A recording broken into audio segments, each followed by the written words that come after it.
Hello everybody, welcome to today's Sunday development stream. I'm Carson and I'll be hosting you today. So how's everybody doing on this Sunday? Hopefully enjoying Android officially being out. Oh, that took a bit, but it's out.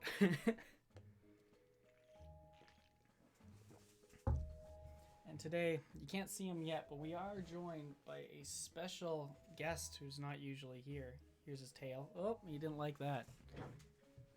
Come on, Rob. Come on, buddy. All right. So, I'm just going to get my guys set up over here. A welcome Knox. Let's get the guy set up. So yeah, today we have a few things in store. We've kind of got a blank slate. That's the nice thing about whenever we do a patch release is the stream afterwards. I kind of get to decide what to do next. Not that I get to decide, but you know, we have our to-do list and we're looking at it. There's not this expectation. We get to do what we think should be done next. And I decided that we're going to do Z layering today. Specifically, we are going to migrate from Pixi version 4 to version 5. Hopefully there's no big bugs in this migration. We've done this before and we've had to revert it. So we're going to try this again. And then once we're on the newest version, we're then going to do Z layering. And if we're fast, if we're on top of things today, I think we can get a prototype of it out today. So that'll be exciting. That's the goal.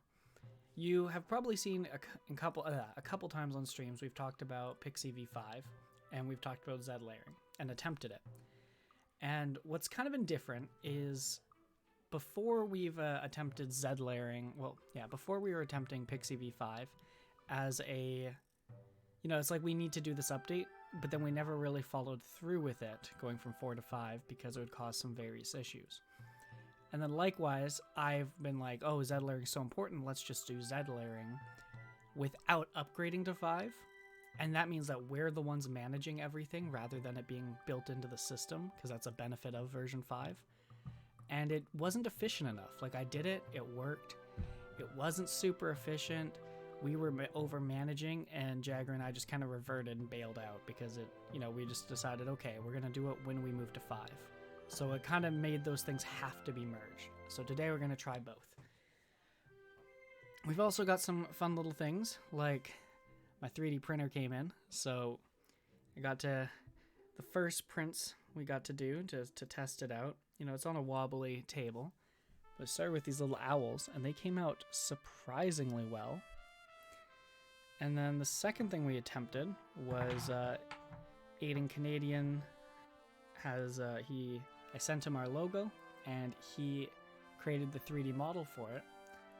And so we did a version of the new logo, a little plaque. But as you can see, this is attempt number 1. I still need to, it's not perfect. There's some issues with just how it came out, some weird lines on there and little artifacts. Yeah, it looks nice. I am very happy. For the first attempt, I think that's pretty good. So we're gonna have to do some tweaking. Also play with some height in the 3D model so that you can tell the grip of the swords look different from the blade, stuff like that.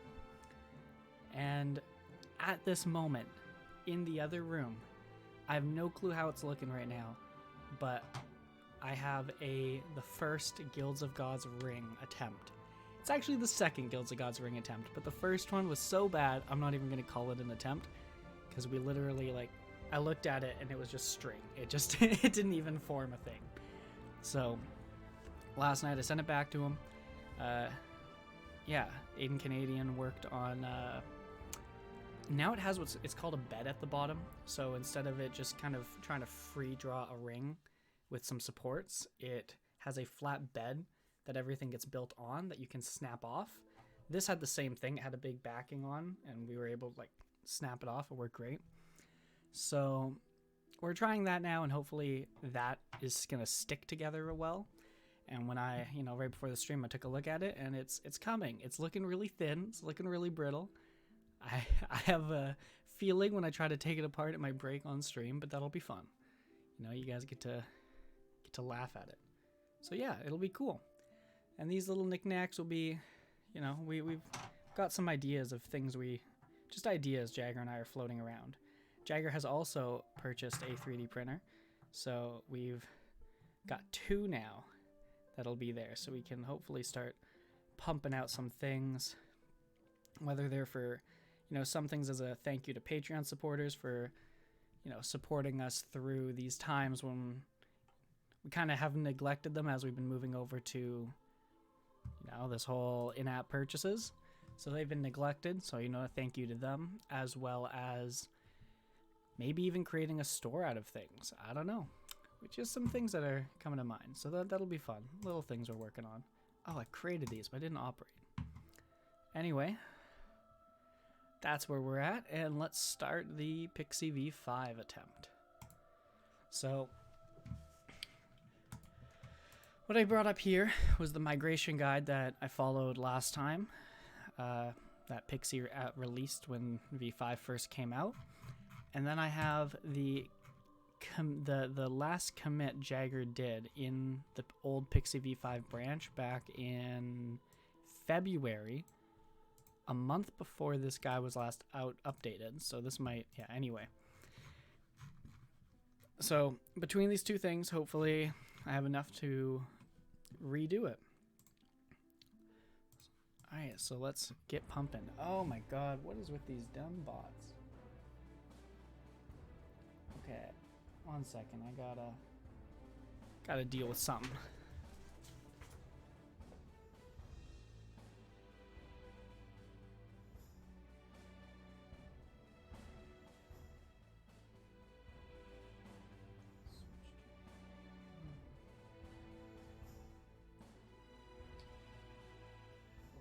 I gotta do this.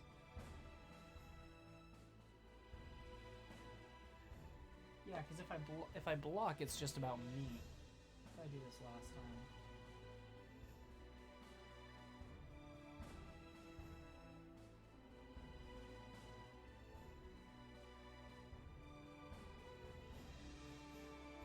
There we go.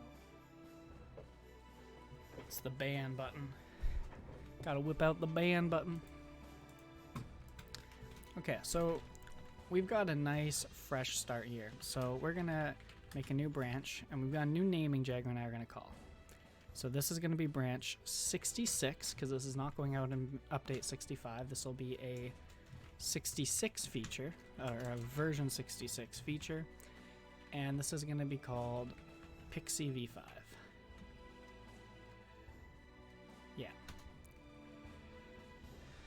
Okay, so now in here, let's go back to this guide and see what we need to do.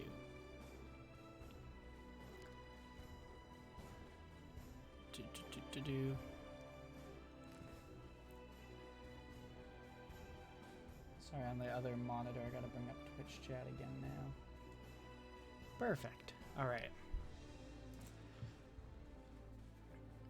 Oh yeah, and I guess, I don't know if you've checked it out, Nox, but the damn volcano is ready. So this is also up in the Android update, you know. We've got the new volcano. I don't know if you guys have noticed, but the server seems to be like running a little smoother, I find. It's still not perfect. Like I saw something right there, but from what I can tell, it seems to be running smoother, and a lot of the things are still walk path stuff. Oh, I guess another thing. In this update, this next update is going to be a change on how we do our pathing. Right now, when we do paths, it's sending one position at a time, and one, that's not super efficient, and two, visually, it kind of leads to some of the jitteriness that you visually see with the camera or the people walking, because there's just the delay of a few milliseconds between like the animations. They're not chaining because they can't predict when we start this animation versus if we start this animation, it doesn't know ahead of time to like add the next animation onto the last, so it doesn't chain it right. So now we have paths getting all, yeah, like basically the server sending the full path ahead of time so that you know, and when the path changes, the new path is being sent so that the animations can be queued better.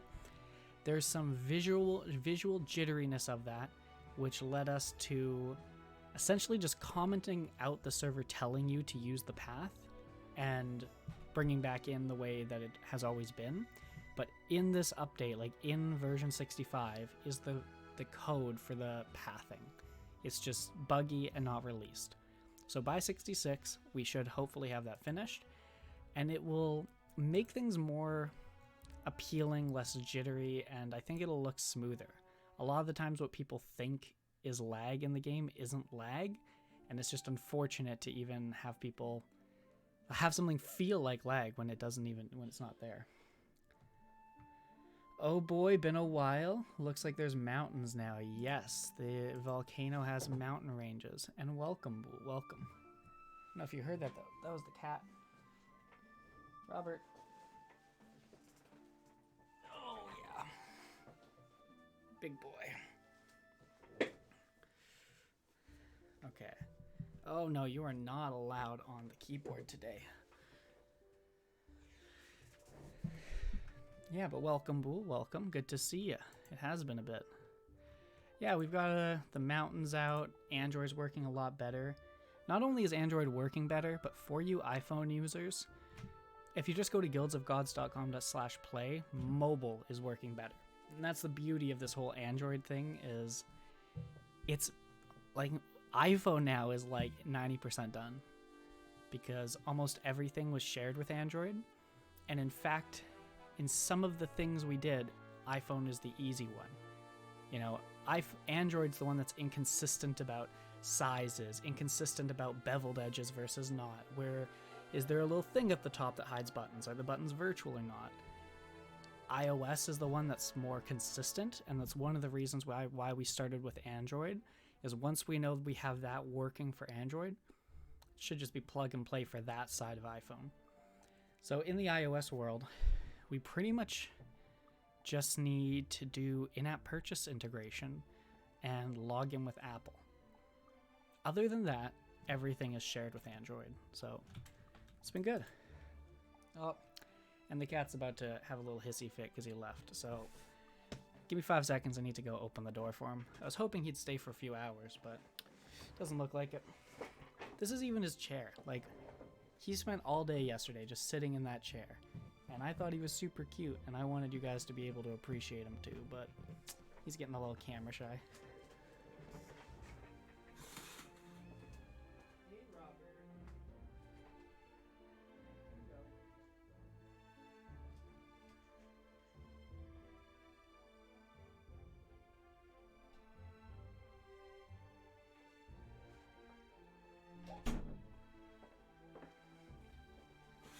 Ooh, the ring is almost done. I'll get to bring that out. It looks super brittle, and it's going to be hard to get out, I think. But maybe not. You know, Aiden Canadian said that it should be at least the I forget the name, the bed or whatever should be easy to pop off. It's really going to be about separating the ring handle from the supports. So fingers crossed. We might even be doing that in the next 10 minutes. Oh, Bool. That might be what you missed. 3D printer. We're doing some fun stuff. Tell your friends. Alright. So let's get to this migration guide. Yikes. Okay. Come on, Carson. You've done this before. You can do it again. I'm just wondering if there's going to be... Is it as simple as... I guess so. It's just uninstall V4, install V5, and then go through this. Like, I'll get a ton of errors, and this will hopefully help me figure it out. And if I look here, I can see it's literally 4 to 5. So it's the same package. Yeah. Okay. Sure. npm install. Is it Pixi JS? I guess npm upgrade Pixi JS.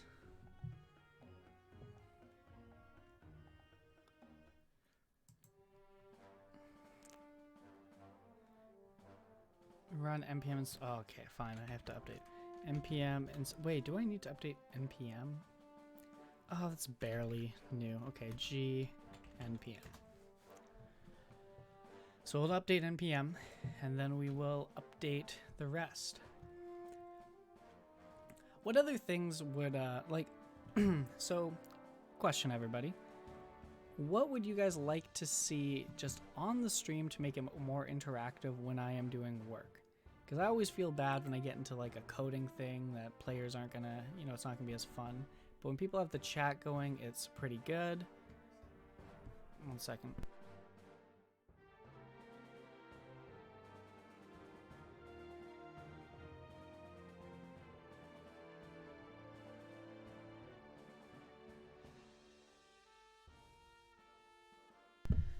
Okay, looks like it's done. Okay, so we got it here. But anyway, let me just finish chatting here before we go into that. I would like to do something to make the stream a little more fun, a little more entertaining when we're here. Would it be as simple as having, the Guilds of Gods game, like my account? Where is it? Here we go. Would it be as simple as having, you know, this popping up on the window so that it's always there and you guys can just like watch the guy do stuff? Would you guys want to see some little visual that's just kind of like a live camera of the world even? Because I've kind of debated making it so it's like, instead of like guildsofgods.com/view loads a view only of the current game and just kind of goes around and seeing what action is going on. You know, players get to be showcased while it happens. Or is this fine? Do people just like chatting and coding? Because I like chatting and coding, but according to the viewer numbers, the second I start banging my head on the wall on a bug for over an hour, the view count drops. So apparently, I'm just guessing. Oh yeah, so right here we have got a first draft of the ring. So you can see what I mean by it has a little bed here that snaps off. And then it was built around these supports. And you can't really see it. It's a little sensitive. But the icon, the new icon is on top of this ring. And I thought there was supposed to be text at the bottom. But I guess either it didn't work or this model didn't have it. Can't really focus that well on it. Anyway, let's see. So we snap the bed off. Oh, this is going to be special. Wow, that's not. Oh, there we go. Now that was a little hard, but we got the bed off. So now I got the little ring. How does this work?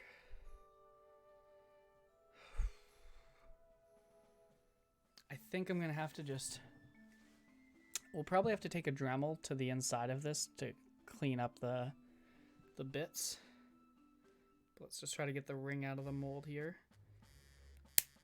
I'm gonna just try to cut it out because I don't want to even try to move this ring. It's a little brittle. Oh, let's open the chat too. Let's see. Bool says hi. Oh, Baking Master's logged in. Hey. All right, let's get this going.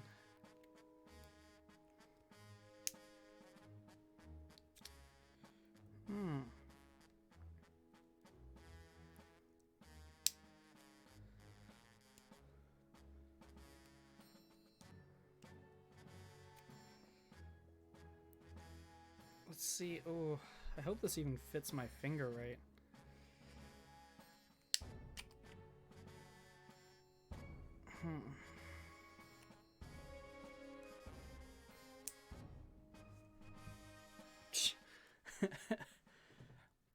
Oh, Hobbs is logged in. Funny story about him. Okay, so random events came out in yesterday's patch. So as you're doing things manually, you'll see random events kind of pop up. One of these random events is a killer bee attack. And literally right after the update, Hobbs was the first person to log in. He opens a bank and it spawned, I think, from the bank open action, which I think was an oversight. I think not all actions are supposed to do it, even though it is all actions. Maybe it should be all. But anyway, it spawned from the bank opening, and then he died by killer bees. And I felt bad. No way, yeah.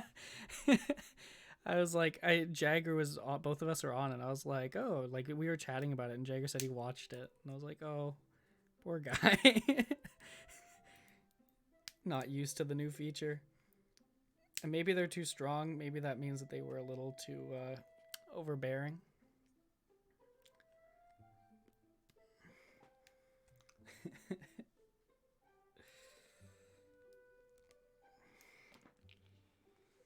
I can't tell whether I'm being too careful with this or too aggressive. It's taking a while. But I'm gonna get this out here without breaking it. Because like when I was printing these owls yesterday, I broke one of them. I had to like glue gun this guy back together. So, and those guys are a lot thicker than this. How to make random events appear. So it's similar to golems, how golems used to appear, like how golems appear when you're mining a rock manually, but it won't appear when you are operating a camp. Basically, that's it. Anytime you do any action in the game, that first action, that first click action can now spawn a random event.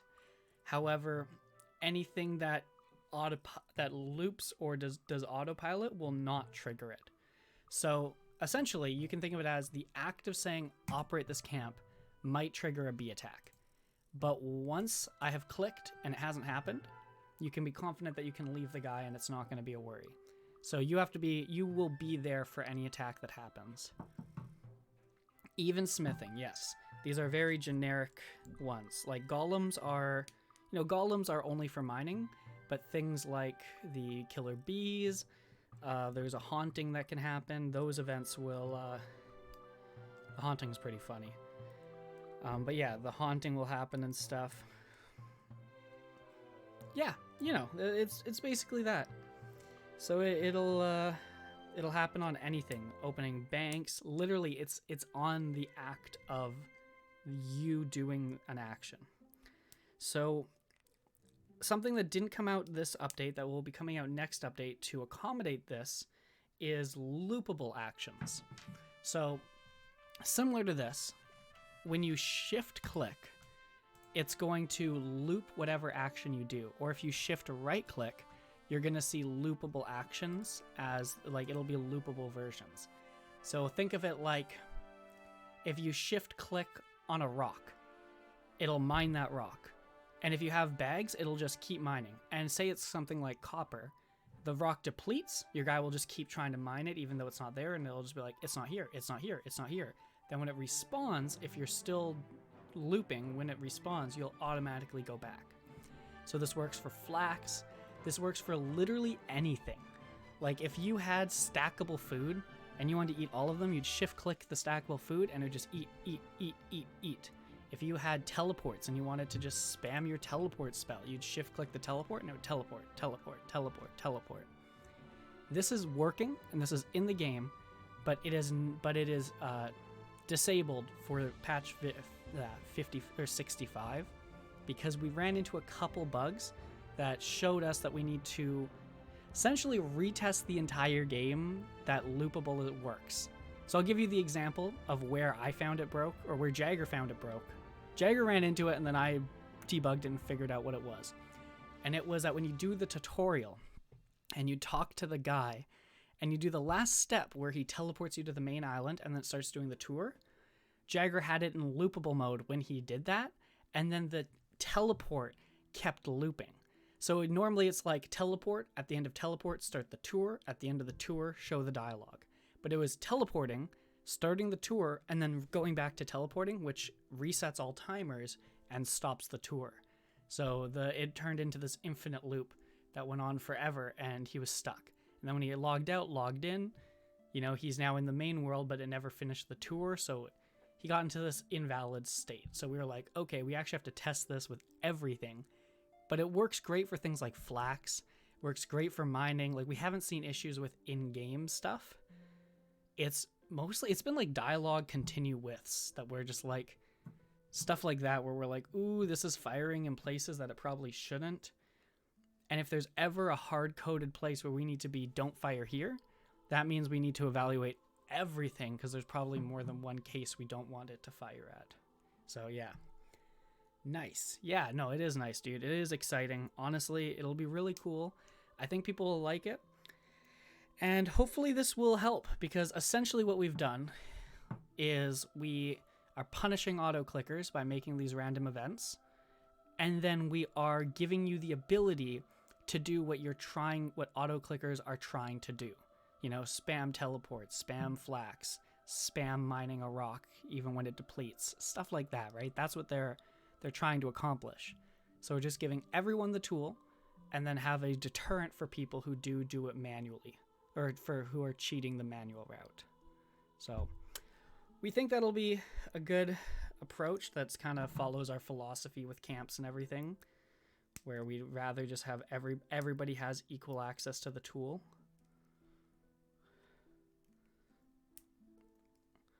Wow, this thing is like, at this point I'm literally just chopping it up. It's pretty bad, but one day this will just break away and I should get this ring out. Oh, this is definitely a little hard. I am determined to do this without breaking it though. But I mean, if it breaks, I guess it's just content, isn't it? Stream gets to watch me cry. Spam clicking tree triggers event faster. Yes. Yes, it will. It will. If you're clicking every step on the tree, you will be able to trigger random events faster. You are right.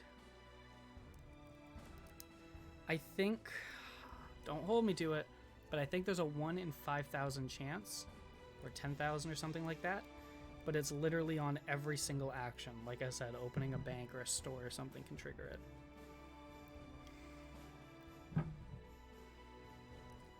I just said that. Wow, it better not be on stuff like depositing while you're in a bank. That's it. That I need to go check.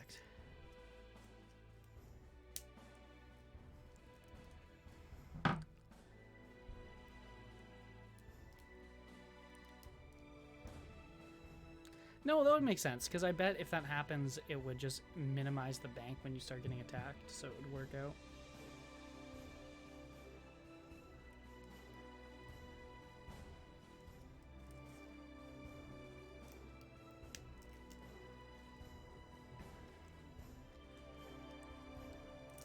I'm trying to think of how many random events we have. I know of at least 3. My favorite is the ghost. It can get pretty intense.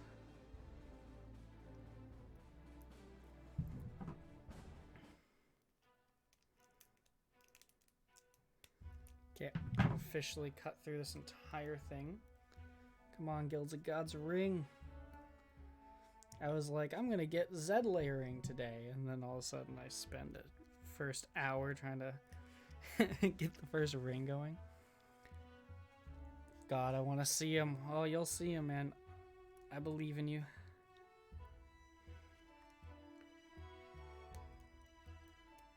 Oh yeah, I'm sure you guys saw in the Discord. But guy number 3 is my melee peer. And he's officially maxed as a melee peer. So it's pretty exciting. I don't know what to do with him though. I'm debating just keeping him fighting every day because it was pretty much subsidizing my favor reroll addiction.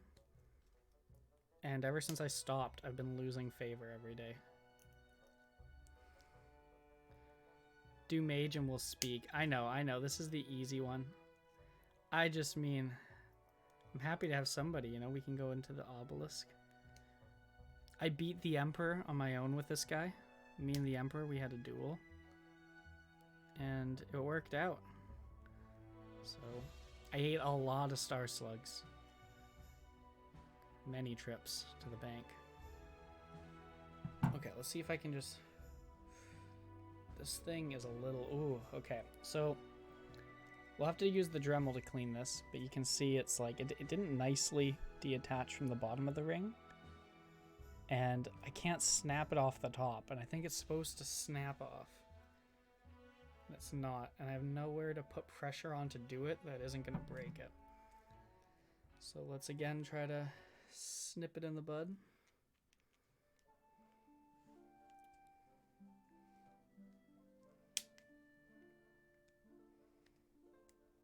Oh, that was super easy, actually.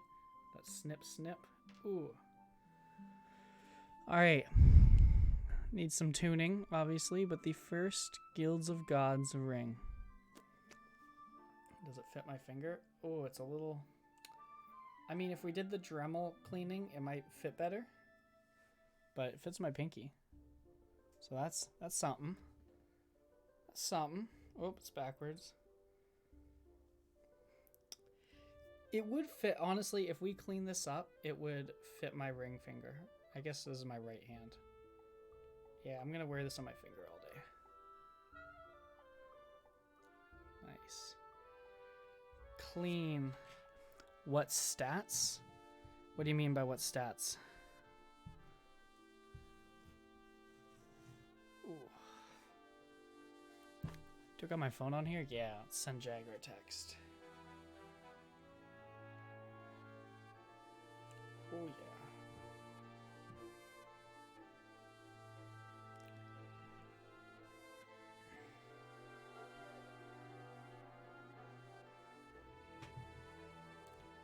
Oh, there's no gem on it, I see.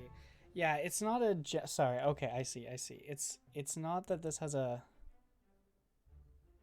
It has the Guilds of Gods logo on it. But it's a little off-center because the intention was that the words Guilds of Gods would be written at the bottom. But either that it didn't even attempt it, or that got removed from the model last minute.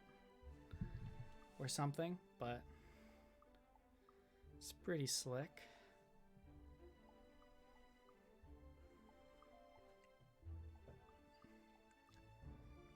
Just gonna text my girlfriend the ring. Nice. We're set. All right, we got our ring. Honestly, I feel like if I made a fist too hard, it'll break. All right. So, yeah, this is pretty slick. I can't believe we actually got it out. Getting this off my finger without breaking is going to be hard. Okay. Oh, we did it. Okay. Yeah, you can see that there's stuff at the bottom and stuff at the top that needs to get sanded down or something. It would slide on and off very nicely if it didn't have these random big chunks poking me. And as much as I said this is very brittle, honestly, I'm not seeing that. Like I'm curious what it would take. I'm sure I could just break it with one snip, but it doesn't feel like it's gonna break if I, for example, slam my hand on the desk like that. Which I have had a ring break by just like, I think I was a teenager and I had this like a ring that my girlfriend at the time gave me. And I just saw some monkey bars and I jumped up to grab them, and the act of grabbing the monkey bars shattered the ring. And I was like, this is the crappiest ring ever. So this feels like it's better than that. Yeah, sanded a little or file. Yeah, no, exactly. That's pretty much that. It's probably all we need. I keep saying Dremel, but you're right. Literally, we just need to get some high grit sandpaper on this baby. Very cool. Very cool. Okay, so let's get to the migration now. I was installing. We have now updated. So let's upgrade Pixi V5. I don't believe it. It says it's done, but I don't believe it. What if I say install Pixi.js? Is that enough to upgrade it? Otherwise, I'm going to have to select the specific version or something.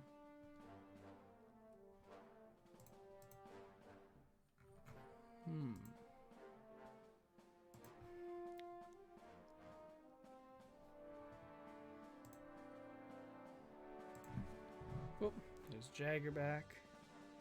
Nice, looks good. Yeah.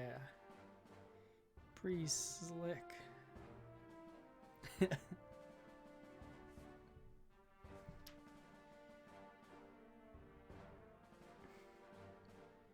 Oh, I meant to take a picture for Jagger of how it looked when it was all one piece. We'll have to take a snip from the stream, I guess. Need some tweaking. Was a pain to get out, but it works.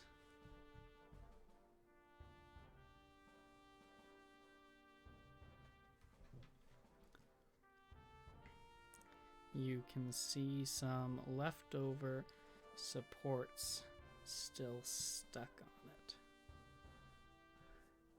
it. Very cool, very cool.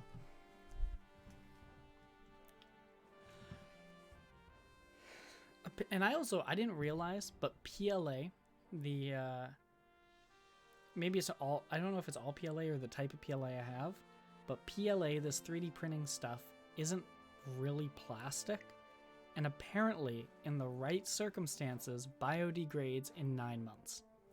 That's not amazing, because that means that if it was just a clump thrown in the garbage, it's not going to biodegrade. It needs probably heat. It probably needs to be around the same kind of chemicals that are essentially being in compost or in other things that are currently biodegrading, and probably needs to be like shredded up.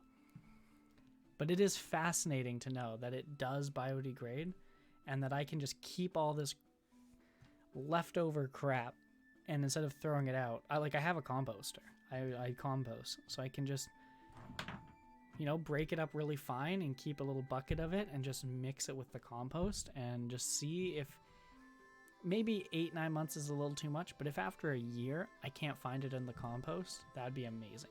That would be like, wow. And this is the future. Okay, so this document is useful for developers who are attempting to upgrade from V4 to V5. This includes gotchas and important context for understanding why your V4 code may need some subtle changes. In general, we've tried to be as backwards compatible in V5 with the use of deprecation warnings on the console. There are, however, sometimes when changes are too substantial and require some additional help. So yeah, this is more just teaching you once you upgrade why your upgrade didn't work. So this doesn't really teach you how to upgrade. Oh, wait. What did I see about legacy? Since WebGL and WebGL 2 are now first class. Oh, that is a big change. Now I see why this has given us so much. So basically, our game was always intended on being WebGL. Right? When Jagger first wrote the rendering engine from scratch, it was custom WebGL 2 code. And then at some point, we swapped to Pixi JS to handle our rendering. And I know under the hood, we have tried to force it to use WebGL and fall back on Canvas if there isn't WebGL support.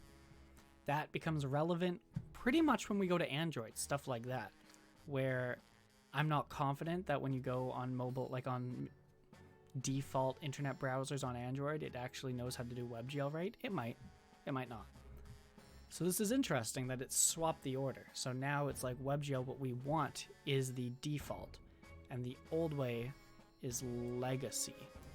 So you actually have to specifically say, I want to use the old one in the import. So that's very good to know.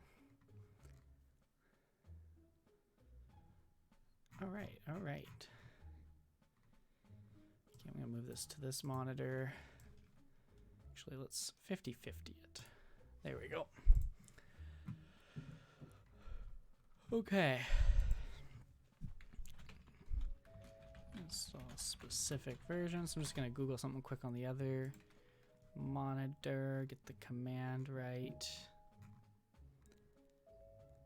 Ah, okay. So it's npm install Pixi.js, and then I do and then the version I want. So let's go find Pixi.js. Let's see on npm what the latest version is. Okay, 5.0.0 is what it brought me to, but I doubt that's the latest version. Published 2 years ago. Like, I'm assuming if I do 1, there's a 1.0? No, there isn't. Versions, here we go. Current tags, latest to something. Let's go to latest. So this is the latest version. 5.3.3.3.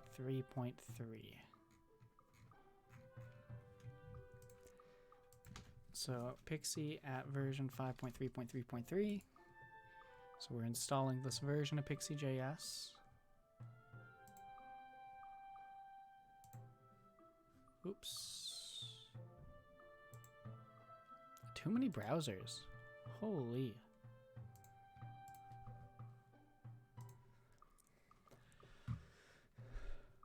Okay.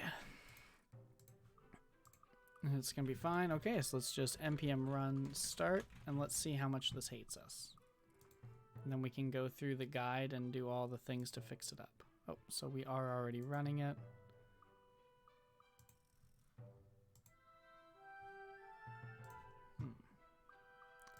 Let me close some of these browsers. Like this one, we can close. This is the good one. So here, let's go to localhost. And let's get crack-a-lackin'.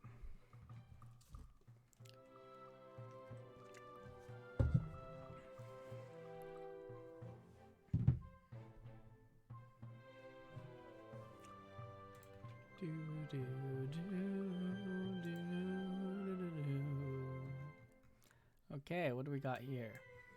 Pixi is not defined. Nice. Very nice.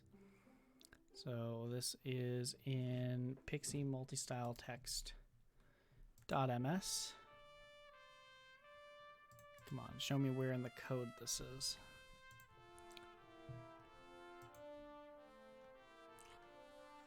Okay, it's maybe this one. No, okay, let's try this one more time because for some reason we're not getting the debug version of those logs. We're getting the compiled version. And sometimes you just have to revisit the site. And then it plays nice. I was hoping it would, but it didn't.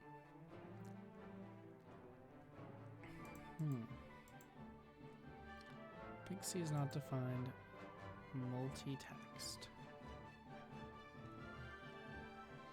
Alright, it's loading.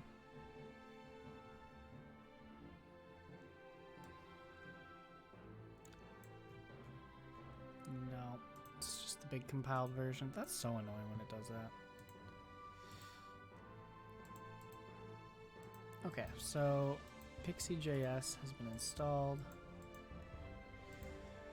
I guess I have to upgrade a lot of these things, like all the different packages too. Let's try that. So I'm just going to go on the other monitor quick, and let's install all the other packages too. Because it's more than just this. It's like, we probably need to, okay, wait. Is there like a npm command update latest vert package? Just want to go to the latest version of a package. I thought that's what upgrade would do, but it didn't do anything.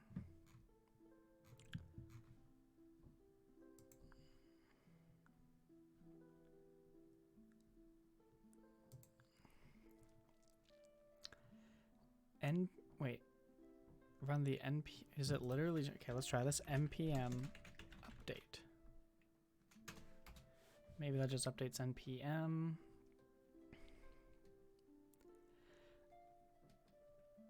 Okay, so when I do the versions, I can do at, okay, here we go. So we updated Pixi.js.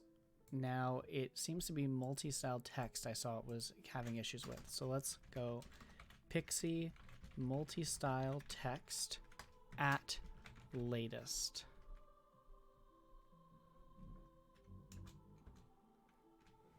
And that should update that to the latest version. I'm going to do it to all of them, because it's probably how we should do it anyway. Okay, so let's do Pixi layers latest.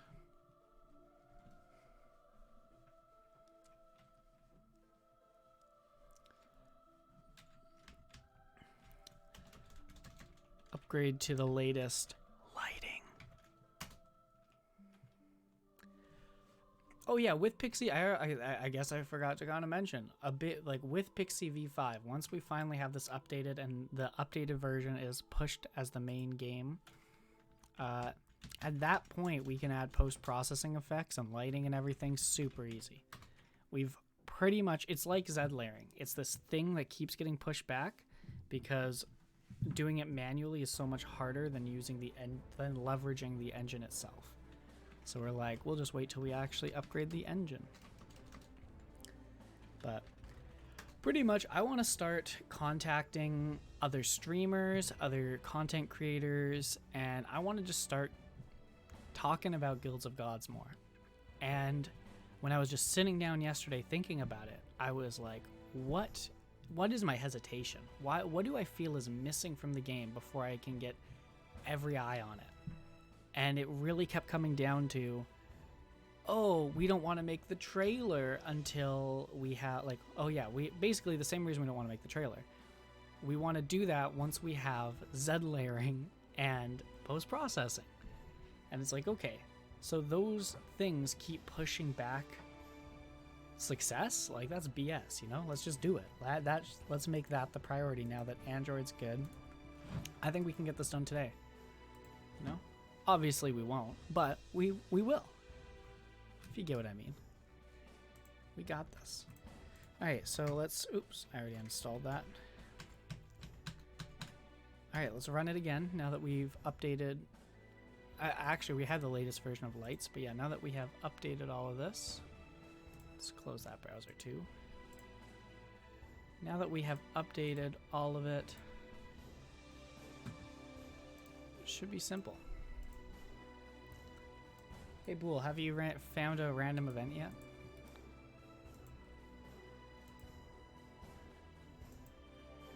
Pixi is not defined. Oh, at least we're getting the proper errors now. I mean, let's try again. Refresh.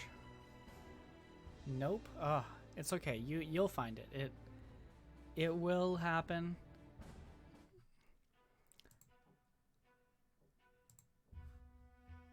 I don't think there's a timer.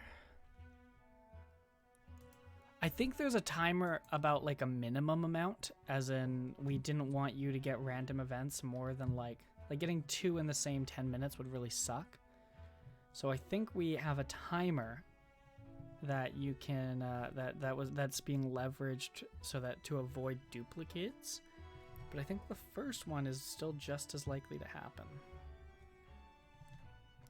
And with that timer, if I remember right, going up and down ladders is kind of clearing the timer, which is like, oh, you know.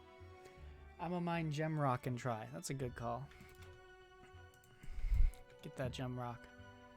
Okay, here we go. Class extends value object is not a constructor in tile map. Real errors, perfect. Let's go to tile map. So essentially we're trying to extend viewport. And Pixi viewport is no longer a constructor. So let's go to the migration guide. And let's see what it says about viewport. Nothing at all. Awesome. Okay, let's see.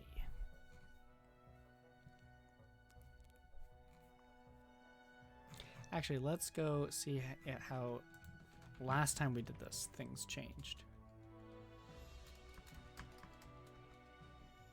Options, content pause, viewport, dot viewport it changed to. Interesting. So this became viewport dot viewport. Does that get us past the air? So there's gonna be a lot of this today, I think, You know, just we're basically running it until we get an error. See, we got past it. Cannot read property 9 slice pane of undefined. So first of all, I'm just going to find everywhere in the code that we reference viewport. Oh, it's just this one place? No, it's here too.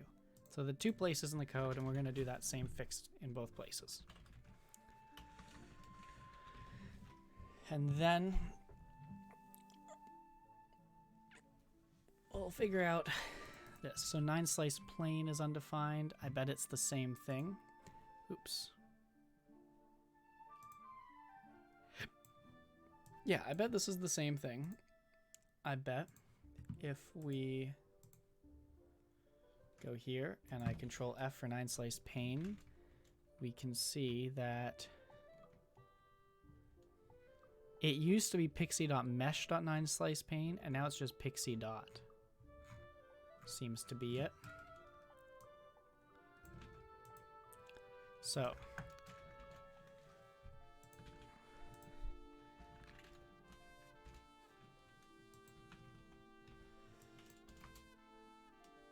yeah, so Pixi mesh 9 slice plane. We change it to this. Oh, files to include, sorry. We want to search and replace. So everywhere we called it that, we're now calling it this. 71. Yep, replace all 71. Let's go again. What's the new error? The new error is, ooh, cannot read add of undefined in Pixi line 85. So we go to Pixi.js line 85. What are we trying to call add on? It's Pixi loader add. So we're basically saying, hey, Pixi loader, add these assets, and then load assets. Bam. It happens. So if we go back, it's kind of nice knowing that Jagger already fixed a lot of these. So I actually literally recognize this thing. So that's pretty cool. If I go to, here we go, load assets. So before it returned, now it takes in a callback. You add it here. Yeah. So you see that? Before what it currently is that you just return. So it's basically a method that says load it. But now it's a callback. It gives you a callback to call when you're done loading. And then you have to call, like, load all the assets yourself. So it's pretty fine, pretty fine. So we don't do this part. Oop. Yeah. We don't do that. There is no asset array even, because we're just literally getting it. We take callback in the parameter instead of return. I'm going to comment that out. Why am I commenting out? Delete. We don't even need to keep these old things around. And now we are calling callback. And how were we using this before? The load assets call. It used to be this Pixi loader blah. Now we call it this way.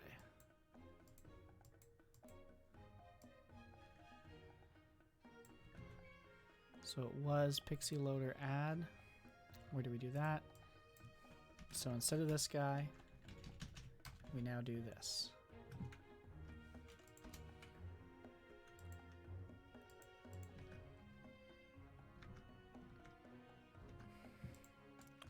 Did I grab too many of that? Maybe. So we load asset, blah, blah, blah.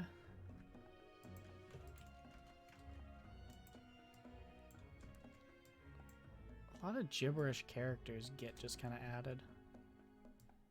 And duplicate work, actually, that's a little stressful. Maybe I shouldn't do it this way. Maybe I should be going view file, load assets. Oh, no, here. I'm doing it this way. There we go. Nice. So get rid of that, and let's see what the new error message is.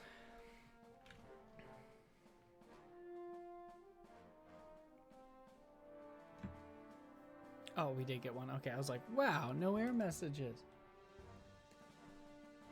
Those black arrows on the ground when you go to the mining guild are town indicators.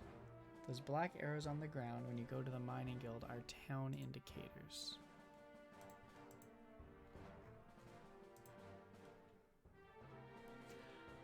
I'm assuming you're are you talking about the one to the right?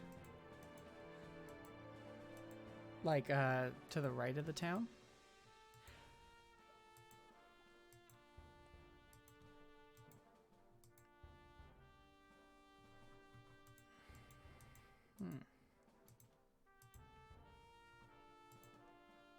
North from the mining guild.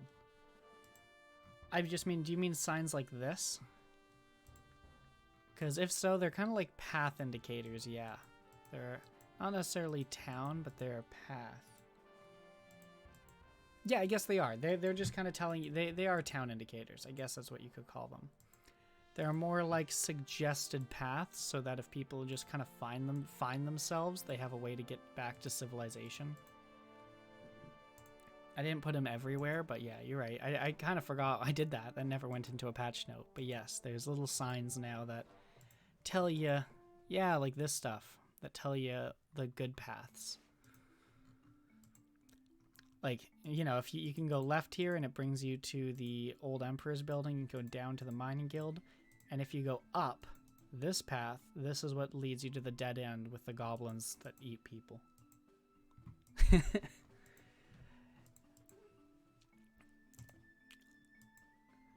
I don't think you were here last week either, Bool. So have you? There's also skill guides now. I don't know if you've seen them yet.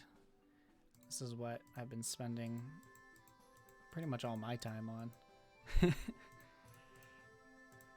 So we got these skill guides too. Yeah, we got a few things going. All right, let's go back. And I got my full trapper outfit. I've been very happy about this. Look at this. Do you know how much favor I burned trying to find this specific outfit? Too much. Too much favor. And then I just see the more common version of that hat. We don't need you, hat.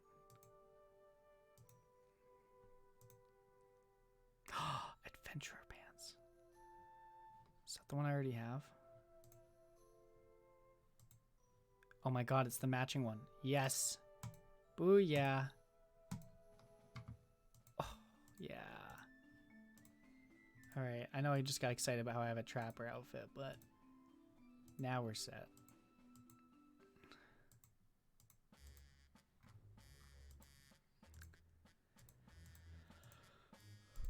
Too many. Actually, so that outfit was mythical. I just got distracted. I got excited. So that one is mythical. Which outfit is this one? Oh, this is just normal. Who has it? I thought I had an archery outfit. Maybe I put it in the bank. Whatever, not that important. But yeah, I got my trapper outfit. Okay. I got lost where I was. Right, let's see where the air is. Function, get tile sprite sheet in tile map line 204. Tile map.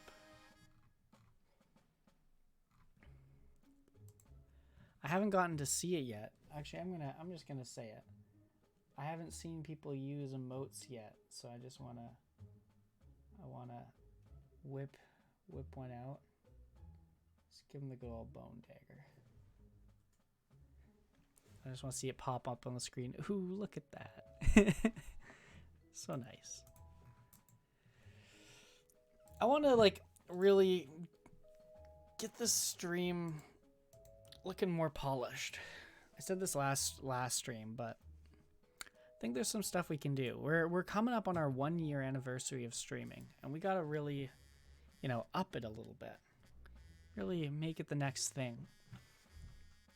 I've even been playing with the idea of starting a podcast where I interview other indie game developers. And the secret the secret thing lure behind it is that we're gonna steal their player bases. Basically, find games with indie developers who have communities that are a couple hundred to 1,000 people big, and then be like, hey, do you want to be on our podcast? And then they'll advertise us to like, because they want to like their players to check out that they're on a podcast, and bam, do that a few hundred times and we've got a few 100,000 people. That's my secret. Probably will never happen, but you know, it's an idea I've been toying with yesterday. So line 204. Got fancy with those tabs on the skill guides. Oh yeah, we did. Fuck yeah. I was so happy with those tabs. Ooh, ooh. Could probably make it a little bigger. When words get big, like hit points or like, I don't know, Nelonite's a little big. I don't know, when words get a little too big, it's like, whew. I like recipes though. Recipes, this is what, like, recipes might be my favorite addition, because a big problem with recipes was that, I guess it's hard to tell that there's a divide, like when, okay, I do need to tweak that visually. But recipes have always been this thing that there is no possible way for players to learn about in game. And I think my solution was to throw it on a few talk to dialogues on a few random men. But you guys never talk to men. You just assume you can thieve them and kill them for fun. You know, you don't talk to them all. And like 80% of them just say good day if you do talk to them. So you don't really learn that, like, oh, every single person has a unique thing and I should talk to every single person. Which is probably a good thing to do. Anyway, my point stands. I am super excited that we can now add recipes to the game and it'll auto-populate into this list.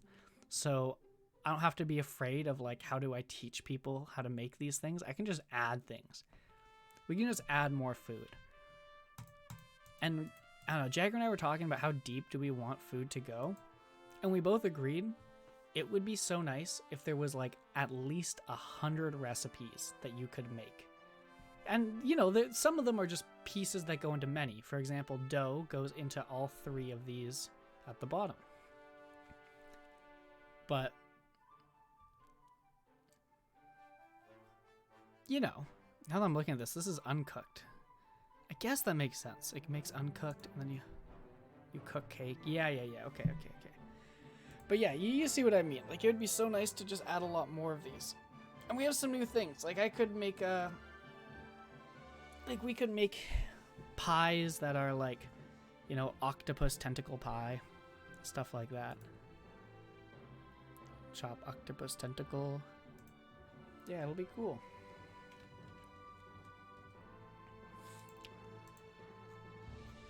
Yeah, and so far, we've had 3 different players bring up how nice recipes are, and none of them have been you guys. You know, I mean, by you guys, I'm specifically talking to Bool and Nox, but none of them have been you two, other than right now, Bool's complimenting. But we've had newer players bring up that, like players who could join the last month, 3 of them so far bring up like, wow, this is so nice, and I'm looking at it going, I'm so glad we have this. We should have had this a year ago.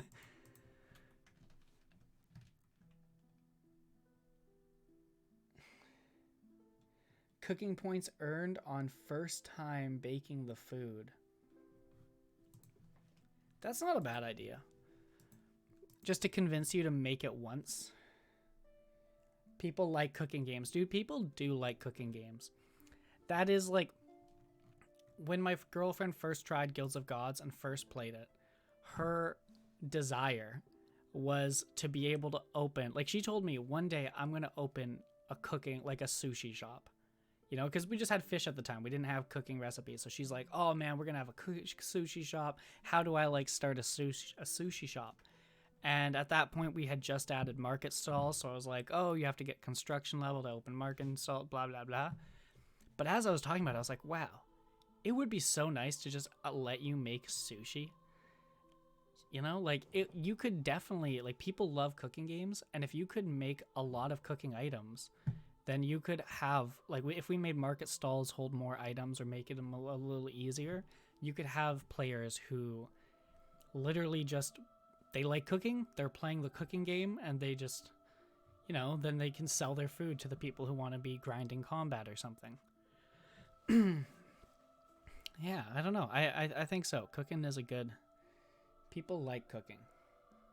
I like cooking games. I mean, Undercooked 2 is my newest game that has been added to the things I play. That the girlfriend and I play, and it's been really fun. Like, cooking games are good. Okay, cannot read property resources of undefined. Right, I was just looking at this code and then I got distracted. Okay, resources. So basically, Pixi.loader is null, which we just changed to asset loading, so that makes sense. This whole loader thing is probably just different. So let's see how Jagger did this. Get tile sprite. Nope. Tile map. Come on. Pixi.loader. Shared. I guess this just didn't exist back then. Is it literally .shared resources? That makes sense. Let's see if that gets us past the air. They just moved the default loader into loader shared, and now there's various loaders, and we just loaded loader shared. I can see it. Alright, new air. Come on. Different line. Damn it. Same line. Alright, I'm gonna say console.info Pixi loader. So I want to access .resources. So what do we do instead here? This is the whole migration guide first. Before I do this, let's look at loader and see what it has to say about loader. It doesn't say anything about loader.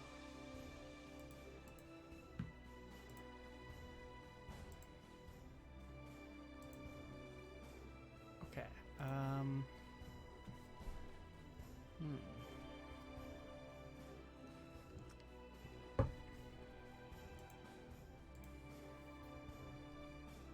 Yeah, my brief search of that guide didn't find anything. So let's check it out. Undefined.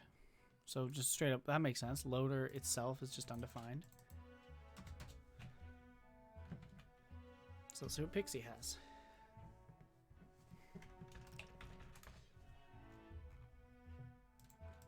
Oh, loader capital L shared.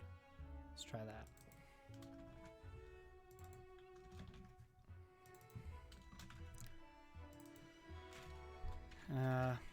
Yeah, we'll still print Pixi, but let's see if that gets us past the errors as well. Seems like tools become invisible on taking ladder.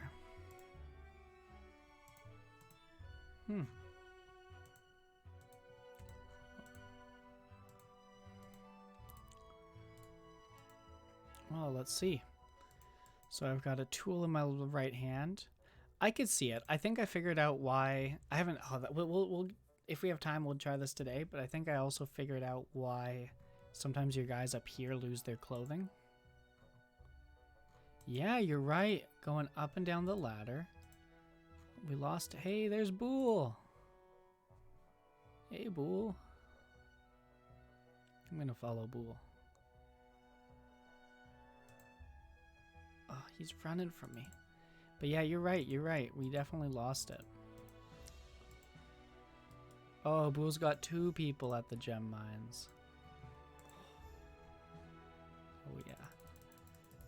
Let's see if I can trigger a random event before Bool does.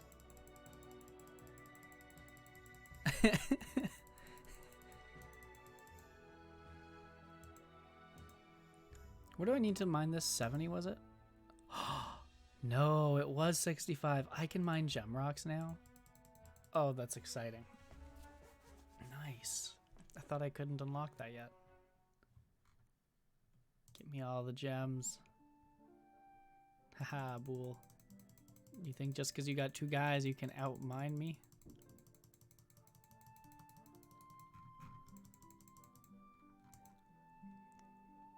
Hey, you can keep going.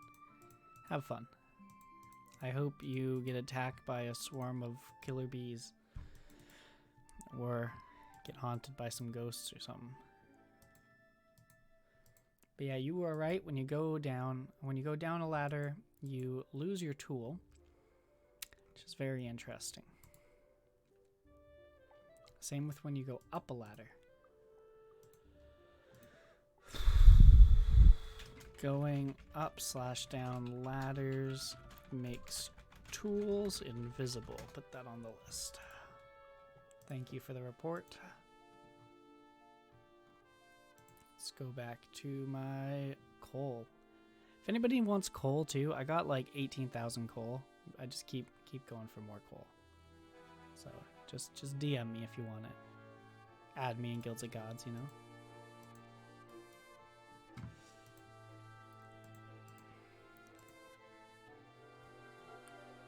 Also, I've been thinking about these elite guards, dude. It definitely makes Osmium feel like less cool than it is, because all of a sudden you see all these NPCs with the best armor in the game. I've been wondering if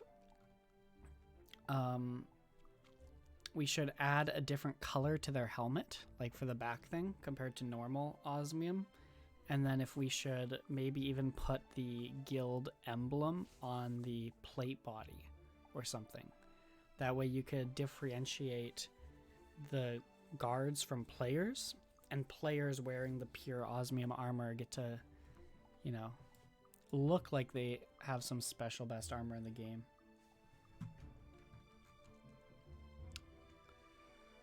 Yeah. It's my latest thought. Okay, cannot read property texture of undefined. Well, it's okay. We've got this thing. So Pixi dot loader.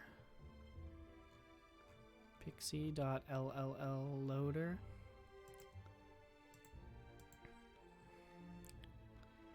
Dot shared.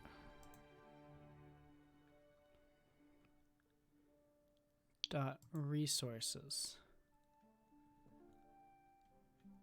Map base tile, map structures. Yeah, no, that looks right. Pixi loader shared resources. Okay, why did this complain? Cannot read texture of undefined.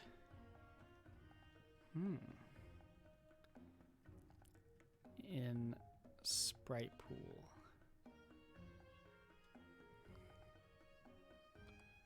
So this is line 205. So it is the first one. It's trying to go for a map base tile. So map base tiles, it says, is null. But then if we go here, we can see it's loader, shared, resources. I guess it would be, yeah. Loader, shared, resources. Map base tiles, but this does not have a dot texture. Does it have a dot data dot texture? It does not. Okay, so we figured out how to get our stuff, but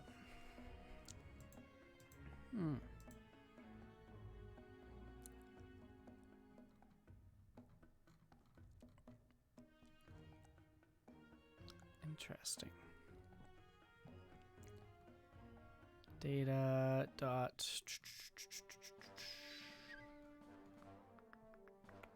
outer HTML. Come on, keep going. Prefix, style, title. Yeah. So this thing does not have a texture.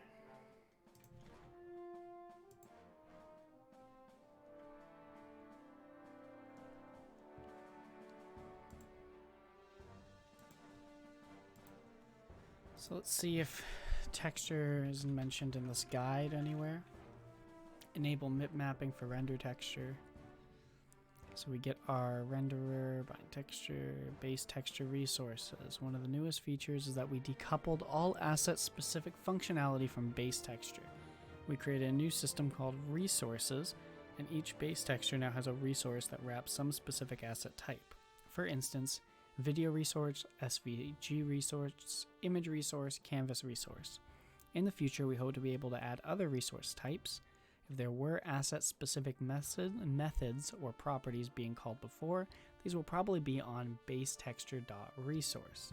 So I think that's where we have like loader shared yeah, like that's .resources gives us, yeah, now we have a resource. Okay. Also, we removed all the from methods from base texture, so you can now call base texture.from and pass in whatever resource. Base texture from canvas. Okay. Base texture.source has been moved to base texture.resource.source. We didn't do that. I'm actually looking for dot texture. It's like dot texture. Okay, let's do a little Google here. Pixi V5.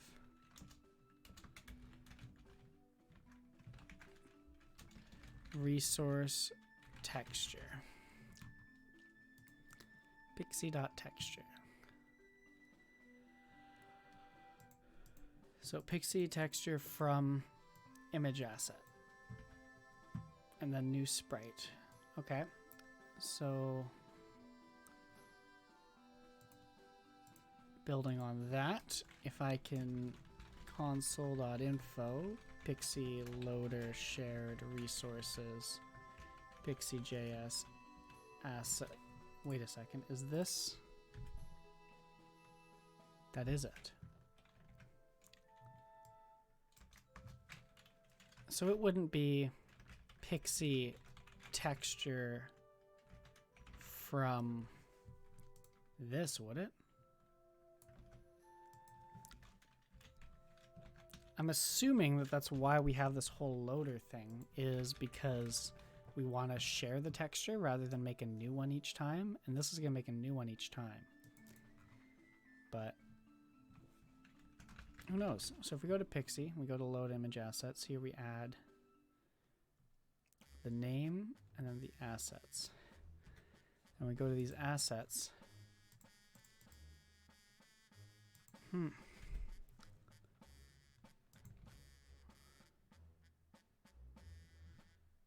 Yeah, let's see if this worked. How to kill wasp at spawned. I think you run away from it. I don't think you can kill it. I don't think you can attack it. I think you have to run a certain distance away, and then it'll eventually just like go away. But I kind of want to watch you. I haven't seen the wasp myself, other than when I spawn it manually.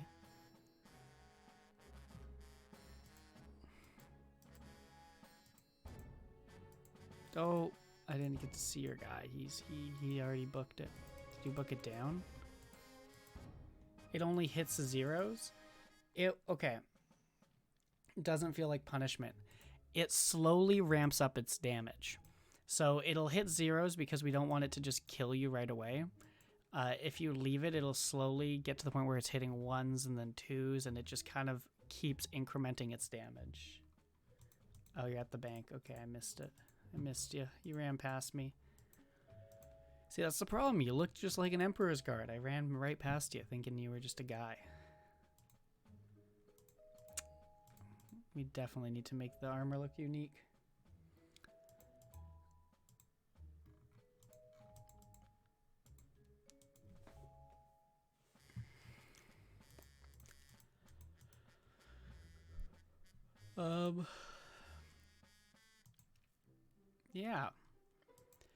Yeah, so I believe the bee you have to... Isn't it one-shot kill? Maybe it's not. Let me see this. Random event. Random puzzle UI? Oh! This didn't end up getting out. Yeah, that's still in the works. Events. Game events? Nope. Different type of events.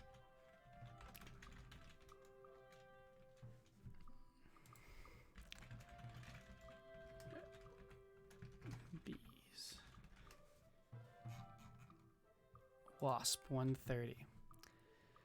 Huh. So it has attack option, but you can't attack it. Interesting.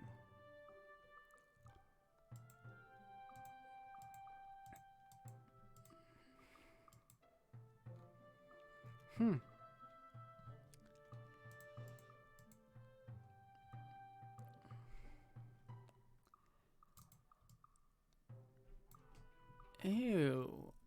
Okay, but were you able... Did it disappear when you ran away? It's still hitting zeros, too. Alright, let's see. I thought it would ramp up, but... It should ramp up, but let's see what's going on. Okay. Oh my god, the projectile is wrong. Okay, it's supposed to be shooting little stingers at you. That's pretty funny. I like your outfit. You look dapper. So that's a shame. So you can't even attack the wasp? Oh, I attacked the wasp.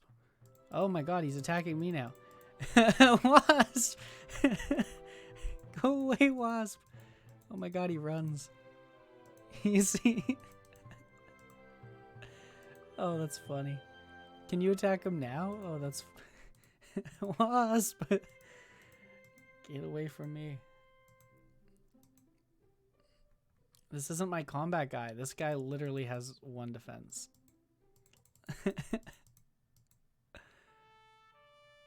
Okay, Wasp. You can't get through this door, can you? Haha, joke's on you.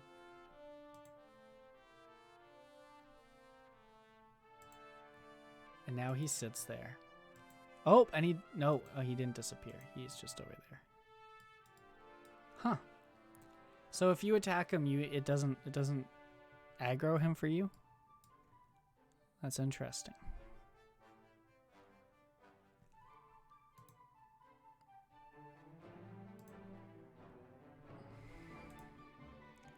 What level is the wasp? 52. What is its stats? That doesn't even make sense. When I looked at the definition, it had 0 stats. I was a little confused. It's like my guy doesn't even run to him when I attack him. And I wonder, I remember Jagger saying that you had to run away from the wasps. I wonder if there's code in there so that you can't attack the wasp as the person who spawned the event, but as the person who didn't spawn the event, my guy doesn't give no crap. Let's see, if I attack him again, let's try to fight him. Come on, wasp. Oh, he attacks so rapidly compared to me. He's getting 2 attacks in for every 1 I get in.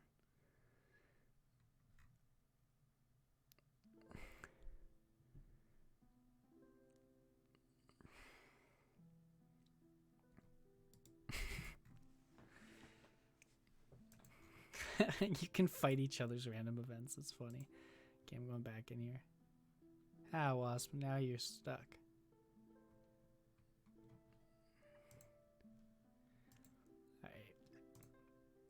I'm sad that Melee Guild isn't set to my home guild. I should have probably set that up.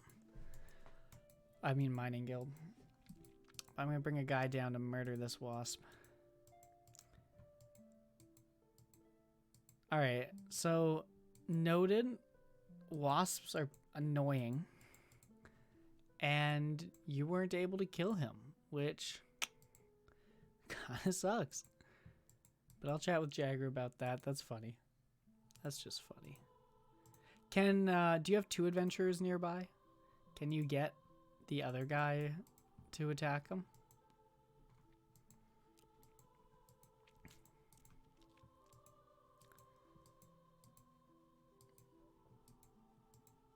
Oh, there's Ironic. Hey, Ironic. Bye, Ironic.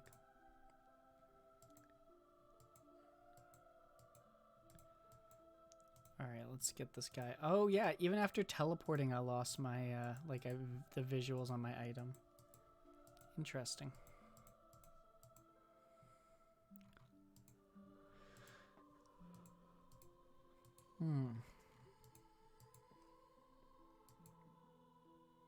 Yeah, I got the other one doing it. Oh, you have the other one there. Okay. I'd be interested to know if the other guy can attack the wasp. If not, I'm going to make my guy kill the wasp. But that's funny. I forgot what it looked like, too. For some reason, I said, like, swarm because I visually was picturing a bunch of little dots. I don't know why, though. Okay, so your other adventurer is able to fight him. Nifty.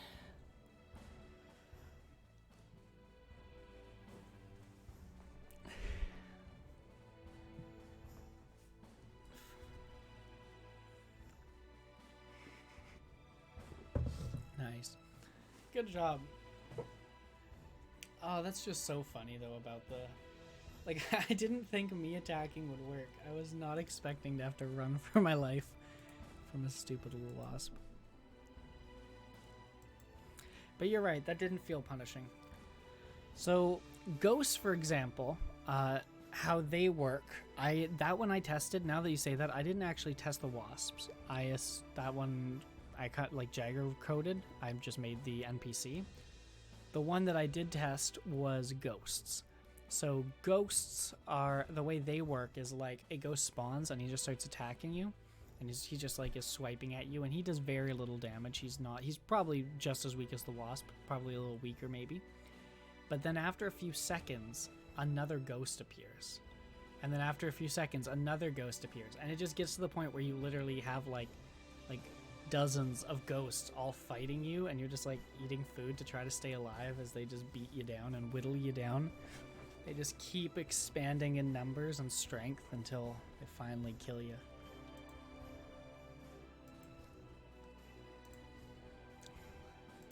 I'm curious though. I'm gonna go read how Jagger did this, because I feel like you're supposed to be able to outrun the wasp, and I was confused why it wasn't disappearing. So, what is all these things?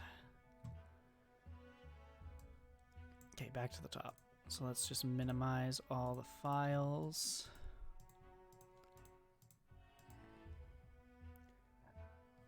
Oh, look in game. Excuse me. Oh, the ghosts. Oh, ghosts are apparently level 400.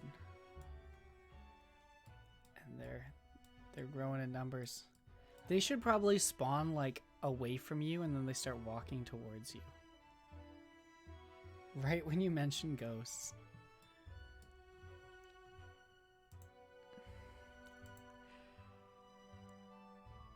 If you outrun the ghost, do they disappear? Wow, look at how many there are. They're just growing in numbers, man.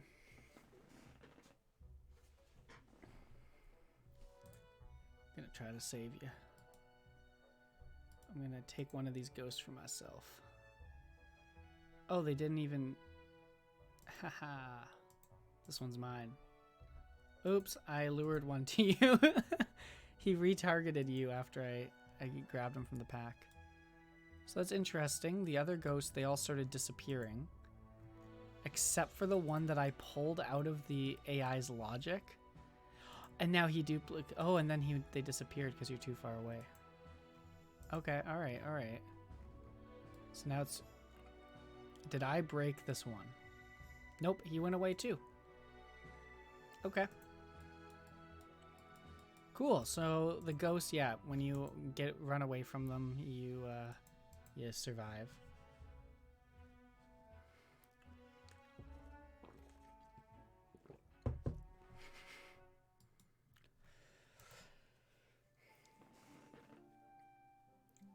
It does feel like that happened a little too quickly, though. Did that happen because you opened a bank, or how did you get that ghost?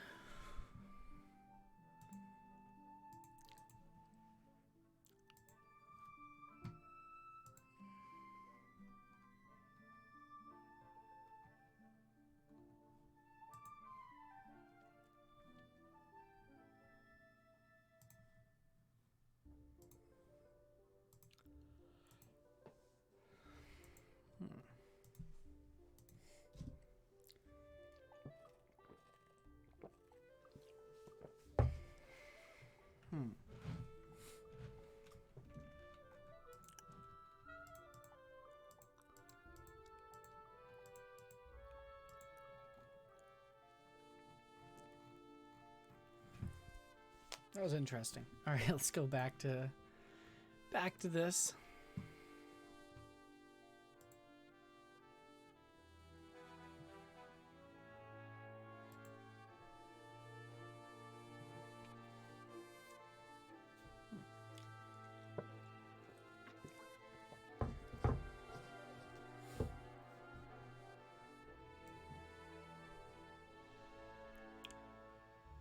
Okay, so this goes back to...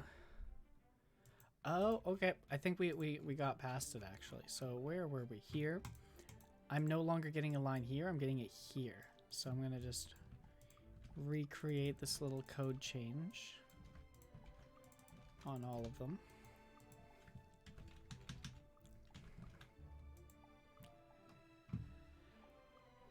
But this isn't the way it should be, I don't think. I don't know. Maybe I'm wrong. I think this is making too many assets. But let's see. Okay, new error. This pause plugin is not a function. So tile map.pause scrolling. So it's okay. Alright. So this dot pause scrolling.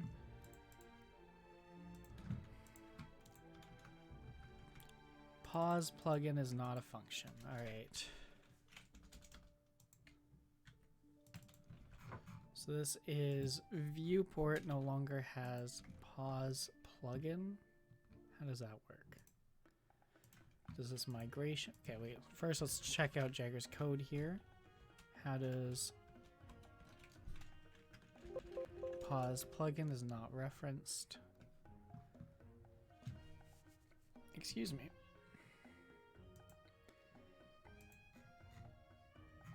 So let's try this guide. If you created a plugin or project that previously used render on the container, this will probably cause to not render properly.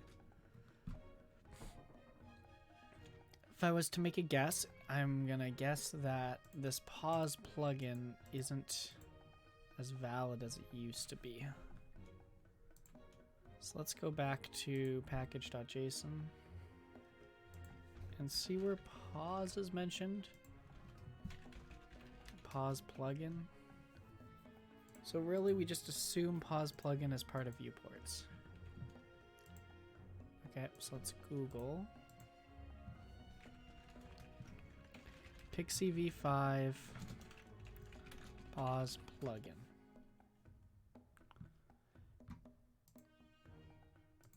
Pixi V5.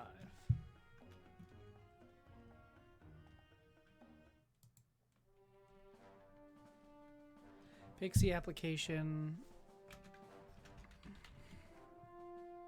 plugin, register plugins. So if I go to Pixi here, Pixi.application,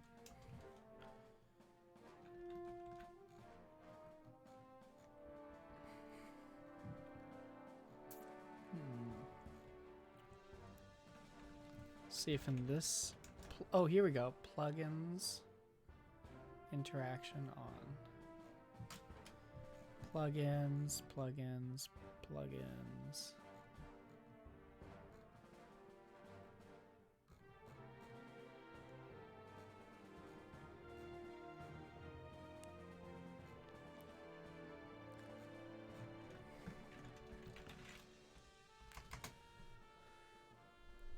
Okay, let's go back to Google. Gotta learn this. Gotta learn this. Registered plugins. Registers a middleware plugin for the application.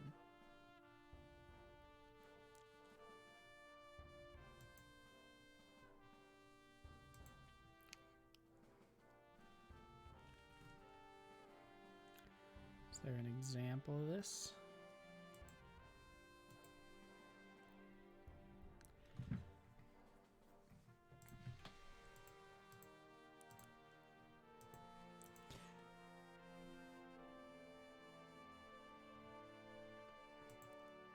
New Pixi V5 plugins. Loader plugins. Example. I guess my question is where pause plugin comes from. It's kind of just assuming that viewport has a method pause plugin.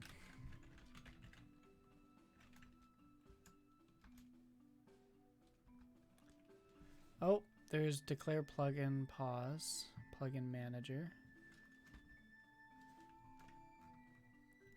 viewport pause boolean.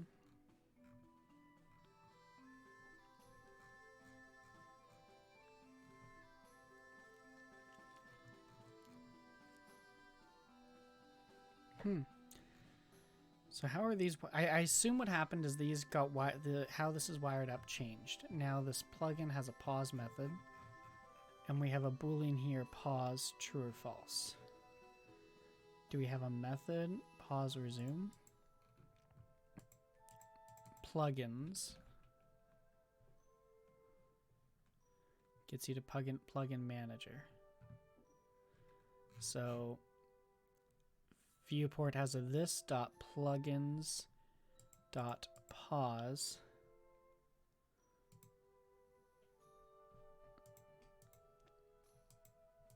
something.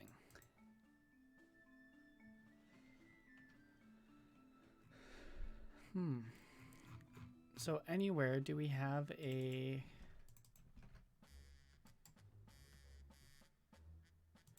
pause plugin drag. Oh, wait a second. So it's plugin.pause drag. Okay, I see. Okay, so these are commented out. Okay. These don't matter as much. But these ones, okay. So I think it's now this dot plugin dot pause drag. That's what it is. Plugins pause wheel.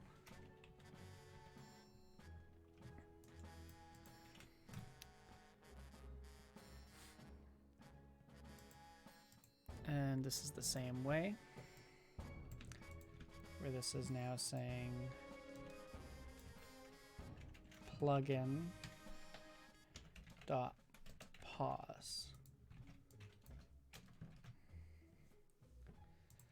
So let's see how that looks. Oh. And then we also, oh,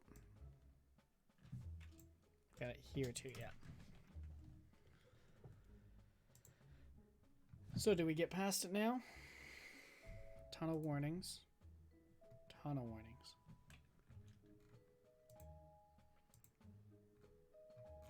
Oh, they all went away. Oh, no, here we go. Cannot read resources of undefined.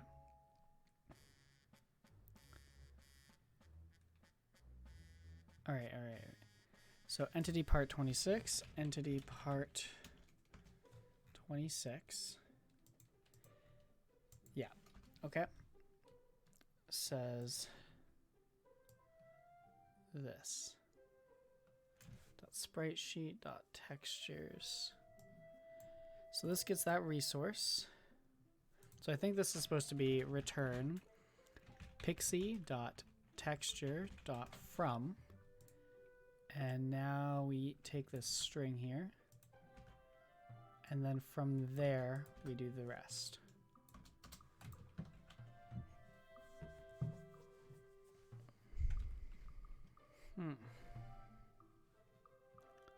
So let's see if that gets by. Doesn't look like it. Entity part line 28.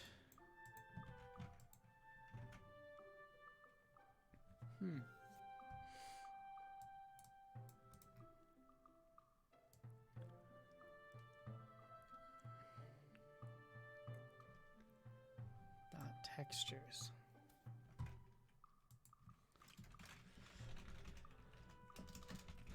All right, I'm gonna make a new one of these textures and just see what kind of method we got. Because it looks like dot textures is a thing that just can't find it, because otherwise this would be an error, not a warning.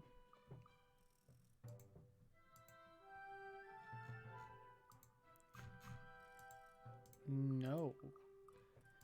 So it looks like there isn't a dot sprite sheet. So let's see instead what we get.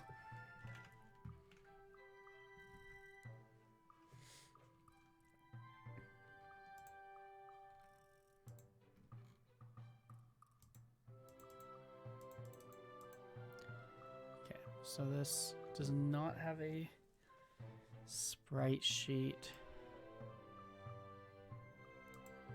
Original base texture. Does not have a sprite sheet either.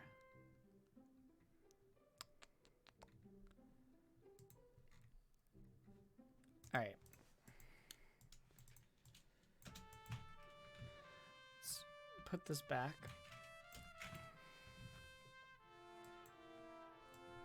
What's going on here? So Pixi loader resources just isn't a thing anymore. So it's actually loader.shared.resources is the more proper way. But I don't think that's enough.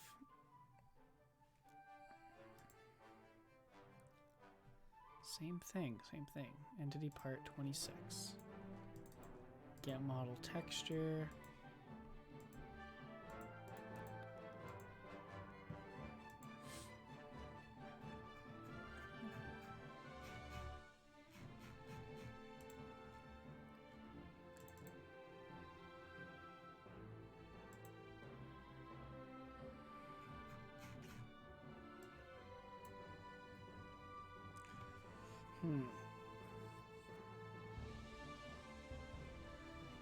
Cannot read sprite sheet of undefined.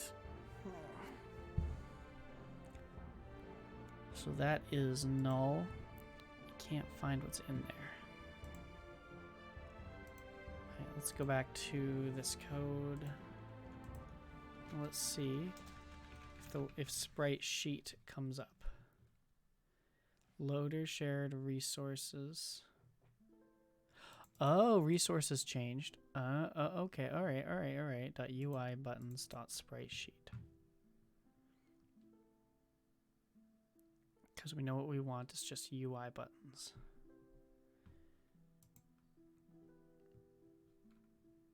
Okay. Let's go back first of all. I'll leave this as it is, and I'm gonna go back and undo the way I did my texture.from. I'm gonna go back and let's see if this is a better way to do it, because my fear with texture from is that we're basically going to be making a new one all the time, and we call this method way too much to be doing that much. I think it's saying that I should be able to just say dot that, and that the new way we load it means resources just has it already. And we'll see if that has a .texture property. This was a really early error last time, so if we, we'll know very early on. And it looks like we did get past it. Okay, so that's a lot easier. Let's go back to entity part. If that is the case, it should just be,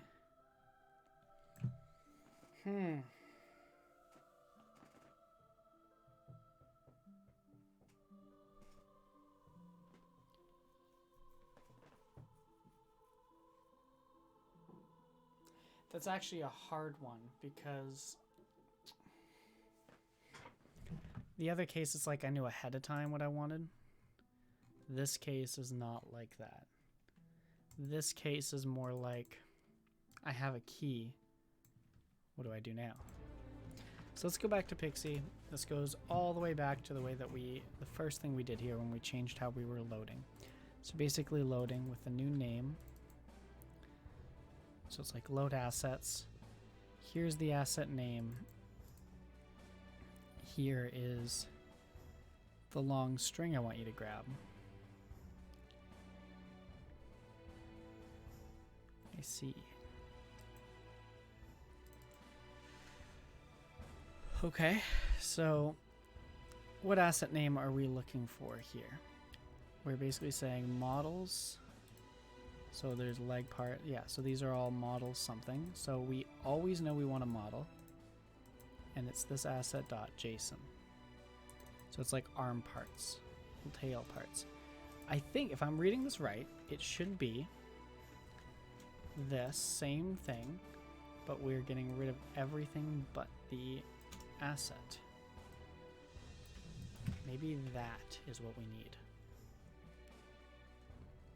If that's all we need as the key, whew, I think so. I think so. Let's see, does this blow up in warnings? Not yet. Oh yeah, we're at a new place. Awesome. This loaded bounds dot copy is not a function at tile map set loaded bounds. Cool. Tile map set loaded bounds. This loaded bounds dot copy. So a viewport container. What is this? A Pixi rectangle no longer has a copy. What does it have? Console.info, this.loaded bounds. Let's see where we get.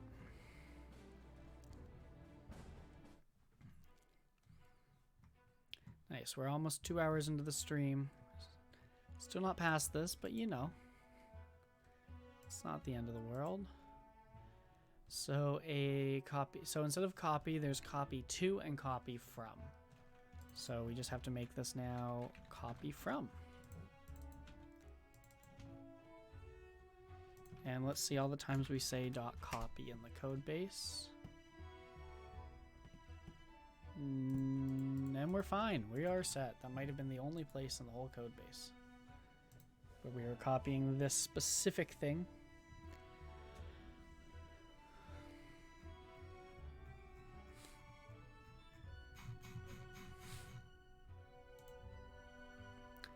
Property resources of undefined. Perfect. So we go to icon button. Line 29. It wants assets.ui. Well, good news. It's just .ui. This guy wants this. Well, good news. It's just .ui. Nice. In fact, this is going to be so common that let's look everywhere that says resources left square bracket. Let's just go through these because these are all going to be the same. Oops. It'll be so nice once we get post-processing effects and everything. Like, I know you guys have heard me say that, and it's probably sounds like a buzzword to everybody. But when Jagger and I were at school together, I was the post-processing guru. You know? We had this game where we first learned how to make WebGL from scratch. And like it was a snowball fighting game, and post-processing, dude, that was my jam. That was what I did. I was so into it, and I started in Unity. It's really easy to do post-processing because you just use plugins, but when I'm in Unity, I just add every bloom filter I can. You know, I'm a big fan of post-processing.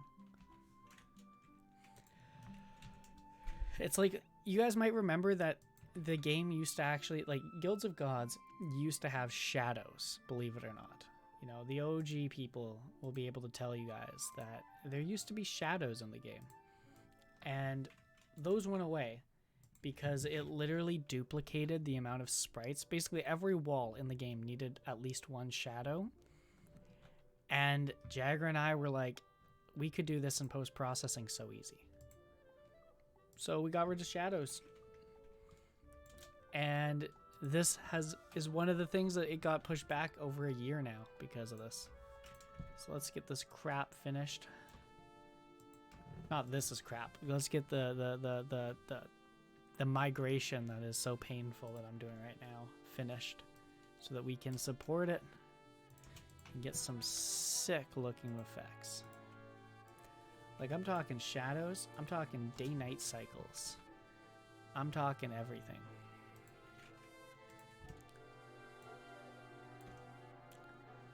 Post-processing also has this beautiful benefit where all of a sudden, as long as your artists are kind of similar in their styles, you can have multiple artists make things that aren't perfectly identical, and they still look the same because all of a sudden they get the same effects and filters applied to them, and it kind of helps normalize your cohesive style across the board.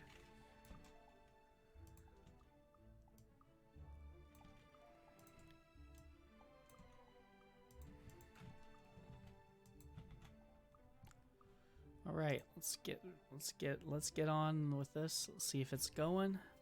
See if it's going. Icon button line 29. Not what I wanted to see. Line 29. Not at all what I wanted to see. Resources. Oh, duh. Okay, we also have to change Pixi loader. How do I say? Match case, so capital L doesn't gets excluded. So everywhere we say Pixi loader resources now needs to become Pixi loader with a capital L dot,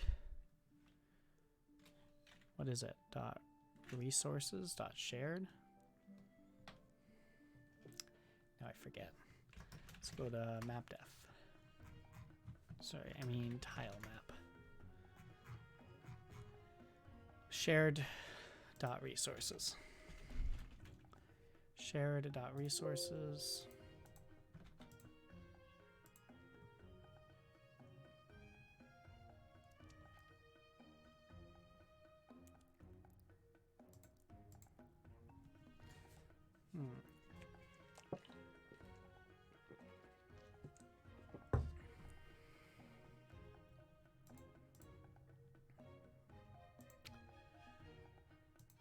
I'm not seeing errors spamming at me. Is this it? Was that it? Are we there? Oops, wrong one. Are we there? Let's check this out. Let's check this out. Why is the screen so tiny? Am I zoomed in? I thought there wasn't errors. Oh, nope, we got errors. Sprite texture update UVs is not a function. Lovely. Okay. So tile map 403. Tile map line 403. Texture update UVs. Console.info. Sprite.texture. And let's see, maybe update UVs. Like a lot of the times these changes are just stuff becoming, like stuff going from being a first class citizen to a second class citizen. Like that's really what you'd say. It's like, oh, this went from being an underscore hidden method to a capital big method. But I don't see them. Okay, so here's UVs.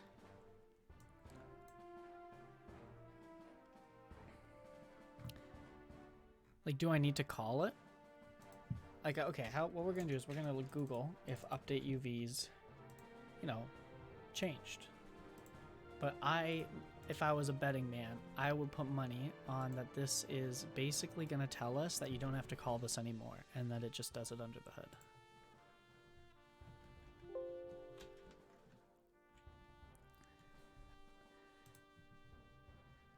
Updates the internal WebGL UV cache. Use it after you change frame or trim of the texture. Call it after changing the frame.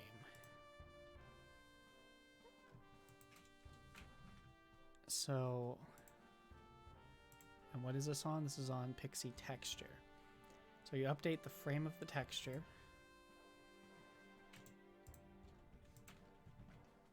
It's making it sound like it's just not underscore UVs. But that's not what I saw when I was actually like looking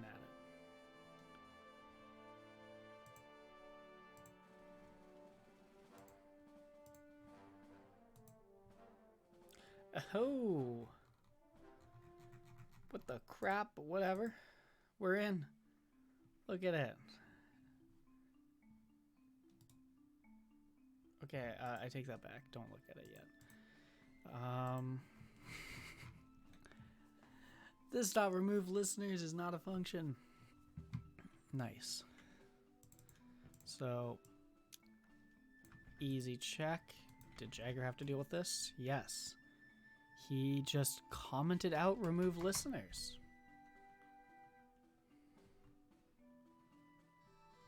Remove all listeners. Remove listeners.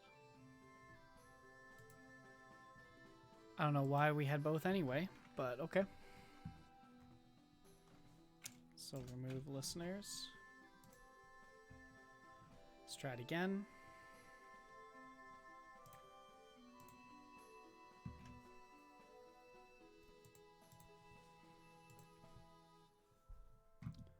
Oops.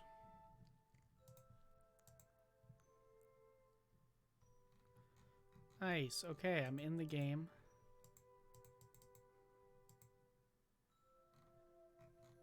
Everything is wrong, but I love it. Interesting. Okay, so it looks like some things have changed.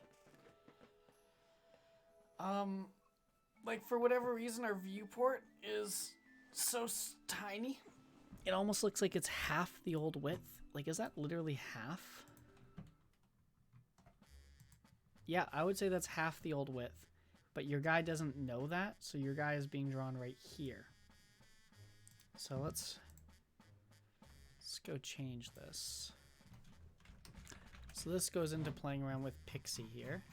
And this is probably some of the stuff that's resolved in Jagger's commit. So let's go look at his code here. And let's go to the big Pixi JS change. So if we go to Pixi JS, what happened? He changed that. When you launch the app, it still says this game, the width is this, the height is this. Oh, but it's no longer, okay. So width and height is no longer in the constructor. So that's probably what's happening, is that we're now getting default width and height when it should be width is this dot game width, height is this dot game height, and then we get rid of that. So now the parameter is the options. And that's probably why things were just looking so fucky before. There we go. See, full size. You know, scrolling is weird.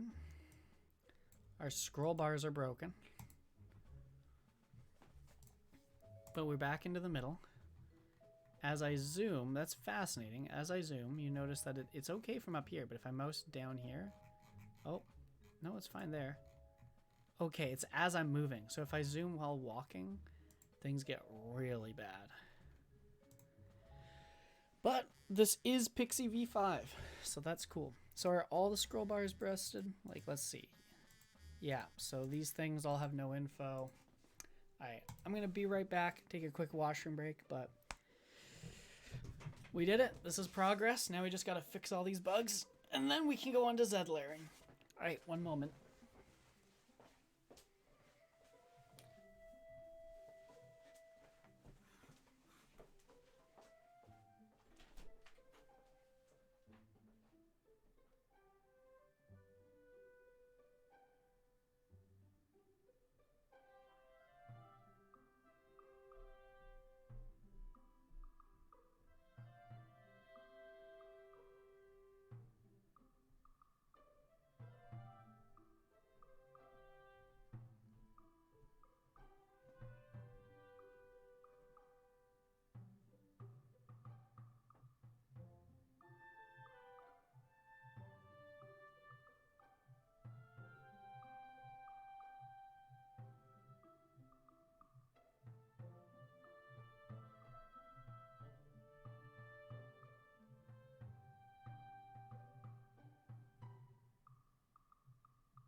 Hello, hello, everybody. We are back now for the second half of the stream. Now that Pixi V5 is rendering. Ooh. Can you guys tell the difference? Just look at that. It's just buggy everywhere. See, like, text isn't working. Oh, because that's in a scroll bar. Yeah, so all the scroll bars are broken. So at this point, yeah, let's see what we've got. Resume plugin is not a thing. So let's go into that. Resume plugin. Let's go to all of these.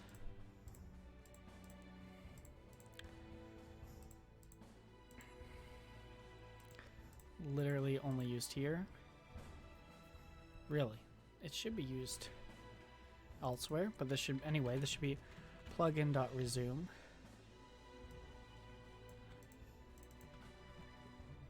Oops, no, I didn't mean to save yet. I wanted to see all the other errors. Oh, that was just another resume plugin. Cool, cool, cool.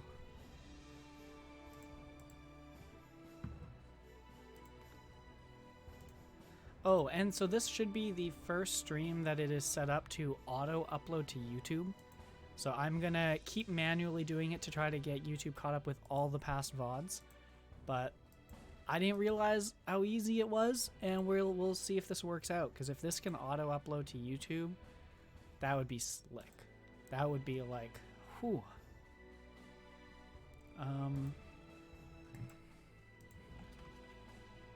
Okay. Scroll bar still didn't work. Cannot read. Oh. Let's go back to where I did that. Resume.plugin.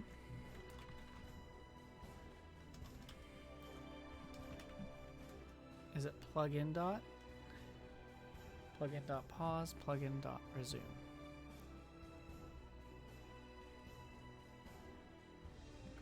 Is it plugins dot ever? Plugins pause. Okay, which one's broken? Tile map.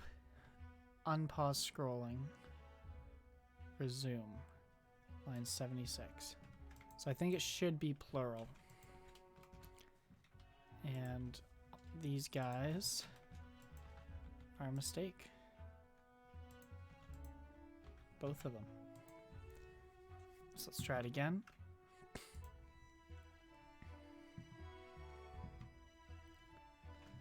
I'm so happy with how this ring came out. Like when we get the next ring, it's gonna look so slick.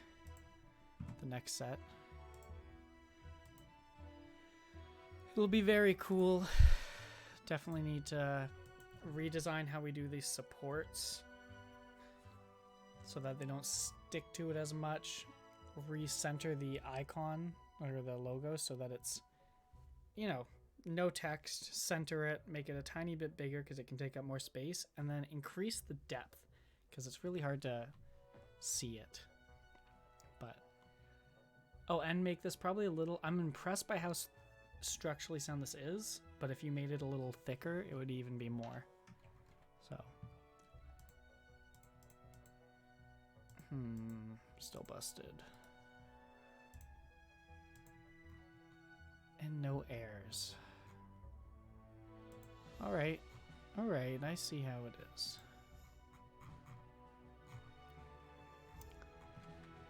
I see how it's gonna be.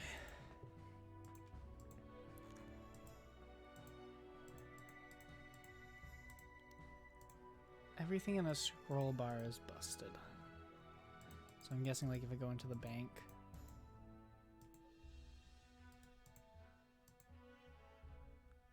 So it'd be like,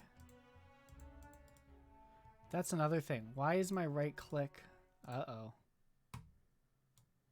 When I let go of the right click, it pops that up. That's a little annoying. Okay. So let's fix this. I'm assuming Zoom is okay. Let's see this working. Missing a few things. Scroll bars are broken. Okay, so Scrolling zoom is jittery. Z ordering done by class needs to be updated for all entities in one container. Performing check in. Okay. So Jagger's stuff here is now at where, like, I am now at where Jagger left off this branch. I was hoping that he had fixed these problems, but no, he didn't. So that's on us to do now. So scroll bars are broken. Why? Let's do a little Googling. Sorry, excuse me, about to sneeze. That was probably so unflattering and I didn't even sneeze. Okay, so it looks like scroll isn't really a thing in here. There's no scroll bar built in. So yeah, Pixi V5 scroll bar. We might have to use a whole new library for the scroll bar because, you know, if we go here, for example, if we go to, are we on the server? No, we're on the client. If we go to package JSON, you'll see that the scroll box, like we did update it, but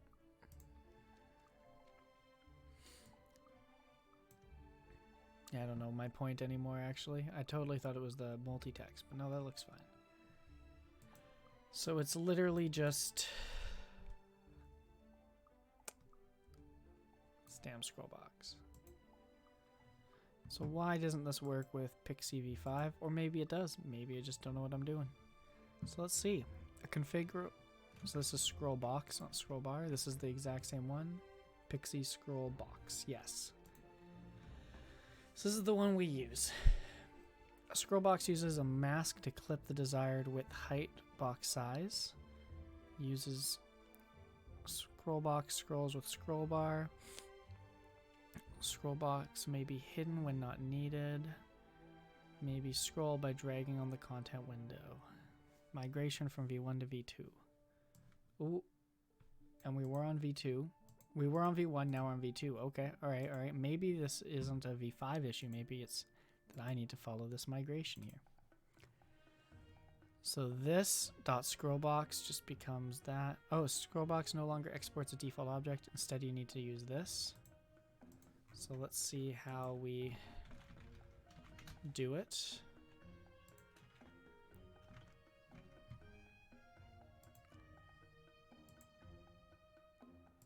So you have to now do scrollbox.scrollbox.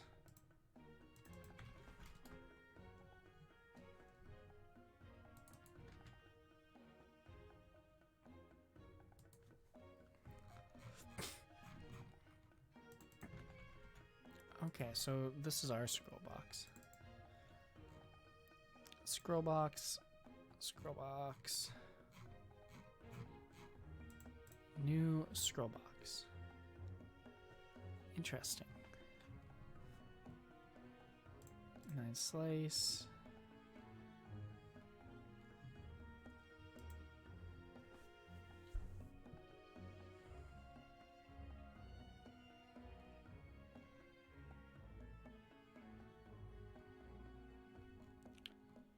Did Jagger make his own scroll box? That doesn't make sense. We're importing scroll box. And then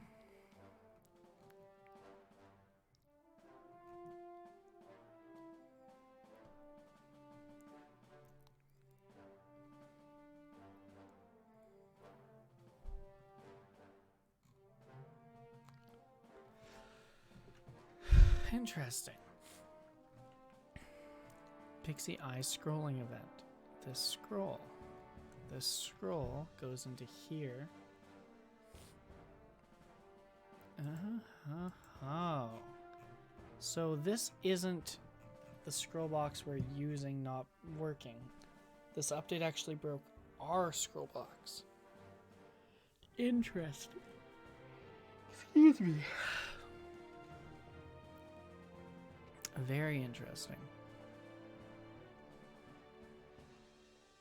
Seems like wasps spawn and fly away. You mean like eventually they leave you alone, or...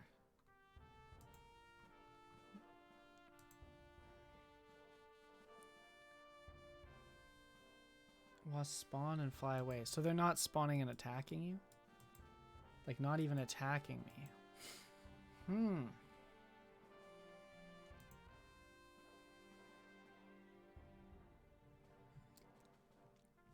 Okay.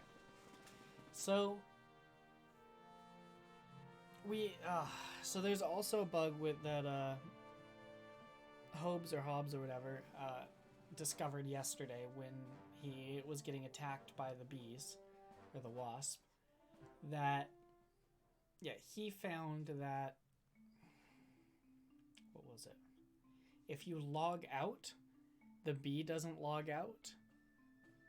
He just stays there and never goes away until someone kills him, and he like loses aggro and just stays. So that's another bug. So yeah, let's start. Let's just say like wasp bugs, and then I'm gonna edit this. Let's add some detail to this. So on wasp event, logging out leaves the wasp behind without a target forever.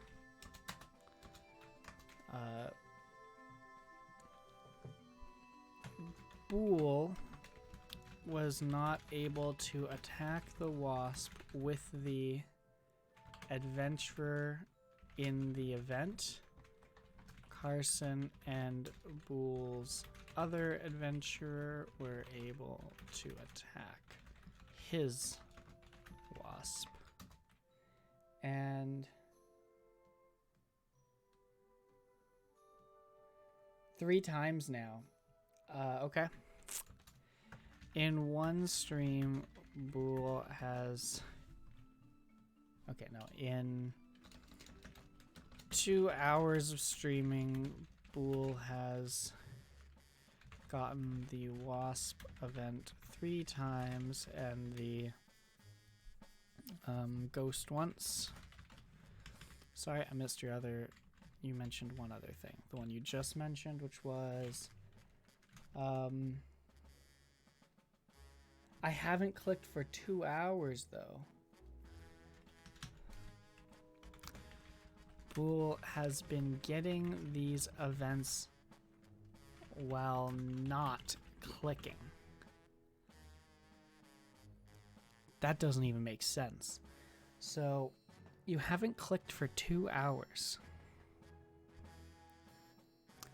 That leads me to believe that these are that something else is happening that is being considered an action, which might just, that's like a code smell right there.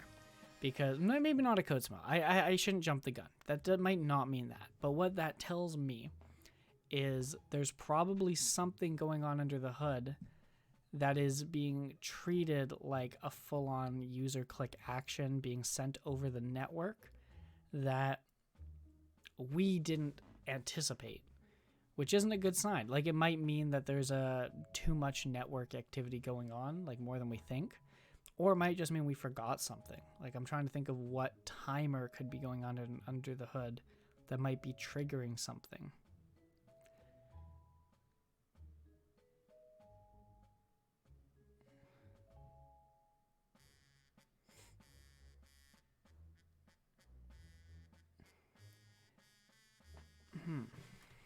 Not clicking, and he claims spam clicking 5x5 pickup gets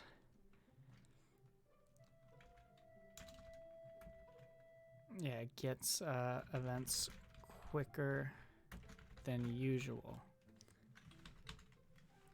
And I'll say you got the wasp 4 times. And so you're saying the wasp isn't attacking your adventurer after the first time you got a bee? That's how I interpret it. That the first time you got it, he was attacking you and it was doing 0 damage. And then now you're saying you're not even getting attacked.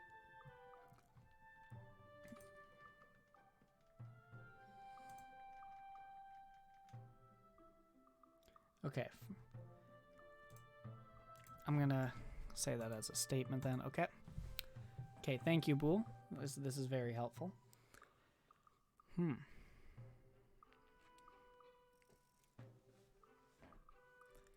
Very nice. Okay. All right. We'll get this sorted out. The rest just spawn and fly around. Okay. I'll say first wasp attacked adventurer. Everyone afterwards spawned and started running around.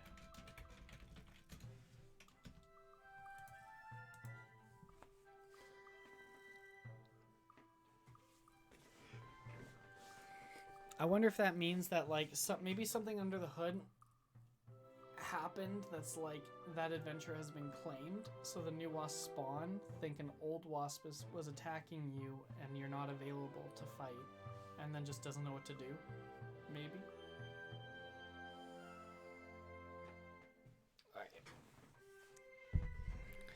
All right.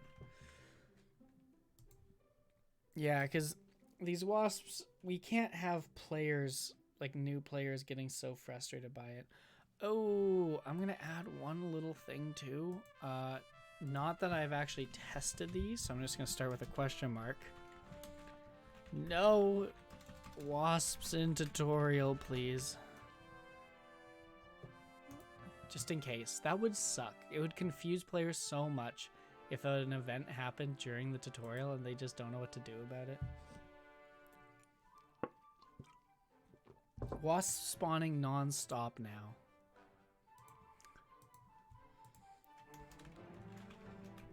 Wasp spawning non-stop now for Bool.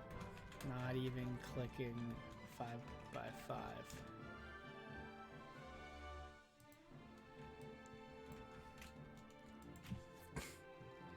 Okay.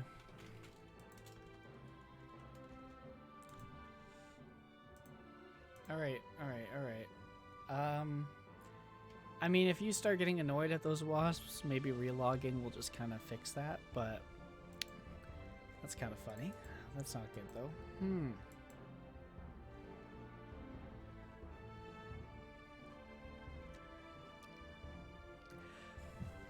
I wonder if timers could be like stacking.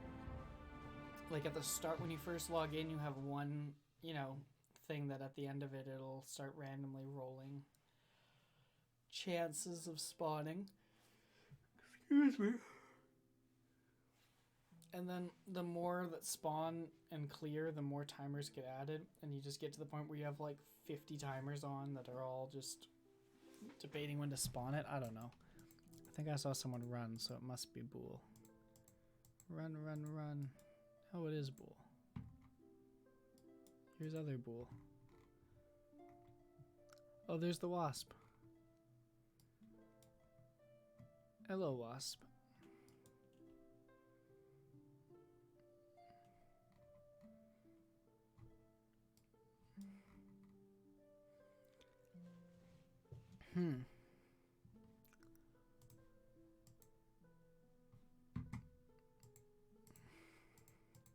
Look up, yeah, I see now. Get him. Fuck up that wasp.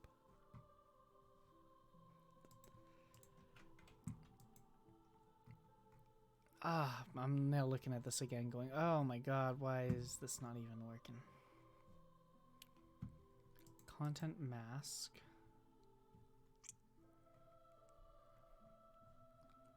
Like, it looks like we're not even using the scroll box, but we are. Wait, are we not? Are we?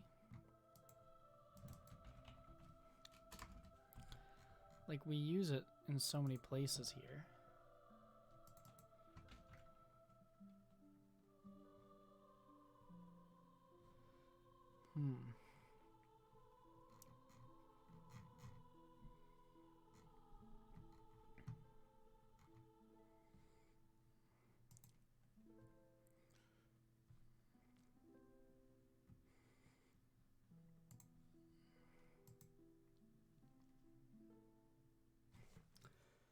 as you killed it, another one spawned. Ugh. Oh, there he is.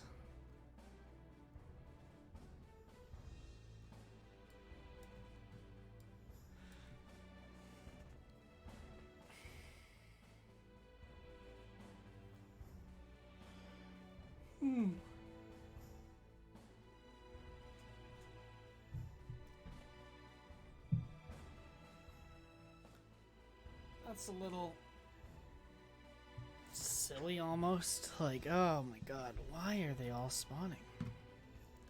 Okay, I'm gonna do a little investigative journalism here. Because I need to understand what's going on with these events.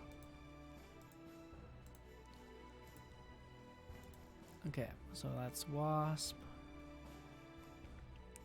Event. Start wasp, makes this wasp. Makes the bounds, set it to run, give him a crap ton of run energy. Huge walk bounds. Gets the player's HP, gets the player's defense, and basically builds. It determines the stats of the wasp at runtime based from the player's a weak version of the player's stats. Oh, excuse me. And again, it looks like it's repeating. Okay, alright. Try despawn.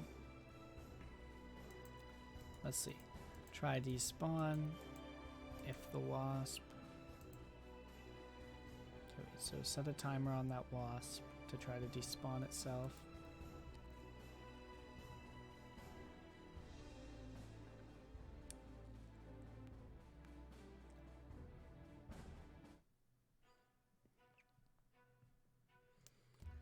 So if the owner or the wasp is dead, despawn it.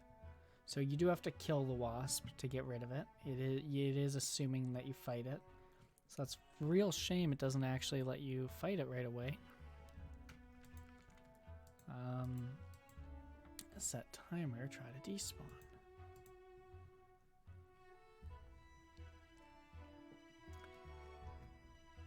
Okay, and what starts a wasp is start event 8.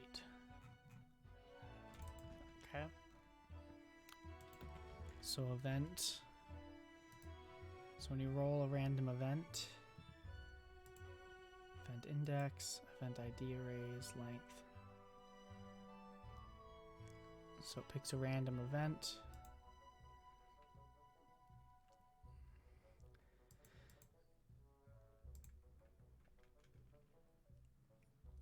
Oh, we do have a check here that the tutorial is done. I will get rid of my criticism that we need to make sure that is not a thing.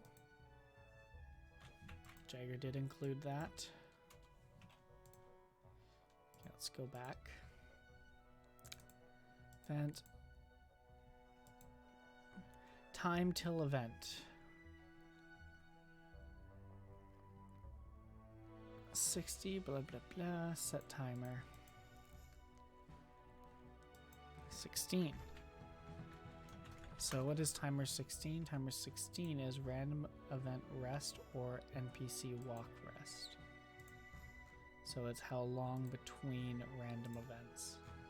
So random events seem like a timer that gets triggered on click, but maybe in this case isn't getting triggered on click. So roll random event. Event chance. All right, let's do a little check here. Where do we call this? Interface handler. So message ID.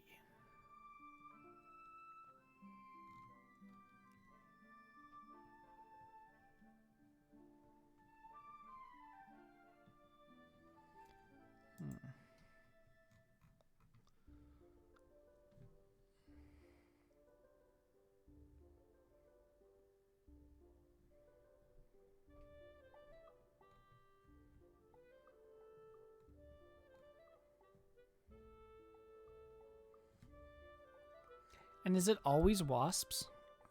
Bull? Like always wasps?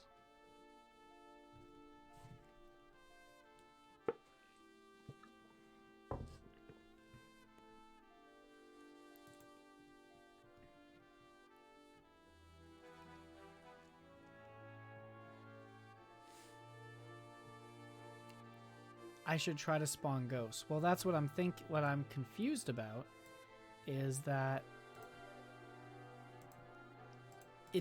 there isn't like something that only spawns one or the other. This says roll randomly ghost or wasp. Like basically this is saying when you interact with an interface, which can mean clicking on yeah, okay. So when you interact with interfaces, there's a 1 in 1,000 chance of either a ghost or a wasp spawning.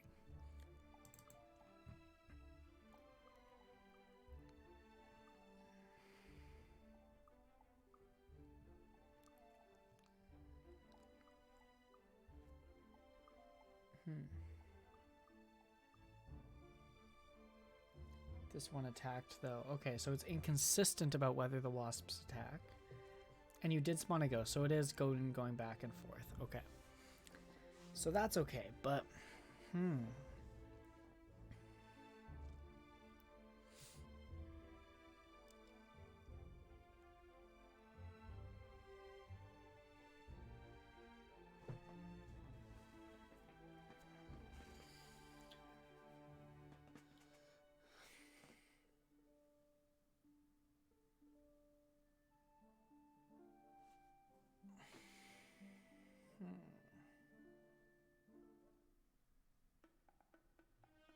oh, just no ghosts yet, just wasps. Okay. Event ID. So it basically says the length, which is 2, times math random, which is between 0 to 1. Floor that. Wait, so there's 2. So 2 times 0 to 1 is between 0 to 2. And then you floor that. It should be 50-50. I'm confused why it's not 50-50, but it should be 50-50. It's like it's triggering on every action now. So it sounds like it's building up. It sounds like... All right. Let me check something out. So I just put a breakpoint on the server, and I'm just gonna roll a random event just fired. So I click this again, roll a random event. Okay. So every time you open an interface, this method gets called. We're basically looking at it and saying there's a 1 in 1,000 chance. In this case, I didn't roll it, and it just returns false. Okay. But one day, I am going to get it.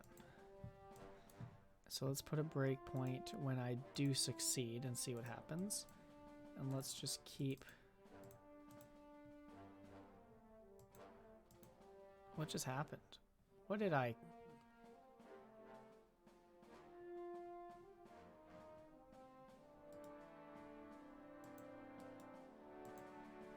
What is going on?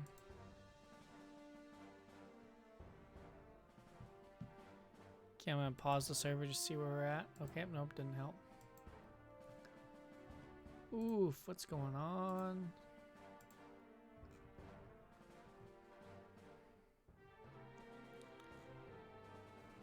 Oh, the item started disappearing and it's getting errors. Okay, what'd I do?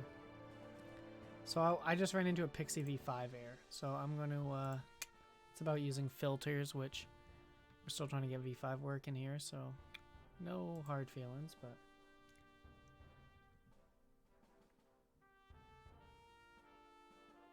Like, I did it twice without spamming. Hard to explain. Yeah, no, I understand it's hard to explain without, like, knowing what is triggering it and how it works.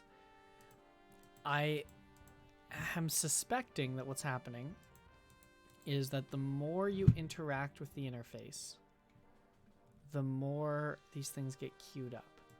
And that doesn't really make sense. I don't know. That actually really doesn't make sense, but I'm just suspecting that that's what's going on. So I'm just gonna, yeah, so I'm just gonna keep pressing this until I trigger the event myself.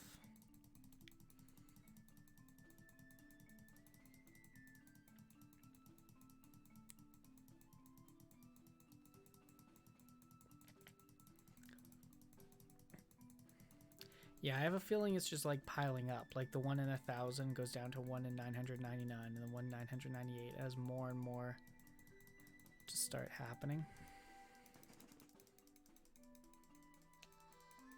Alright, one day we're going to trigger this event.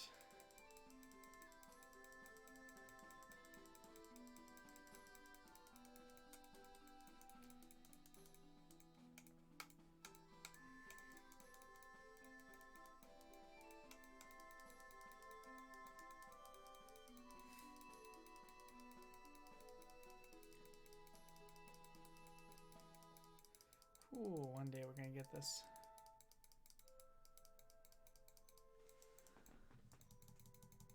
I'm so dumb. Why don't I just change this? If this is bigger than 500 or 100. There we go. I don't know why I was doing that. I have full control. I can just change the odds. Zoom out?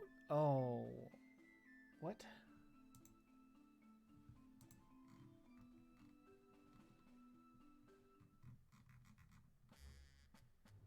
I see a wasp.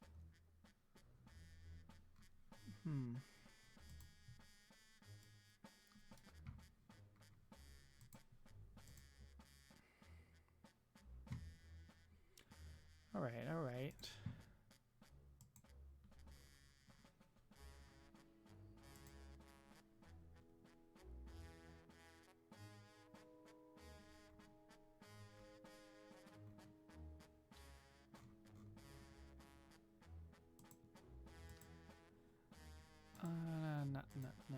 No.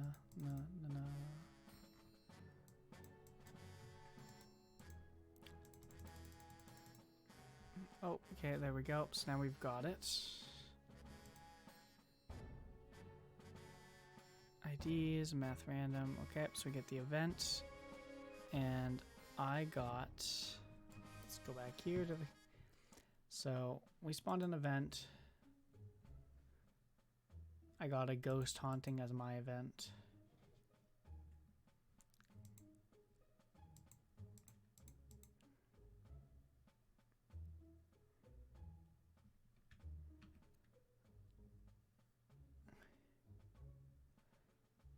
Okay.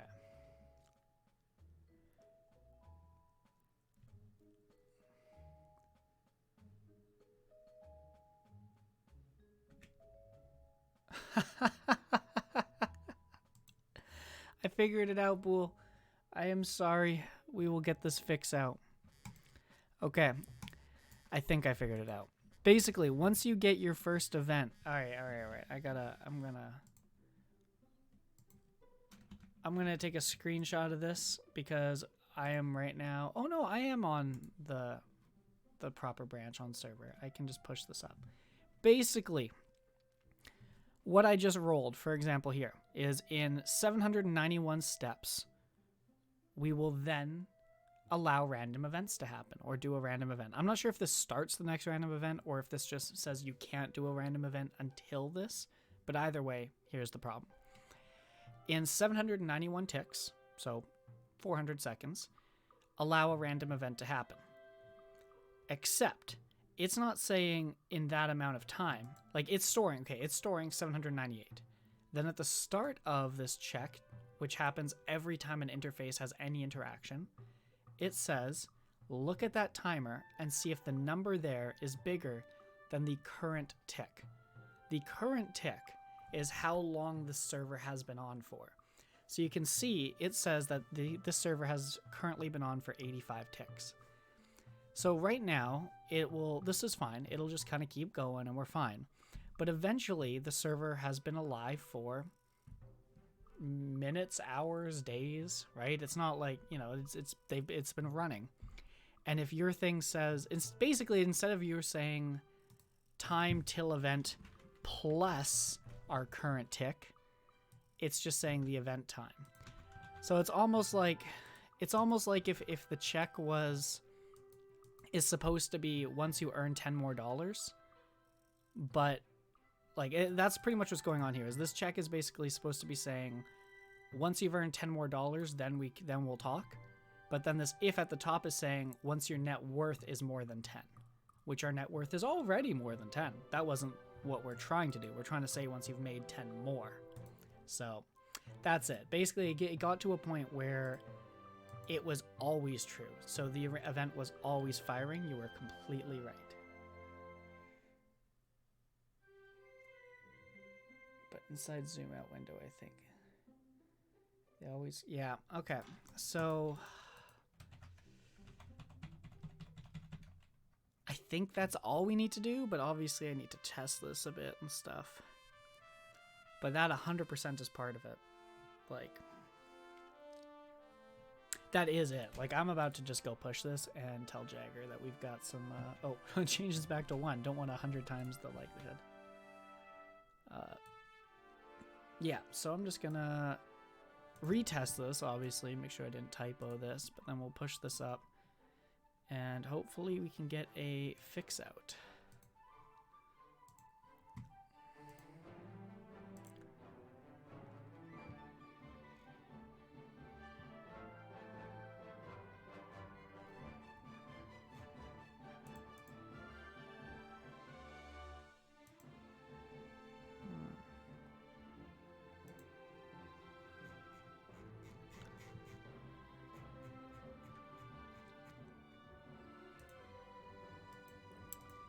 Sorry, I'm just gonna DM Jagger and be like, we've got a bug with events that I'm pushing the fix for to server. Actually, let me test this all first. I shouldn't get ahead of myself. I'm very confident that this is it, though.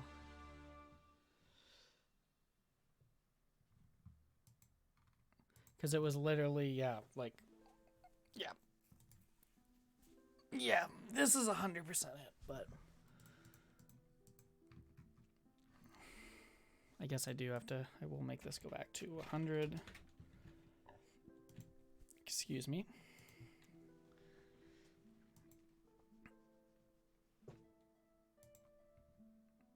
I mean, okay, actually what I'm going to do is I'm just going to first try to recreate Boole's issue with higher likelihoods. So you can't see it, but on the other monitor, I just undid my fix. And I just want to prove to myself 100% that this is it. So we'll set tick speed to 1. Oh, wow. Did you see I just spawned it?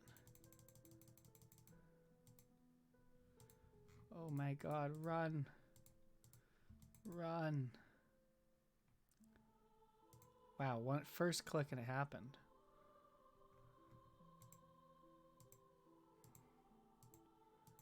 Seven, 8, 9, 10.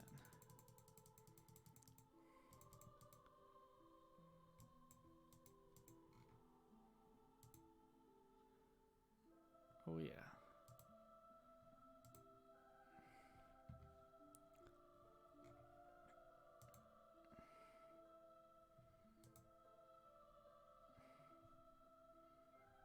Come on.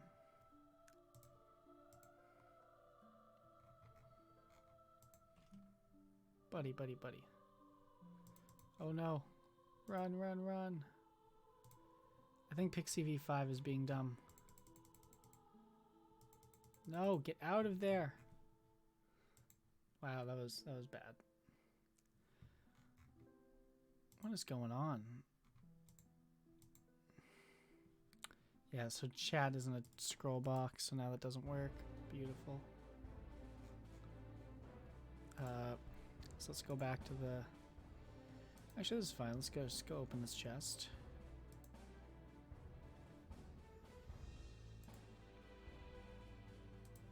What is with some of this delay?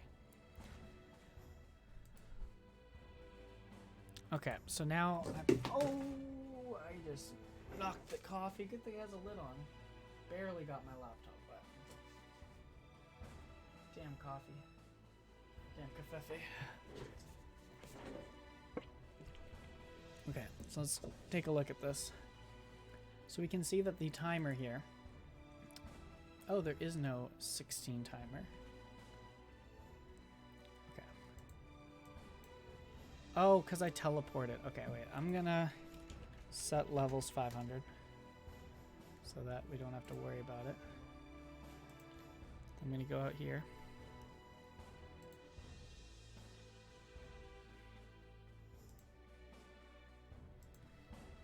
Alright, we're going to change it to tick speed 500 at this point. At this point, we are well past needing to worry. So, bam. So, random. Okay, so let's put the breakpoint here. We'll just keep going until we cause it. Bam, we caused it. Okay. So now we're going to go. It's going to set time. Right now we can just check that the timer, at timer 16, is set to 4703. The current tick is way further than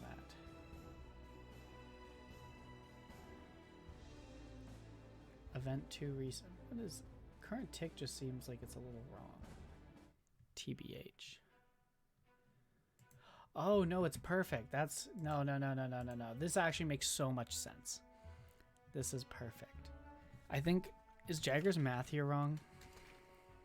600. No, wait, am I just wrong? Let me go back to here. So we go look at the event. We look at the ticks. The tick is 4703 and it tick weight 1707. So time till event. Okay, all right. Maybe I was wrong. Let's see in a second. So we get in here, and it says get tick. And the current tick is 29. So when we go in here, I need to see if timer data... So it wants .tick. No, that is right. Okay. Shoot, I was really hoping this was it. So basically when you say set timer... Let's go back to this. So when you say set timer... It determines, wait, so you say set timer. It decides, oh, then it takes the current tick. Okay, no, it is smarter than I thought. No. This is why you have to, like, test it like I'm doing here, because I was so confident, but I was wrong. Okay, so... It's not this. So we'd go in here and then it'd go false. So after I got the event, it did not fire again.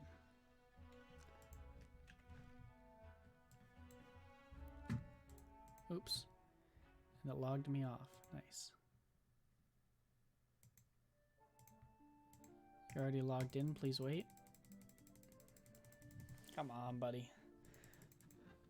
I know I'm not really logged in. Okay, we'll make a new account.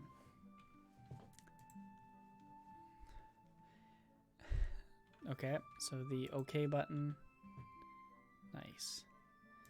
I just checked that we did not get it on the tutorial, so that's nice.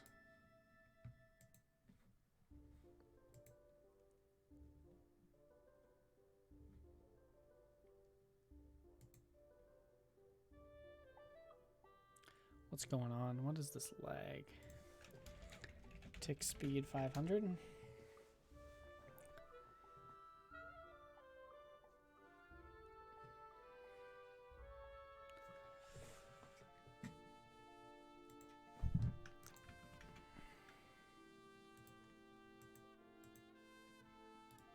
Alright, this looks like a client thing. Where's my errors? Oh, yeah, okay.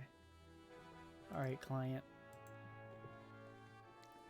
Client Data manager is not defined. Cannot read property friends of null. Okay. Alright. I'm just getting Pixi V5 issues right now, so sadly I did not solve this, and I'm very sad. I thought I did. I'm sorry, Bool. I have failed you. So let's figure this out.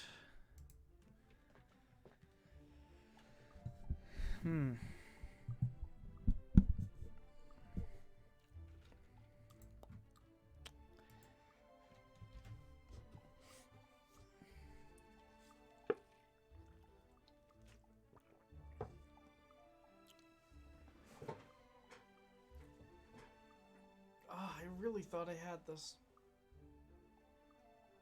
Again, timer tick is bigger than current tick.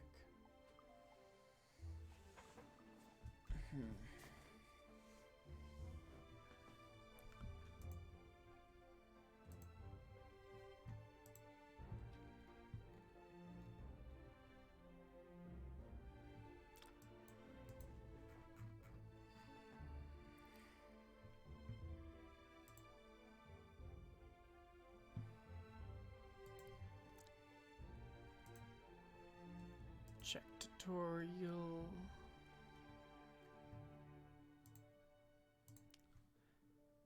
Okay, 1 second.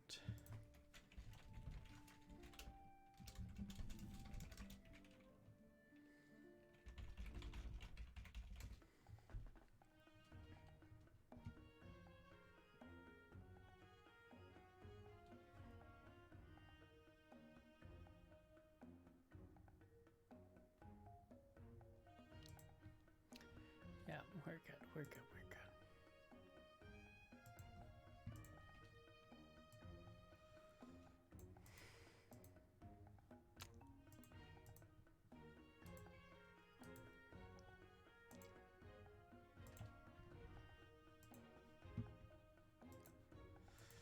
Alright, yeah, I'm gonna go back to Pixi V5, but oh, that's annoying. Okay, I'll chat with Jagger about these issues. Maybe he can, I'm sure he can help us figure it out.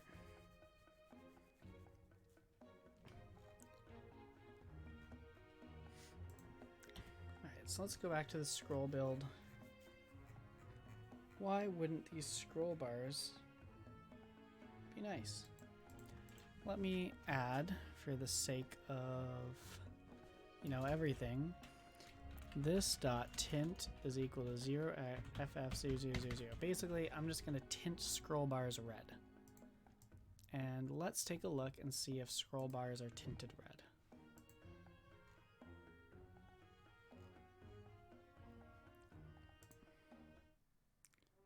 Did I lose localhost? I guess I did.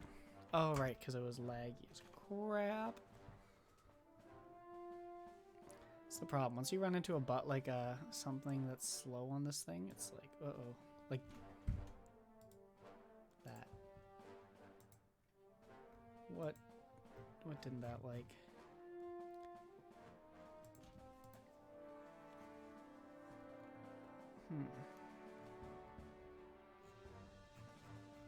Yeah, okay. So let's figure some of these out.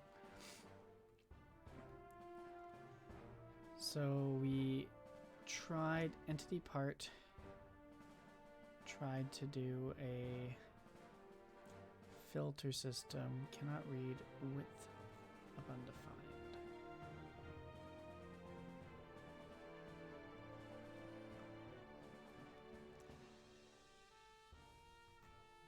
Cannot read property width of undefined.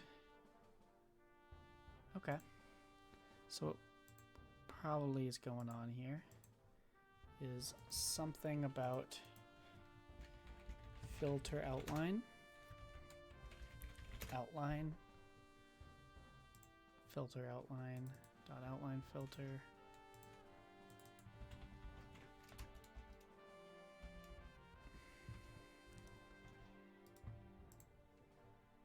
So is it on trying to import these things?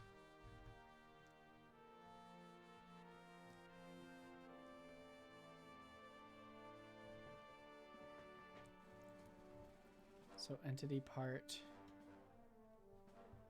tries to do an outline. Okay, so let's go to entity part.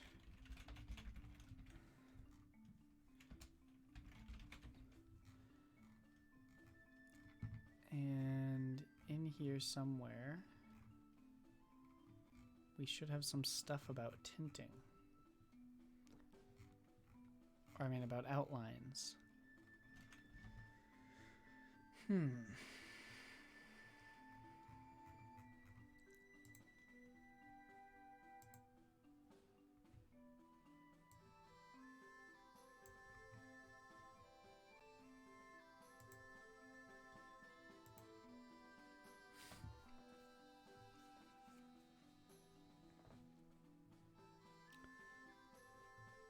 So basically, application render, render container, game scene.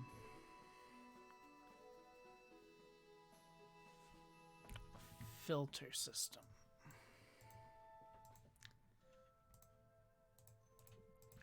I'm pretty sure it was dot filter. Dot filter. Here's Pixi.js outline filter. Is that what we're talking about?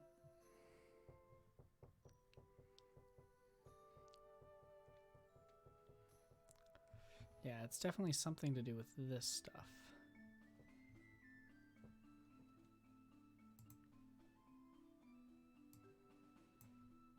Oh, yes. Okay. So it's that we are in the character customization on the tutorial. That means we're in appearance UI and there's a selected, there's selected things. And so if something is selected, I'm adding a new outline filter. And I betcha it's on this thing. It basically takes a thickness, it takes a color, it takes a quantity or quality. But this, go back to it, appearance UI, it's this line. Like if I uncomment this line, I bet you that this screen doesn't die as hard as it currently is. And then we'll know. Yeah. There we go. So it was that outline filter. Because it would like tell you which one of these bottom ones is selected. So this is actually like totally okay. Because when I've been saying post-processing, these filters is really what that is. Post-processing is basically just means doing work on things after it's been processed. So these filters are basically saying, like this is Pixi.js wrapping that into something that's easier for developers who don't know how to make their own. But inside this, you can create your own filters, and they're just shaders that run on your graphics card and do the exact same thing as what like WebGL would do, or pure WebGL code would do. So yeah, important. This is a WebGL only feature and will improve the canvas. Yeah. So newing one of these guys seems to be an issue, but it might be assigning it. So let's try something else. Let's say this and see if the crashing is on creating it or assigning it.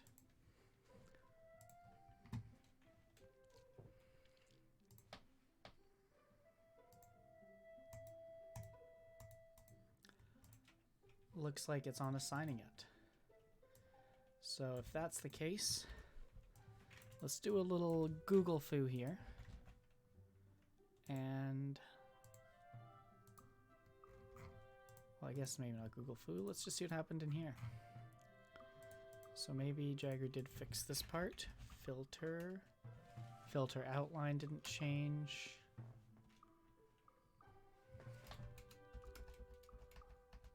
Okay, he didn't have issues with it, or it didn't come up. Okay, so what about here? If I go to here, what does Migration Guide have to say about filter? 5 creating filters.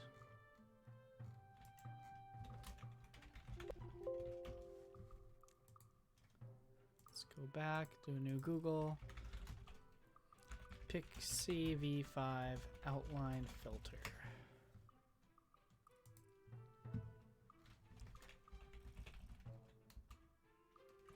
Okay, so here is the Pixi filter outline.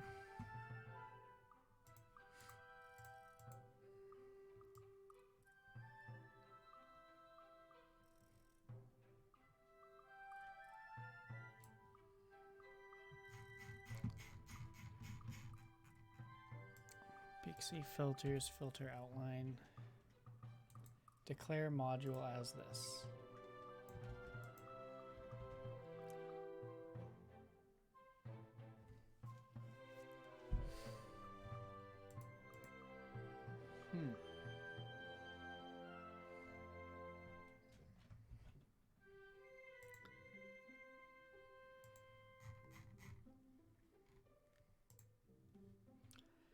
New filters, some sprite dot filters.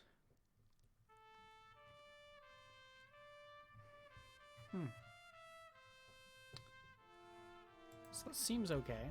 So let's give something new a go. So Pixi V5 outline filter width of undefined. That's actually our error. So let's see if something comes out here.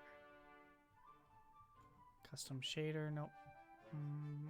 Pixi plugin doesn't seem ready for that, no.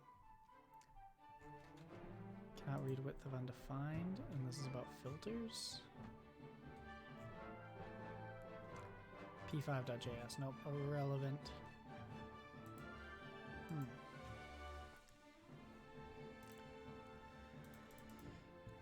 So let's go back to this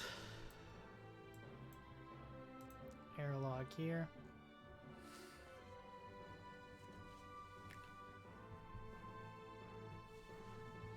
Filters, hop, cannot read width of undefined. This dot thickness uniform. E dot size.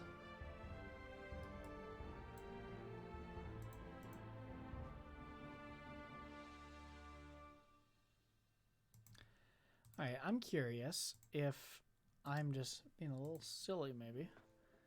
And this guy, it's just one of these guys. Like, let's see. Is this how I've had to do it in the past? Seems so. Filters, Pixi filters, outline filter is that. And then when I am doing appearance UI, what do I have? Pixi filters, outline filter, yeah.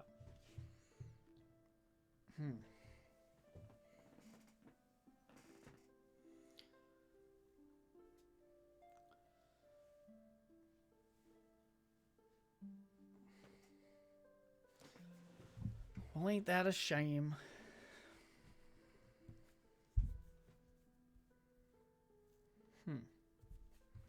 Why does item sprite get it? Because it also assigns it and then it just uses. Okay. So this guy doesn't look like it needs it. Or shouldn't. Dependencies, this bad boy. Okay, I think I got it. Maybe. So install, I think I need to change this. At Pixi / filter outline latest. Does that make sense? Basically, I want to update the latest version of Pixi filter because I didn't. I updated all these guys. I didn't even see this at the top. 3.1. All right, let's see. Guys, if that was it, like, it seemed weird. It seemed like why is my code doing this? You know, it definitely felt like, nope, that didn't fix it.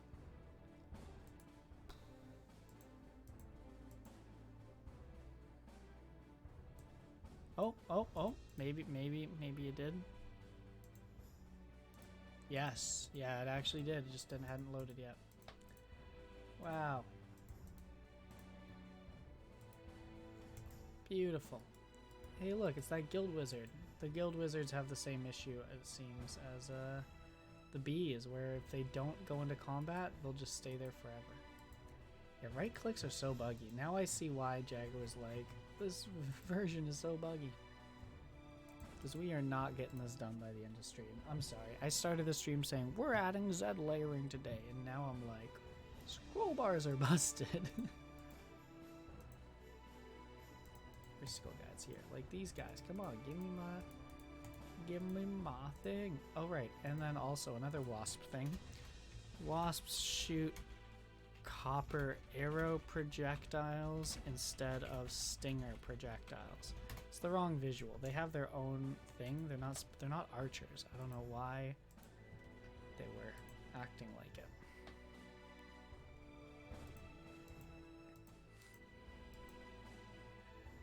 Straight up, when I was trying to decide how I wanted the stinger to look, I just googled bee drill, and I was like, yeah, let's see how bee drill does it.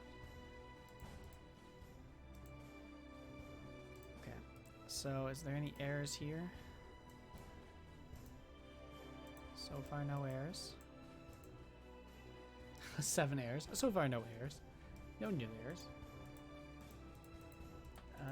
Those errors are always like, they're just environment stuff. They go away on master. It's just because I'm local host. In case you guys have ever wondered, I should probably bring this up because I have seen randoms who come into the chat sometimes question why there's errors that I just ignore and warnings and stuff. These are things that only matter on local test, like localhost. If you look, the errors are stuff like, we can't connect to this. And that's because this is server 2. You know how there's server 1, server 2, and test? This is the IP of server 2, and I don't have a second server running on localhost. That's why. It's built, it's configured for deployment as if it had all these servers to talk to, but then we're running it locally as just one. I could put in the effort to do more than one. It's kind of like that stream Jagger and I did where because we were both in person, we managed to basically him play on my game, you know, like even though we're on different computers, because we just hosted all the servers locally and actually set it up. But for simple testing, it's not worth it. But those are not real errors. That's why I always ignore them. They don't exist on the deployed version. Okay, so let's go back. So we fixed this. Pretty sick if you ask me, but you know, no one asked me. So next, Cosmetic Glow commented out. Nice. I forgot about that. In the, you know, it's like items supposed to have that glow in their cosmetics depending on their rarity. But that's Pixi V5, you know. Can't add too many effects on V4. Only extremely simple ones like outline.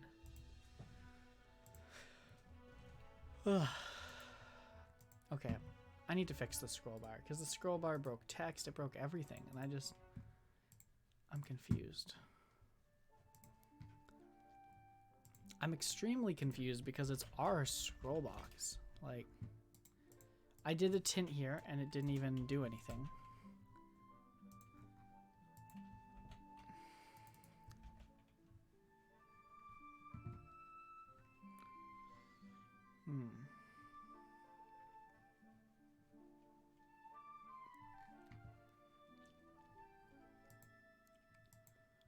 Content mask.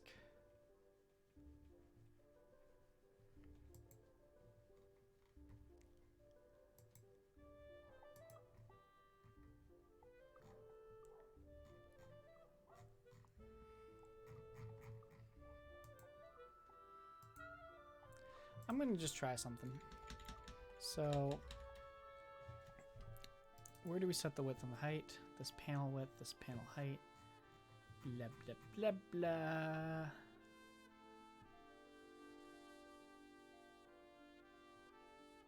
This is bad. I forgot how to put a gem on a ring.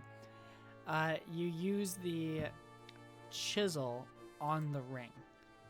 Yeah, if you use a chisel on a ring, maybe on a gem too, but if you use a chisel on a ring, it'll show you all the ways you can encrust your gem and stuff.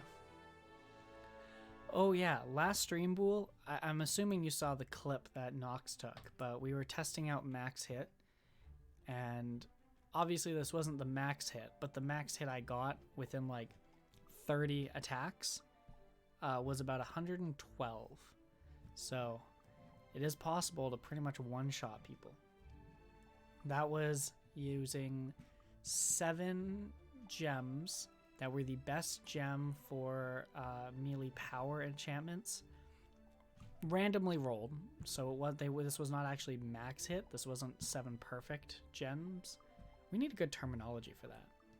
Anyway, it wasn't 7 perfect gems, but it was 7 gems of the best enchantment for them, like the best type, like, you know, a good pairing and everything. It was about plus 450-ish bonus power on melee, and I was hitting something with 1 defense, and I hit 112.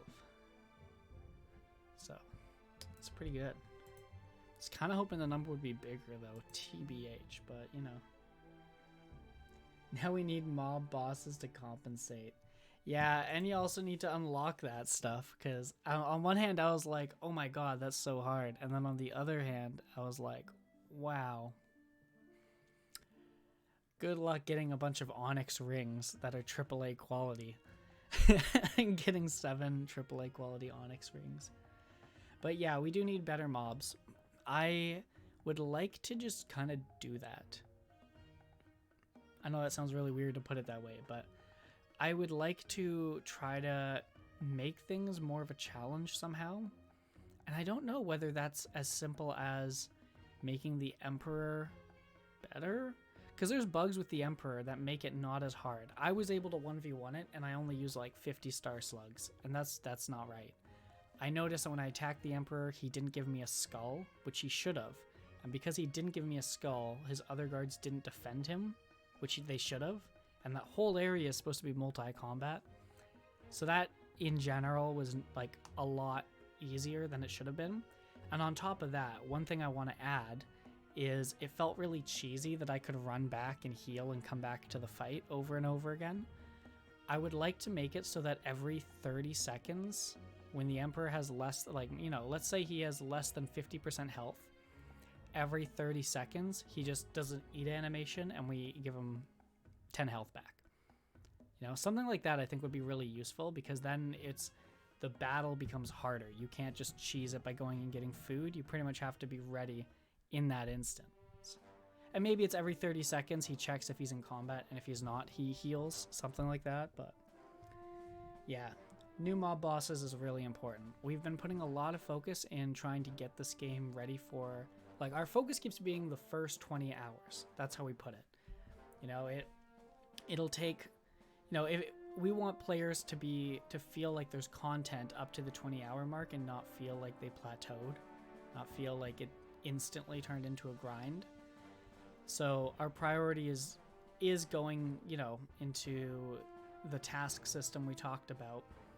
But the task system is going to have combat tasks, and people probably don't want to just beat on chickens. Like we've talked about wanting to make like godly tasks. Like basically in the guild, you have to do a certain amount of tasks to go up to the next guild member tier.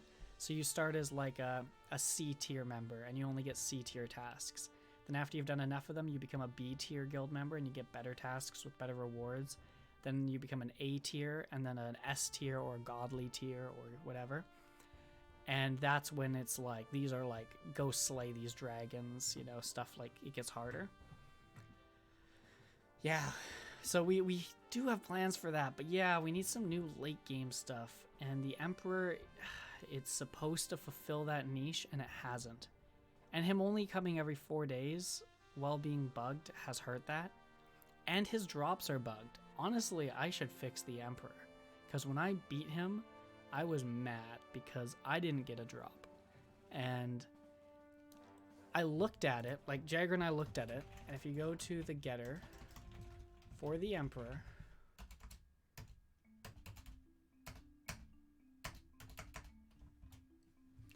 and you look at this drop table, the logic here works out that there is a 100% drop rate. It is supposed to be impossible to go through that drop table and not get something, and I got nothing. So that was a bug. There's something wrong with that. So on top of, like, you guys have told us that things aren't dropping as much, and we've been looking at the numbers going, it is supposed to be very rare. It sucks you've gotten unlucky. It's kind of, that's not in the words we put it, but looking back, that's probably how it came off. That we were like, too bad. But now that I've realized it's actually bugged, it's like, why didn't he drop it?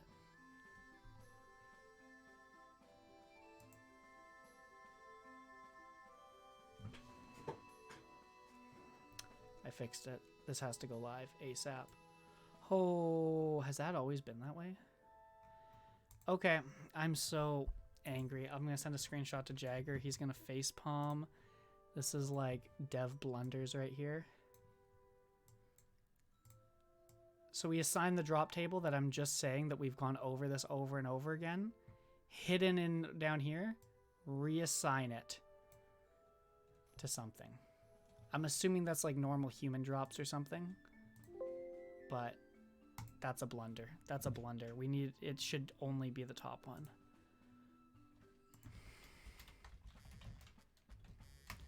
Oh my God, that's bad. That's bad. Rip. Yeah, no, seriously. Oh my God. Really? This has been what's stumped? Just delete that line. All right. Holy. Okay, I'm going to go look at the other guards now. None of them had any drop issues, right? Because you guys have gotten scrolls and stuff. But, like, yeah, if you look, Emperor Magic Guard sets the drops. Doesn't do anything else. So Magic Guards were okay. Emperor Melee Guards, same thing. Sets its drops, didn't have more.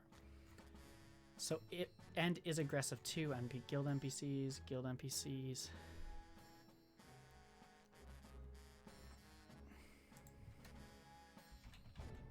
Oh, Jagger just pitched that that was probably a merge issue.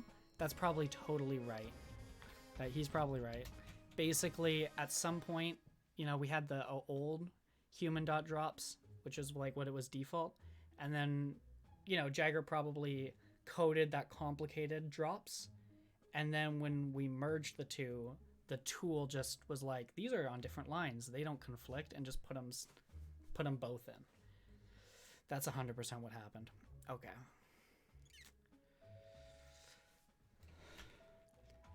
That's why the Emperor drops were off, though. Only the Emperor guards had proper drops. Yeah, ripping pepperonis and stuff, you know? Like, yikes. Okay, we'll get that out too. Okay.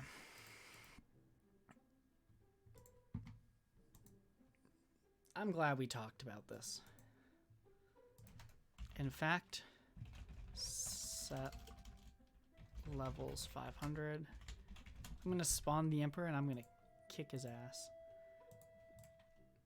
Just so we can fight him.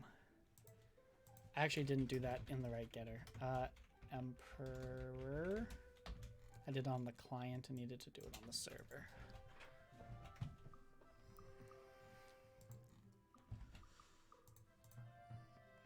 And what character is Emperor? 98. Okay. So NPC 98.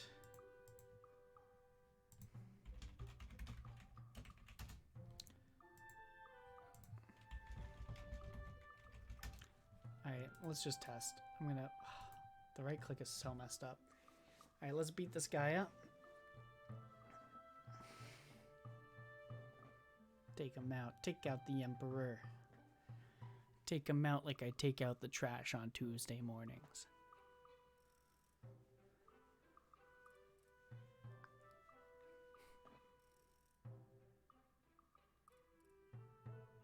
Ooh, yeah. Ooh, what is this? Actual drops, even though it's not what we want. 48 metal shards. That's something, right? That's something. It's not literally nothing.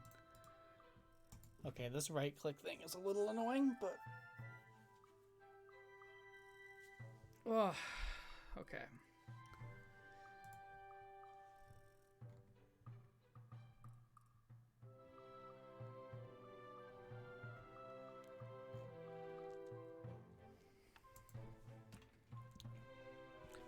Ooh, what do we have here? A 300 nature shards and a 3x3 pickup scroll and burgundy silk. See, not nothing. Oh my god, why was that so hard? Okay, perfect. Wow. And I'm gonna be right back. I've actually got another one of these 3D printing. In Canadians sent me some, so we queued it up, and I'm gonna just go check up on it, see how it's looking. So, be right back.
Oh, oops.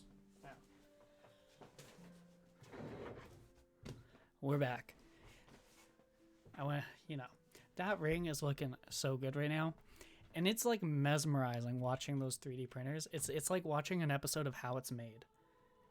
Well, I don't know if you guys have How It's Made, but it was like a great show growing up. Literally just watching machines make something while a voice narrates how it's made. Classic. Okay, we need to start by fixing this right click. Like, yikes. Actually, that's probably the hardest thing. I'm gonna go back to scroll bar. No clue? Oh, it's good. It's good. Imagine just like an episode that's like how a soccer ball is made, or a baseball or something, or like gumball, like I don't know. Anything. How are water bottles made? It's just literally step one to the end result. Just showing you how it's made. Classic. But yeah, I'm excited. The new ring looks sturdier. It looks a little thicker around the edges. That middle part, the support that I had to cut out at the start of the stream is a lot thinner. So hopefully it'll be a lot easier to separate. Pretty hopeful. Yeah.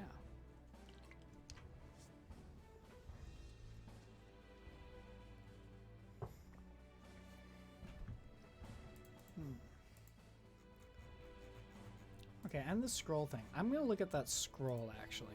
I have a hunch that that's really easy.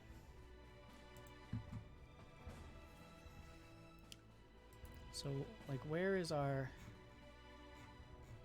on wheel?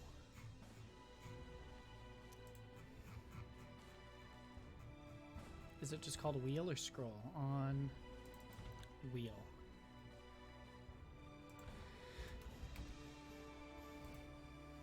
Sprite wheel. Nope, not what I'm looking for. Pixi.js, add listener for wheel. Nope.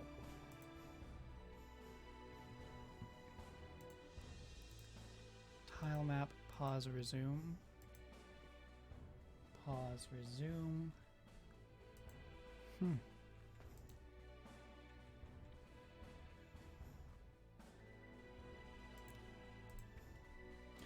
Maybe it's not wheel. Maybe I just need to look up. Actually, a little surprised. Okay. So let's go look at this on zoomed.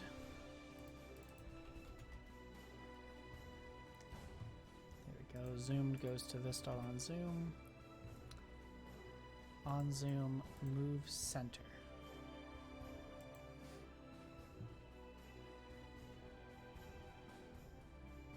So essentially, and wait, what's on moved? Moved. So if your mouse, let's get back to this. When your mouse moves, the wheel changes its centering. And when you zoom, it changes its centering.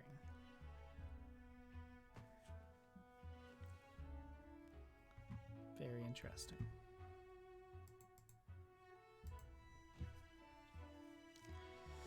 So let's just say I comment this out, because this was me trying to fix a Pixi V4 bug.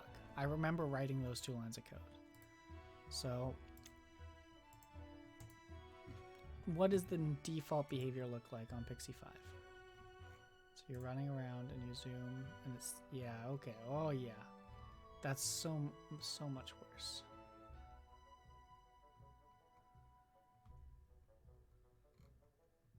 Something still thinks I'm way over there. You see that? You see that? It's flashing as if I'm still up there.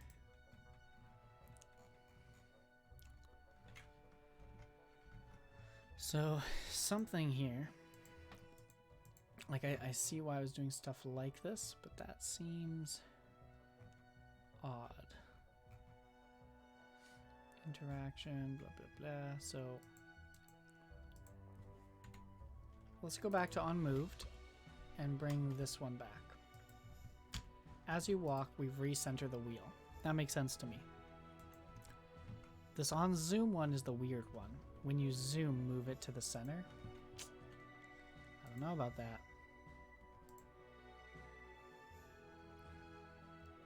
So this now is like, it's not snapping far, but it is like a little off. And then this moves at center.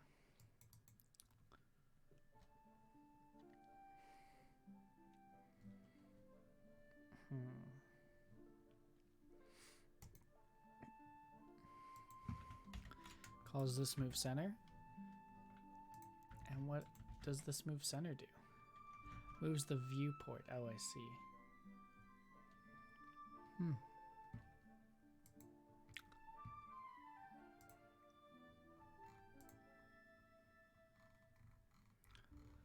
So I see how that...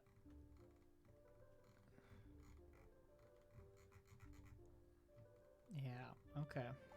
So...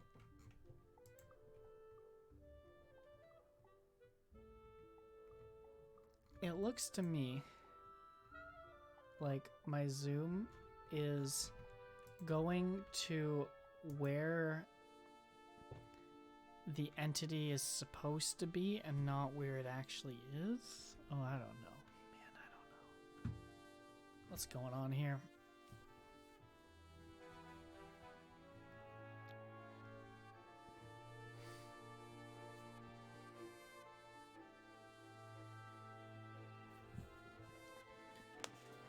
Okay, so it's basically if you have an entity you're following,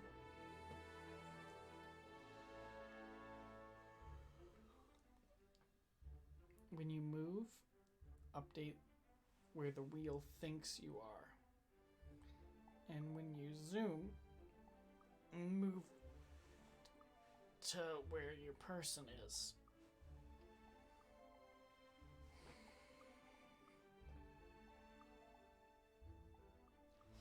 And then I wonder, now that I say that, does this come down? Okay, it might come down to the fact that there's some scroll behavior code that I added a while ago. Where is it? Radius. What if I change this to 0? And let's see if I do it anywhere else. Nope, only place. Basically start following them. How much space do you give it? 0 should mean snap to the mouse, or I mean snap to the person.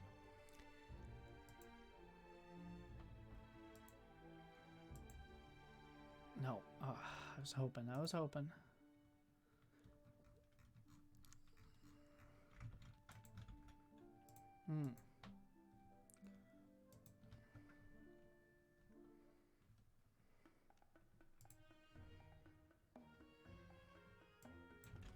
If I just get rid of radius.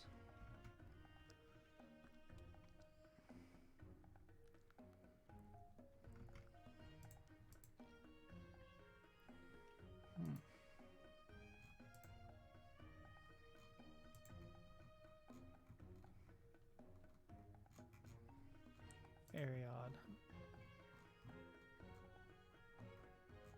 Okay, I'm gonna do a little screen to GIF recording here because I'd like to see some frame by frame action of what this behavior looks like.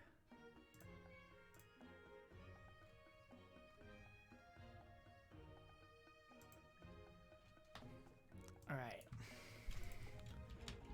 So what does this look like? We basically start walking and then all of a sudden, okay, so we're here.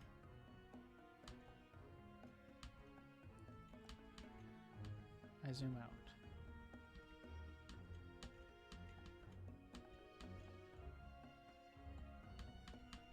Yeah, what is that? So it's like it goes left, right, left. See that? That's what the jerkiness is. So we start zooming out and it literally goes too far to the right, like zoom out to the right, zoom out more, zoom into the right, zoom in more, zoom into the right, zoom in more.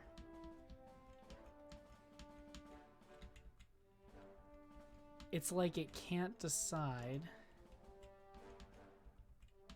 It goes down and then snaps to the person. It's like it's zooming, that's it. It's zooming in the direction of the mouse.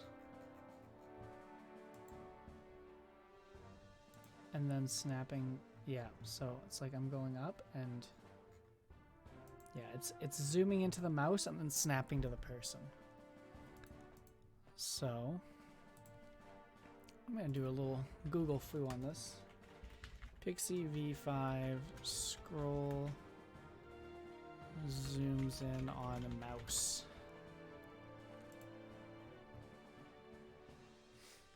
Did you try moving the display connect? Okay, I have to change. Oh, okay, whoa, 2015. Pixi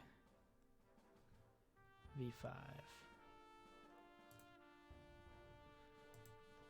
Let's just go to Pixi.js docs. And let's zoom. Scroll. Let's go here. Let's put that back. This wheel.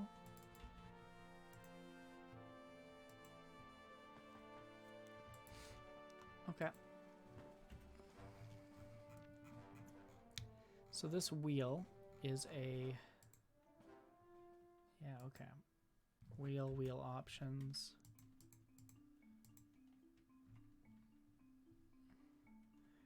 Center. So wheel, I do set the center.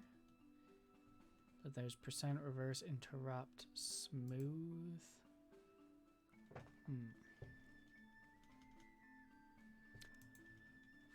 Follow.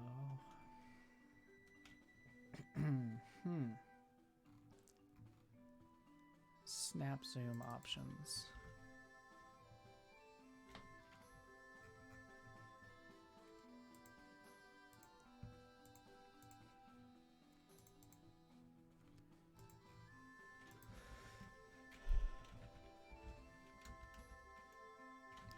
Let's go to viewport.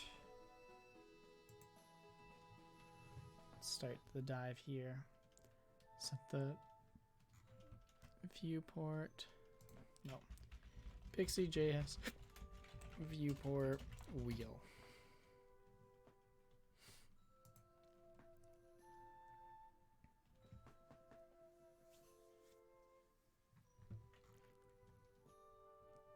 That is not official Pixi. npm viewport, that's I think what we use. Plugins.pause, plugins.removes, plugins.add, name plugin index. Simple example, blah blah blah, interaction. Module is important for wheel to work properly when rendered out view is placed or scaled. Yes, I saw that was on. Viewport dot, okay, activate plugins, viewport dot drag, pinch wheel accelerate. It's an interesting way to activate them. So do we do that, I guess, at the start? Oh, pinch wheel decelerate. Pinch wheel decelerate.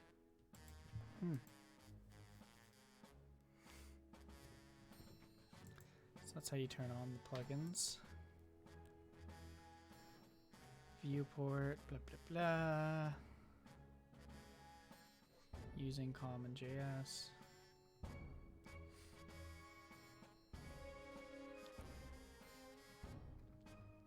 API documentation. Okay, so this is official. It's just that the Pixi viewport isn't official. It is by David Fig. Thank you, David Fig, for your efforts. So let's continue this. Simple example. So this is what we just saw. So we need to find where the zoom goes into. Can I just give it a Pixi sprite that it can zoom into? Why does it like go to the mouse? Wheel options. Zoom. Increases, blah blah blah. Center. Maintain the same center of the screen. Maintain the same center of the screen after zoom. So this is after zoom. Where do we go? So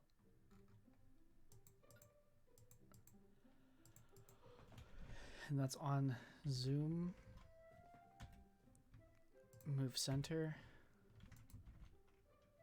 Wheel center. Yeah. Okay. No. There we go. So wheel center.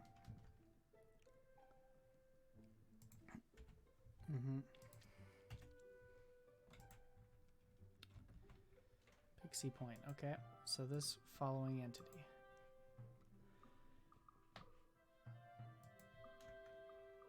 So do a zoom on that.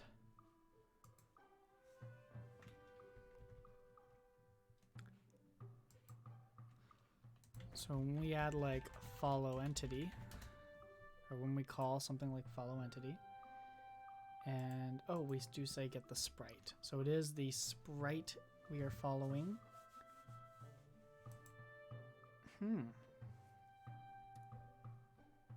And this might be it. So the thing we're set to follow is this guy. However, it is actually his sprite. So just to test, what about that? What if instead of saying this follow entity, we are saying his sprites X. And then we don't times tile size because he's already in the right coordinate system.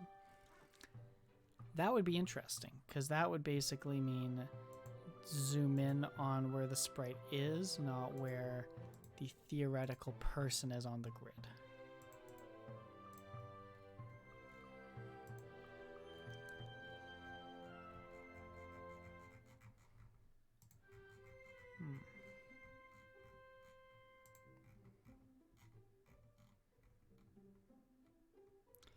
Yeah, still not working properly. But let's see, maybe I think I might be on the right track. So when wheel happens on moved, on zoomed. Dot X. Let's try it. Dot Y. This dot X. This dot Y.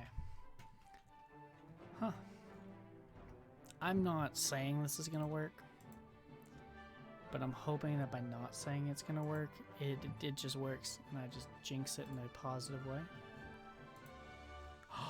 Oh my god, I fixed it. That did actually work. See, when you say it's gonna work, it doesn't work. But when you say it's not gonna work, that's when it works. That's how programming works. We fixed zoom on V5. Nice. Okay, cool. So that is a big thing. So scroll boxes are... Is that all that's left? I think so. Like, the labels all seem working. I haven't seen anything wrong that isn't in a scroll box. So I think we have, like, pretty much solved it. Nice. Alright, so let's go to scroll box now.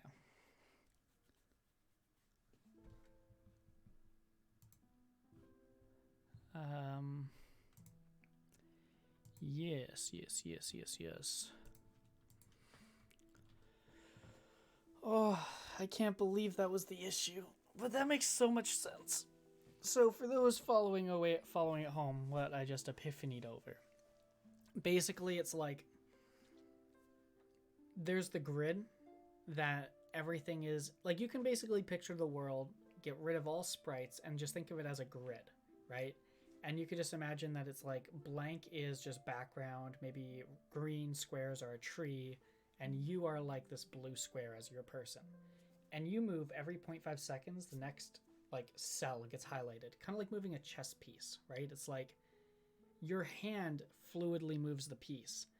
But really all that's happening is like it's like actually snapping under the hood, right? As far as the rules are concerned, it's just snapping. We were following the snap and then seaming into the real sprite's position, whereas we should have been following the sprite from the get-go. You know, don't follow where you legally have your piece on the board. Follow the chess piece that's in the hand itself. That was why the scroll wasn't working, is in that one point we were pointing to the wrong guy. So that's awesome. That's so awesome. I'm gonna have another coffee. When you put it in the cup, people give you less hard of a time about drinking it. Because now it just looks like normal coffee. Forgot to set up my coffee maker before the stream, so I can't just use this to sweeten normal coffee. Whew, so sweet on its own. I'm not used to that on its own. I always dilute it in coffee, but that is very sweet.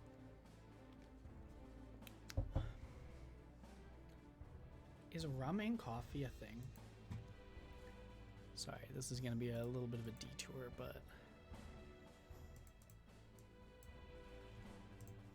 Rum in coffee. Is that a thing? I feel like that tastes good. Jamaica coffee. The complementary flavors of rum and coffee blend together in a variety of beverages. There's rum and coffee concoction for it. Huh.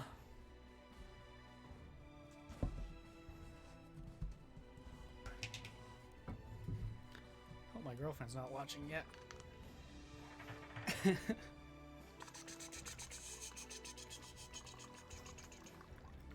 celebrating. This is very, like, this isn't like normal 40% rum. It's my festive pumpkin spice rum, so it's 30% rum, or 30% alcohol rum, but it is so tasty, and I bet this would taste so good in coffee.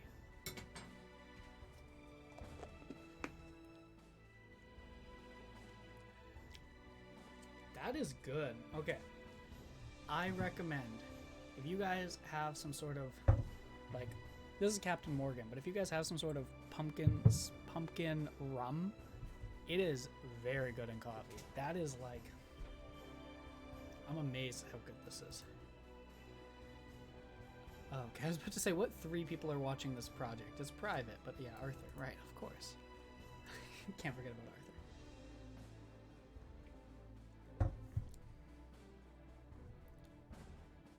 I can't believe this tastes actually this good. I'm like mind blown. Okay, let's get back to it.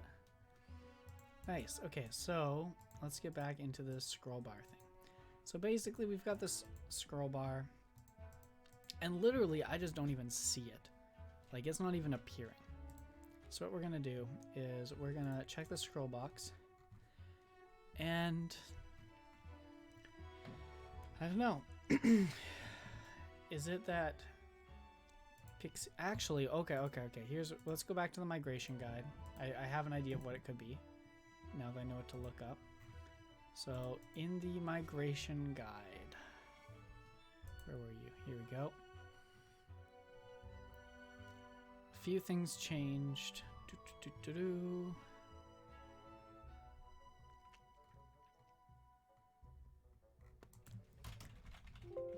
I'm wondering if it's something about like containers are like changed.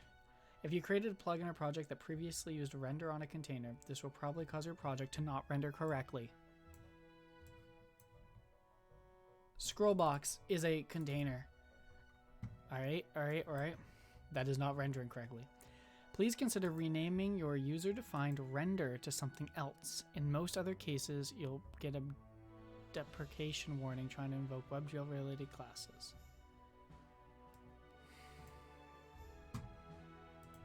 Do I have a render method in here? Build.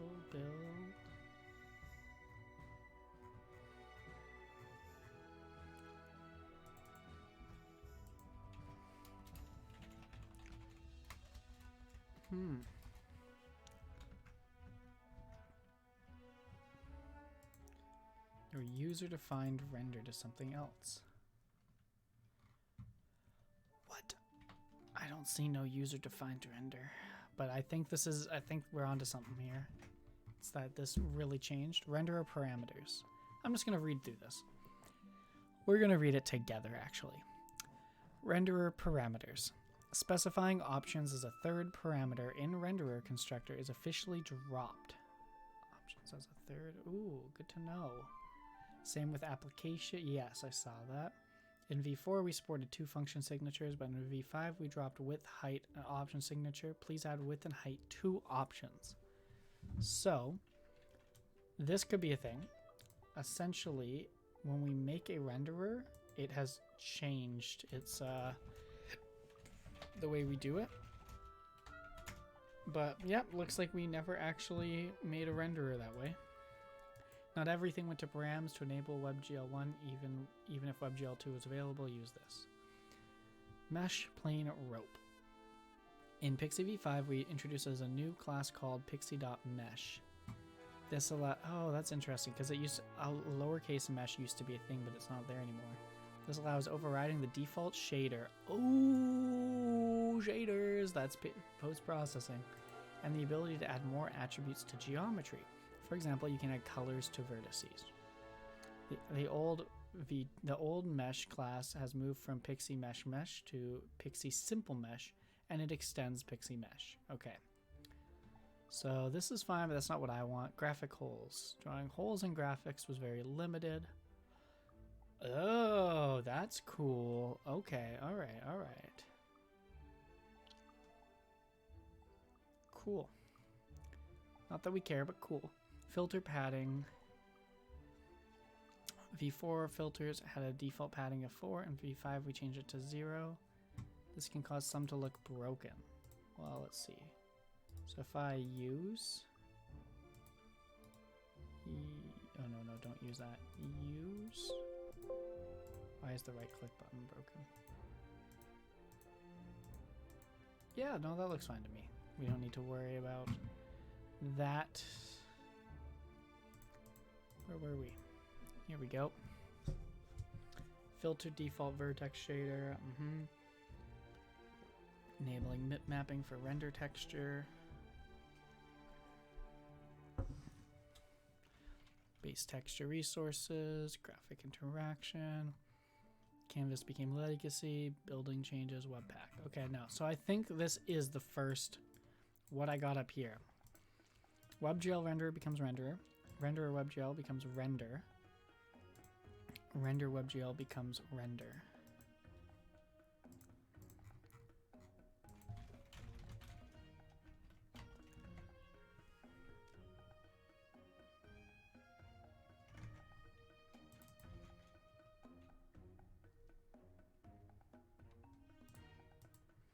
Okay, let's go see. So I'm going to go into this guy.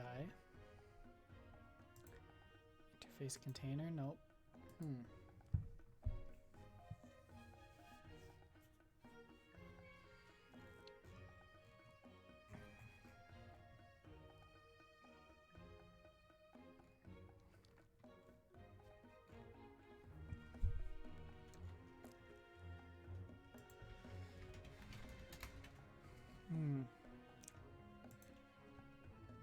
So app.render is probably fine.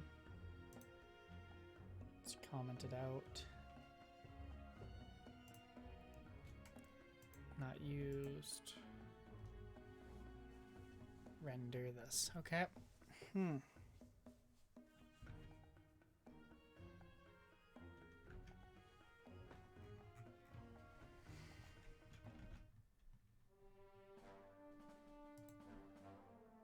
Very weird, very weird. That's my official take. Oh, there's Beast87. Hello, Beast87. I think you're fairly new. Did you start yesterday? I recognize you from yesterday. Hey, look, there's a bee. Get him. I'll take Bool's Wasp for him. I think this is Bool's Wasp because it's like half the level. Take him out, take him out.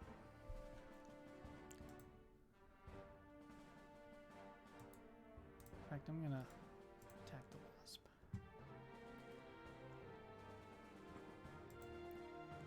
Let's put a pumpkin hat on. Ooh. There we go. Now people know who I am, what I'm about.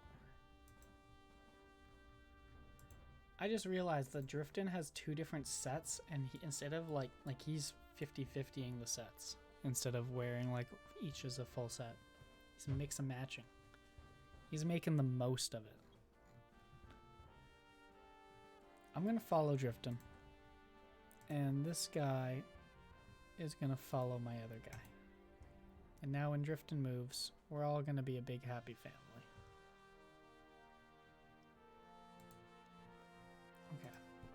So back to this scroll box. I swear we're onto something here. I'm just not sure. So scroll box content, this doesn't look like it was ever used, and I kind of want to get rid of it, but it's just interesting that he does underscore render here. Like, it's not used, but it's oh, it's just commented out. Okay. Yeah, I don't know. It's just interesting. I'm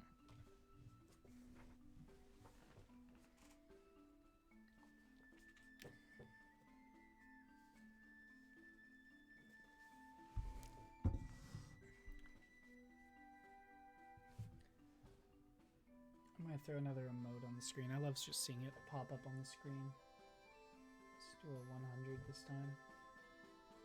Actually, let's do all of them. All the chat emotes. Boom, boom. Interesting. My cropping here looks like it actually hurt it.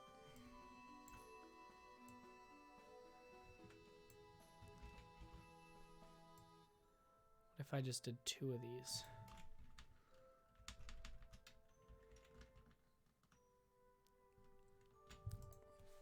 I'm gonna try it again.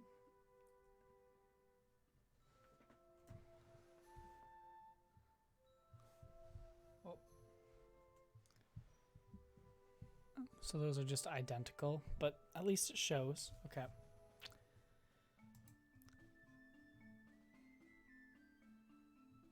Cool.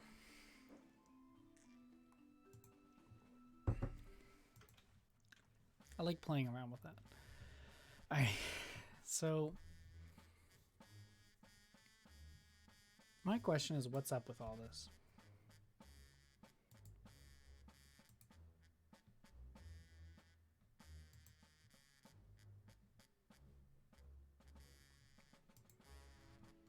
Like, what's a content mask?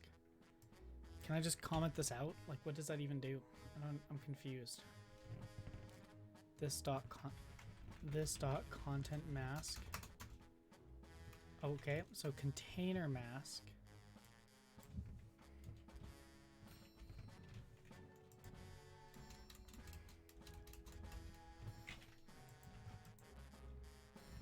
All right, let's see.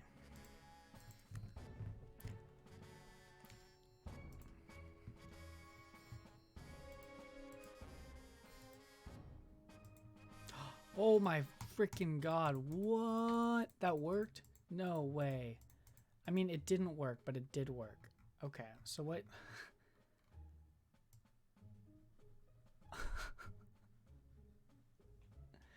Okay. So the mask is needed to basically say this is the start, like this is the bounds that we will draw.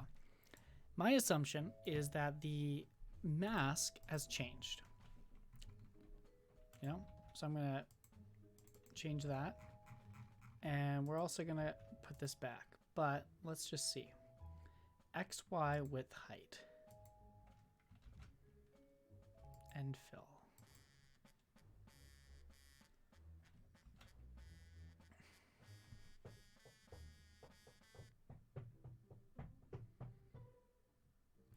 Okay, I'm going to look this up. So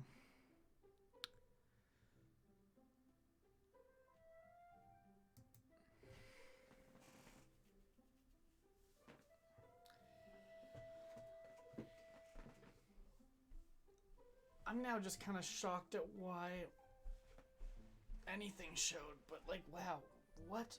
Okay, we're on to something though. We're on to something. Things change. It's okay. We can adapt.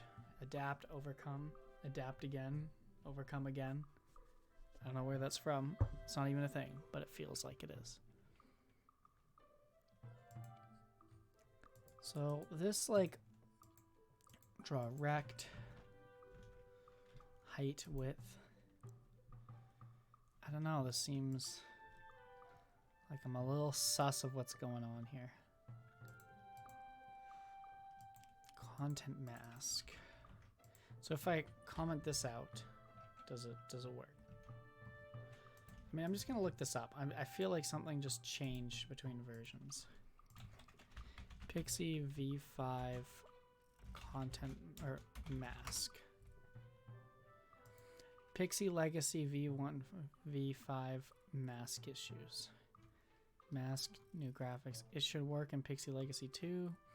Thanks for reply. I'd use view. Wait.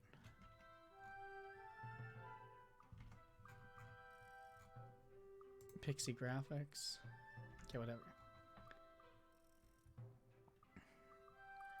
When the sprite is loaded, I attach a mask to the graphics. Mask. Oh right, you can't use mask sprites on Canvas 2D. Only graphics mask can work with Pixi Legacy Canvas renderer. It's not a bug. It's just no one made implementation for implementation of sprite mask for it. We have made many things like this before. The front is very big. Some tried to solve this exact issue and even made PR 3 years ago, but it wasn't accepted. I don't remember why. You are welcome to try. I think it's possible. I think you can do it in 30 minutes or so.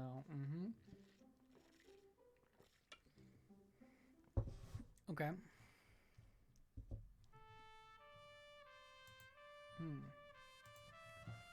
I just need to keep reading and understand what's going on, because yeah, it seems to be that just Pixi V5 does some things differently. Like this guy just put so elegantly, it seems Pixi V5 behaves differently to Pixi 4. Concerning the Pixi render resolution value when using masks. I'm not sure if this is a feature or a bug, but since I have been unable to find a workaround, I'm assuming it's a bug. When the render resolution is not 1, the mask will not match the screen size. I'm not talking about physical dimensions of a mask sprite, but the pixels treated on the screen, no matter if they adjust the positioning, blah blah blah.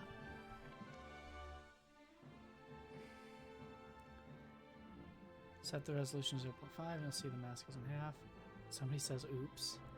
Agreed, both of your cases, small resolutions, big ones are very important. Thank you for closing one more hole that appeared in V5 due to lack of tests.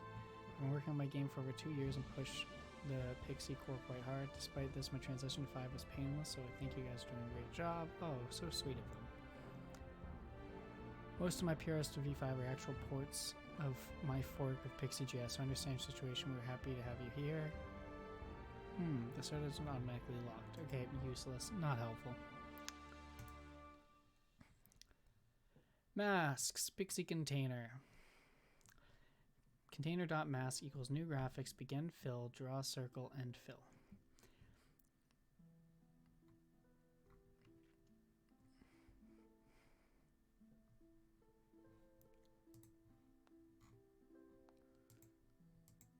Begin fill. Draw a rectangle.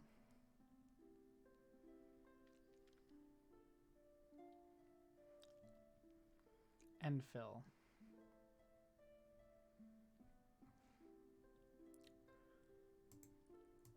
Add child the mask.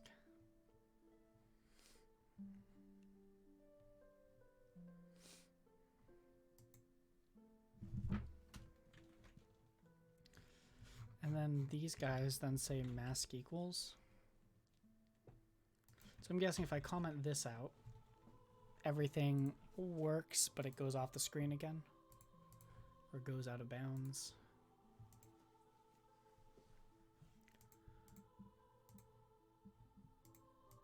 Yeah. Oh, yeah. There we go. Okay. So it is just a straight up issue with the mask.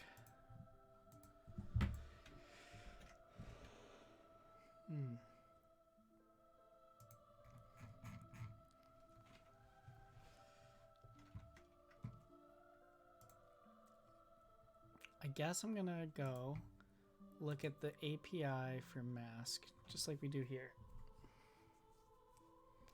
Sprite width over 2, height over 2. And it's normally a draw rect with height, yes.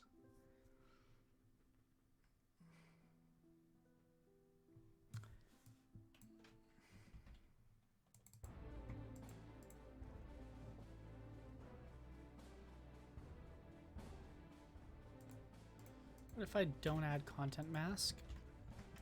Then what happens? Because this is making it look like we have to add the graphics, but this example doesn't do that.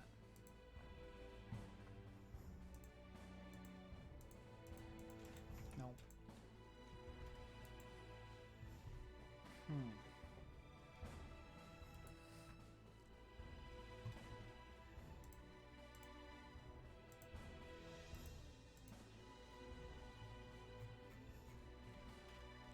Mask. Sets a mask for the display object. As a mask is an object that limits the visibility of an object to the shape of the mask applied to it. In Pixi.js, a regular mask must be a Pixi graphics or Pixi sprite. This allows for much faster masking in Canvas as it utilizes shape clipping. To remove a mask, set this property to null. For sprite masks, both alpha and red channel are used. Black mask is the same as a transparent mask. To do, at the moment, Pixi.canvasRenderer doesn't support Pixi.sprite as a mask. I don't think that's us. Let's see. What does this guy do? So he creates his graph, his thing, creates a sprite, sets the mask, and he does nothing else. Nothing at all. Nothing at all.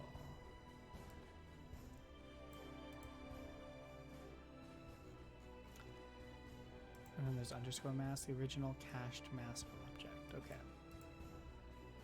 Sets the mask for the display object. A mask is an object that limits the visibility. This all makes sense, but I'm doing exactly what it does unless I'm in this to-do case. Pixi.canvas_renderer doesn't support Pixi.sprite as a mask. I think I have a sprite that I'm trying to use a graphics though, so I don't think that is it. Unless viewport set container this dot options. This dot options is a container. It's a container. Is it? Okay. All right. So we have a container. Renderer, canvas renderer. Probably not the same thing. Doesn't support sprite as a mask. This mask is a graphics.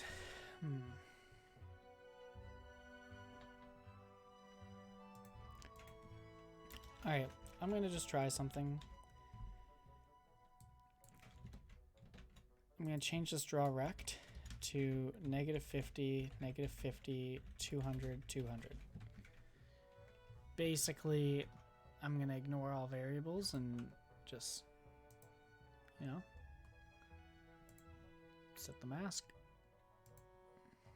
Didn't look like it did anything here. Okay, so let's bring that back. What if the transparency... Oh, is this gonna need to be 1? No, well, let's see. That wouldn't make sense.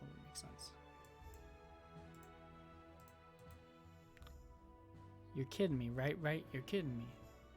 Did I just fix it?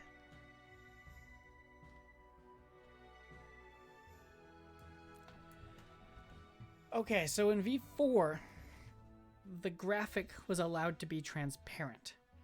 I guess in V5, that was no longer the case. And that probably has to do with the fact that I saw it say you can now use sprites for the outline, but I'm guessing it actually looks to see how transparent the pixel is. And it just yeah, so this is now fixed. Wow. Did we do it? I mean, we didn't do Z layering, but we have Pixi V5.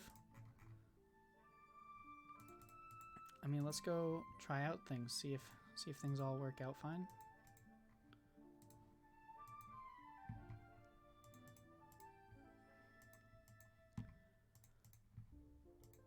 Honestly, this was a productive day. I know I set out at the start that like, oh, we're gonna do this and this, but this has been very good. You guys don't know how long we spent on this before. I am very happy with today. This allows us to do so much. In fact, I'm going to prove how much this allows us to do, because I saw something beautiful in these documents that I need to now find again. It was about the default filter.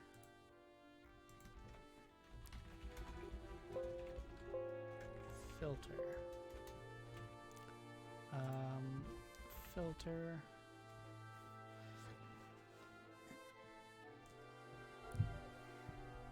1 second.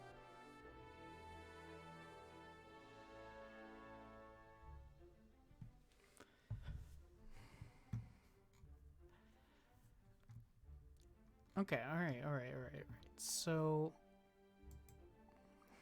default filters.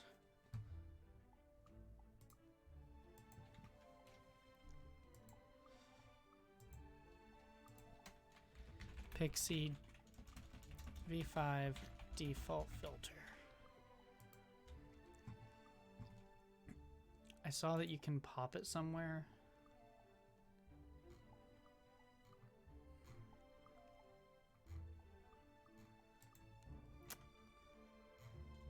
I don't remember. I mean, I'll show you guys just some of these cool filters we got actually. Pixi V5 filters.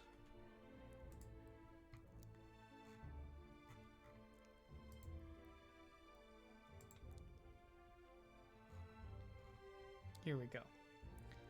So these are some of the filters we could do, like an advanced bloom filter. I'm gonna pop this baby in there. Package JSON. So we're gonna go npm install advanced bloom filter latest. We're gonna whip this out there.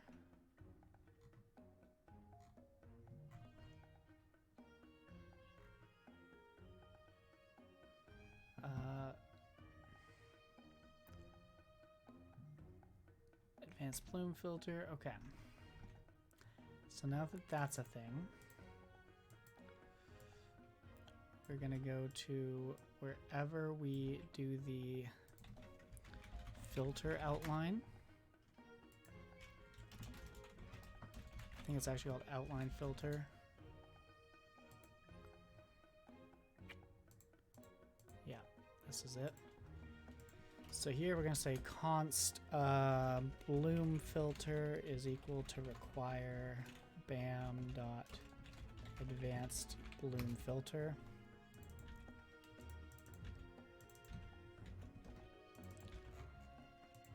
Then we're gonna say pixi dot filters dot blah equals blah, and then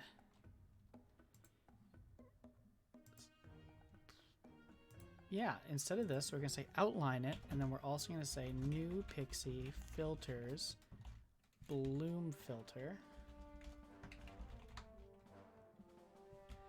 And what does this need? Bloom filter wants... I mean, I guess I can just literally do nothing. Okay. npm run start. So if this works, and if this works, guys, I just want you to realize that this, how easy that was, what I just did. That was literally no time. If this all works, it means that in however long, I just added a bloom filter. However, like 2 minutes, something like that.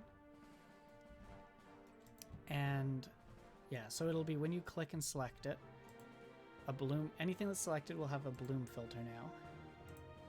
There we go. Ooh. Look at that. Do you see the way that lights up?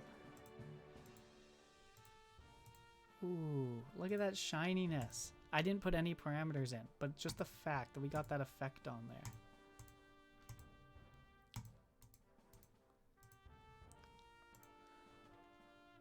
Like,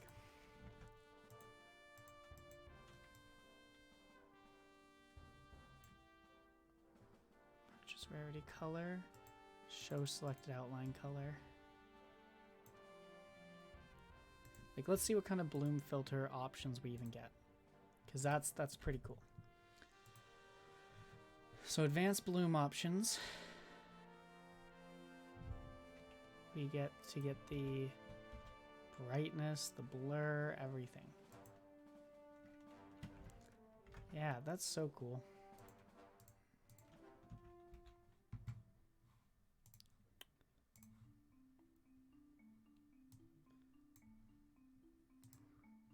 I mean, like, you guys don't get to appreciate because it looks so shit, but that is so cool. Like, maybe, I'm trying to think if there's a better, maybe this was a, actually, let's go look at the demo. Let's go look at the demo. Okay. Let's go to the advanced bloom filter. Oh, look at those effects. So, yeah, this is what bloom is, basically. So if I can, like, increase... Yeah, anyway. Yeah, it's like, oh my god, we've got all these things. So now it's enabled. Okay, here we go. So this is, we add a bloom filter on everything, right? So we can change the threshold. We can change the bloom scaling, the brightness, the blur, and the quality. So, you know, we could add like a very slight bloom filter of like a low quality so it doesn't do too much processing. Is the difference between this is default, this is on. Default, on. Don't lie, guys, that's sick. And we could probably, like, I'm doing this here, but the beauty of this is that we could do this on the tile map for, no, not tile map, the map def, for example. So it's like we spawn all these entities.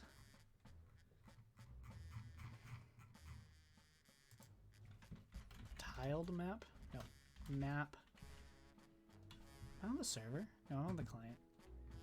What am I looking for? It is tile map. Tile map. So we go to tile map. And let's just say at the start of this whole thing, because it's a viewport container, now it should be a thing. Do viewport containers allow for filters? A viewport container is a viewport. A viewport is a Pixi container, yes. So I can straight up just... Where was I? I was in tile map.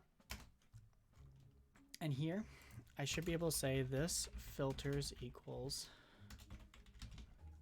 new bloom filter. And now there should be on the entire screen, or on the game itself, not the UI, but the game, there should be a bloom filter.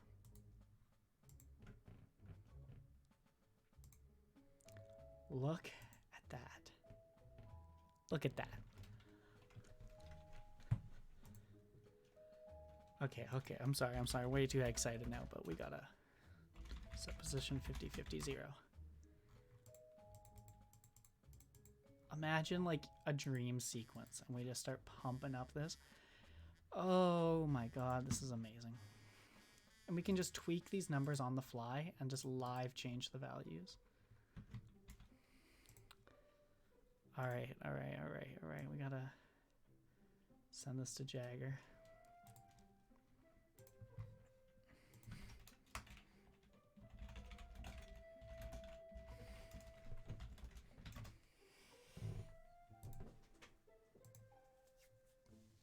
No, this is so exciting. I'm just saying to Jagger, I think I fixed all V5 bugs. Zoom, scroll box, etc. This is hype. No Z layering yet. Shrug. This is worth it. This is fine. Oh, okay. The stream is going to end in about 40, but this makes me excited. Like, this makes me just want to just start creating a subsystem to control these live values. Like, I don't know if you guys are really, like, it's clicking, but, like, these, the filters, we straight up now can do color mapping, and we can have a slight tweak in the colors to do day-night cycles, you know? We could use the, like, let's turn these all off. We could use, what kind of filler do we want? I love bloom. We could use the glow filter to make things glow. You know, maybe we could use the glow filter if we wanted to make cosmetic items have a glow based on rarity. Not even cosmetic items, real items. Like, imagine if your amulet... Oh my god. Like, imagine if amulets glowed and the color was based on the enchantment and the intensity was based on everything. Like, you could just look and be like, oh, that's a light, yeah, like a slight green glow. We know that they have a magic, you know, enchantment. And then you could be like, no, it's like a extreme glow. They have like a higher level one.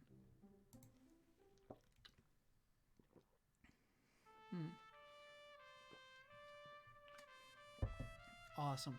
Oh. Okay, I'm gonna go check on the ring. I got too excited about this. So I'm just gonna leave it at here though, in case people like come on check up. Oh. Actually, I'm gonna plop this into the Discord right here. This is a good one. This right here.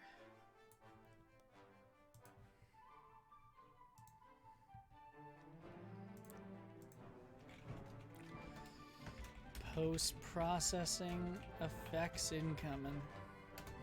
Okay, be right back.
So this is the latest 3D printed ring. Let me bring up OBS. I can't see what you guys are seeing.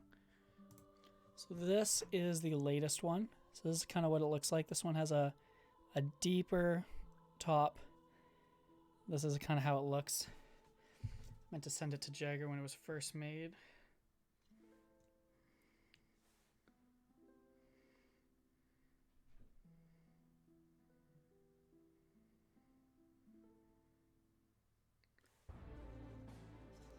Ooh.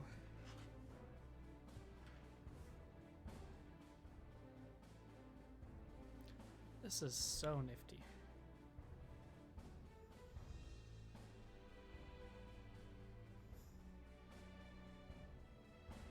Okay, just sent it to Jagger, the new one. This is hype. This is hype. I'm even gonna drop this one on the Guilds of Gods Discord too. So just as opposed to development. Let's do another post to off topic.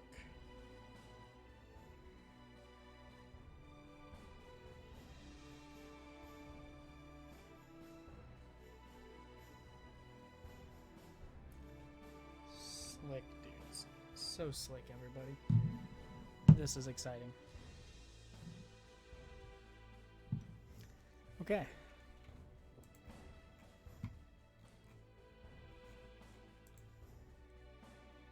Like, this is actually crazy. Just the fact that post-processing just happened. Like, oh, nice. It was literally just plug and play. Just plug and play. Like, I was gonna even attempt, but we've only got 30 minutes left, so I'm just gonna make this bloom look good. Like, right now people are like, ew, that's so big. You know, like, is that really what we want? But I disagree. I'm gonna go to this thing, turn it all off.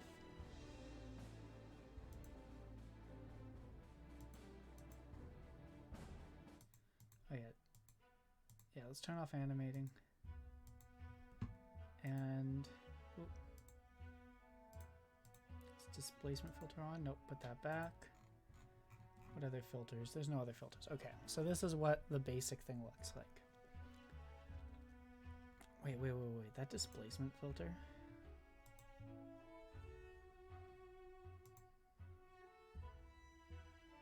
Interesting. So cool. We could definitely use that for our water. Anyway, let's go back to our advanced bloom filter. Turn it on.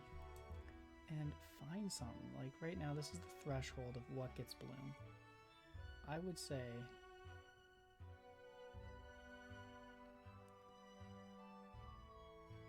pretty much 0.5. I want everything to. Now bloom scale. Pretty much no. Bloom scale can be 0.5. Brightness.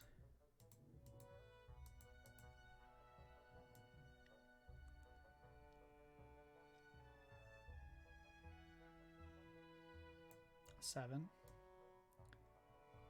Blur.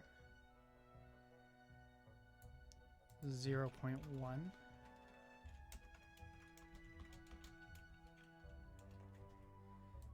Yeah, no, 0.25.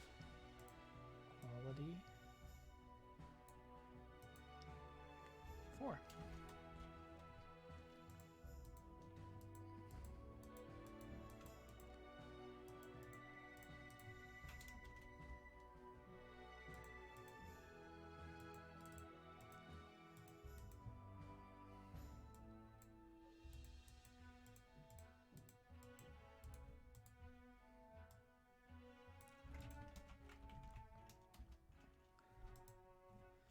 .5. Okay. So let's take a look at what this would be. So looking at the values I picked, it would be a threshold, bloom scale, brightness. I don't see kernels as an option. Yep, blur, quality. I don't need pixel size. I don't need resolution. Okay. So this is 4. So the threshold is 0.5. The bloom scale is 0.5. The brightness was 0.5. The blur is 0.25. The quality was 4. And that would make this.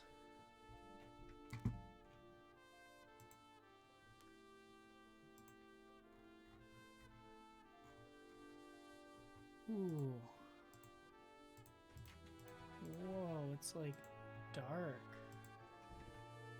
It's not at all what I was expecting. Very cool. So what is brightness 1 just default?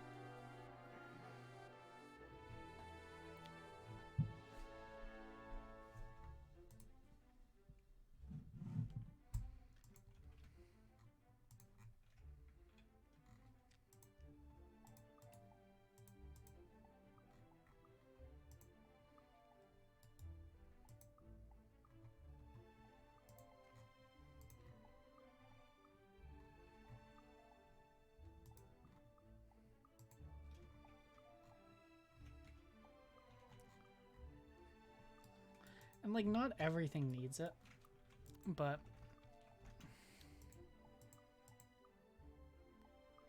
the fact that it's there, you know, that's what's cool to me.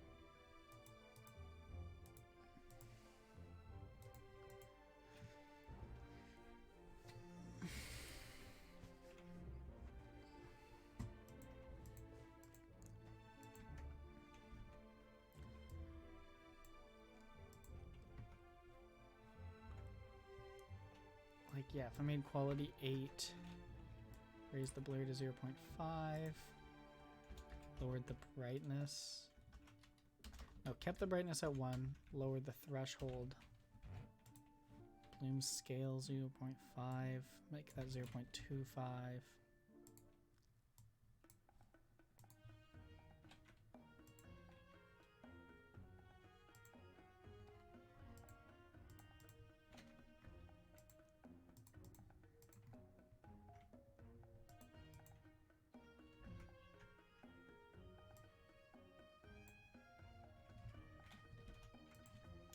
Zero 0.5. So let's try this again. Brightness 0.5.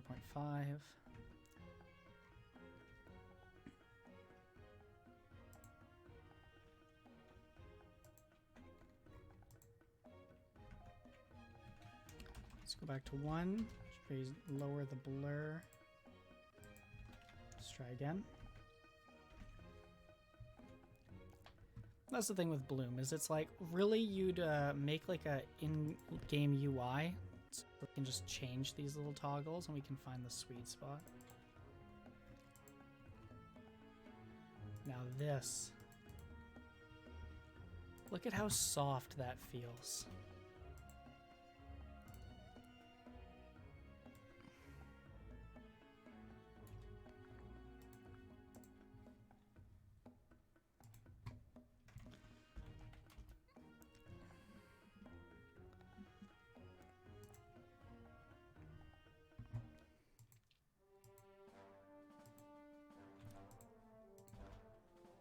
Okay, I'm just doing a little picture right now, having fun with it. You know, sometimes I just get too excited about things, so I have to have fun with it. Make a sick picture. Hashtag screenshot Sunday.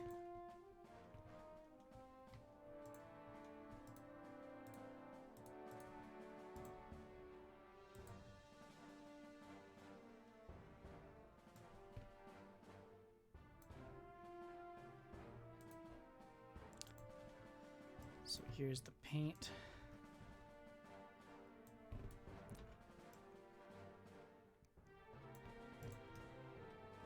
And I'm going to use the middle of the person as the divide.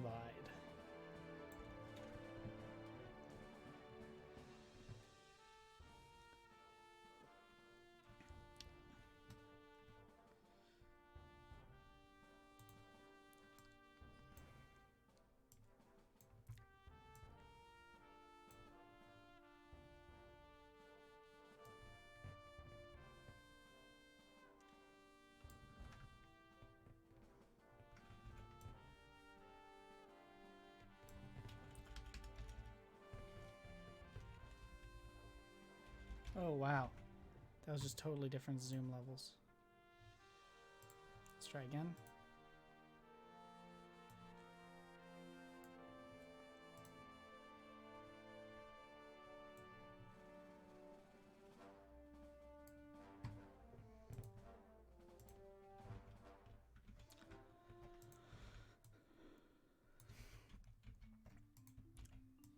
So let's just replace the old one with this.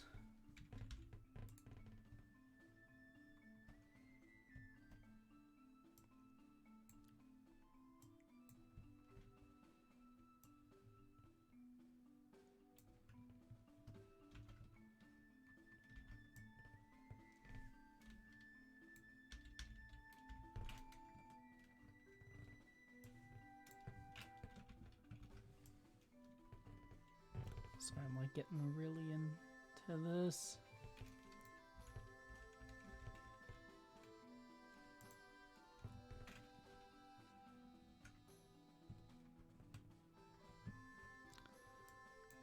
So that's kind of what we're talking about.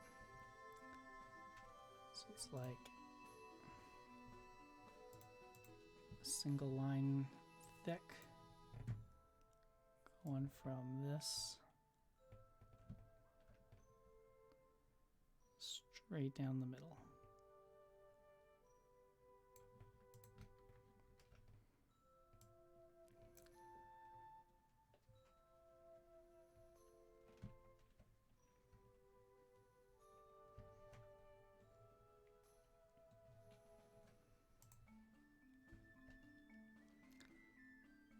Now that's pretty nice, you know? This is like... So this is a little before, after.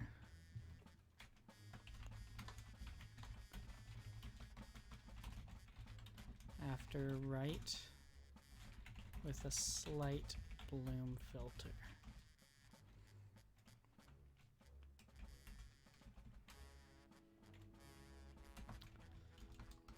Slight bloom effect.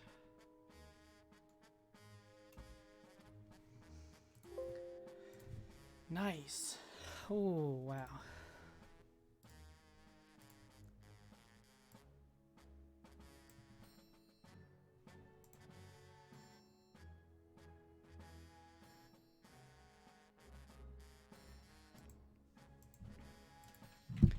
Day-night cycles and more.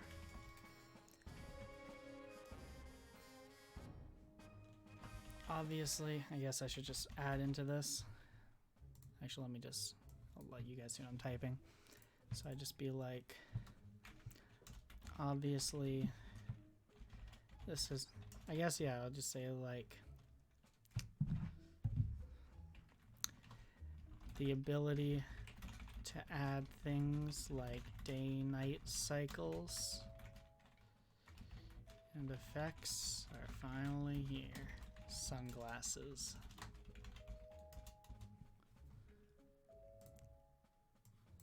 Ooh, nice. We did it.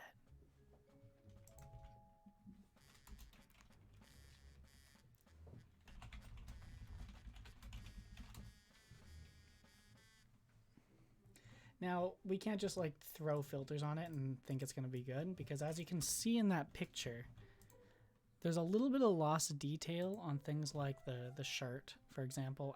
Outlines of the person's figure are not as visible because the bloom kind of overshadowed it, because bloom on white tends to be a little too much. So there's going to be some stuff like that, but it's pretty good. Holy. All right, now that I've had some fun with it, let's go attempt some Z layering.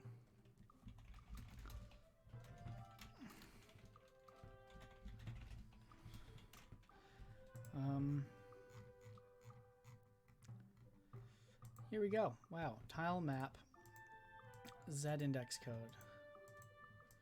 Return, so if the map ID is not that. Weird. Okay, Z index code. If it's a person. Oh, this was about adding them in order, though. Yeah, that's not what we want. We want... I think it'll be simple. Actually, I'm going to push what we have first before I start playing with this, because we've got some sick stuff here. So I'm going to say add all the render. Add all the... Oh, is it all just render?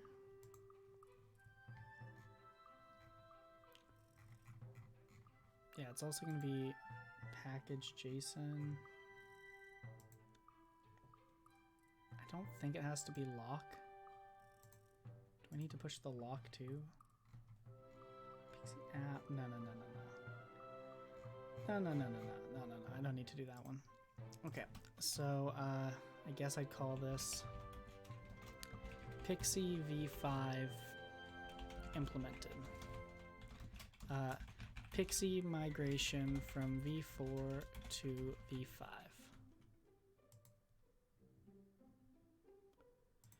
And we're going to push this up.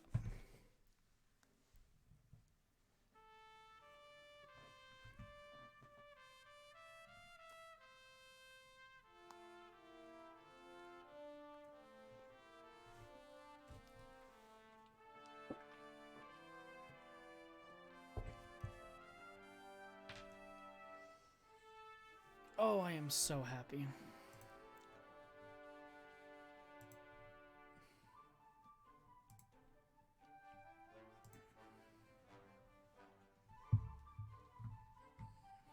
Okay, so that is pushed. And discard this because that'll be done on the server where we fixed the Emperor drops.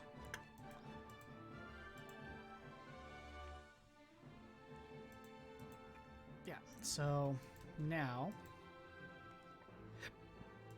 excuse me. Yeah, this is bad Z code. Pixi V5. What am I looking at here? Z layering. I think there's a property called Z index. I just have to populate, but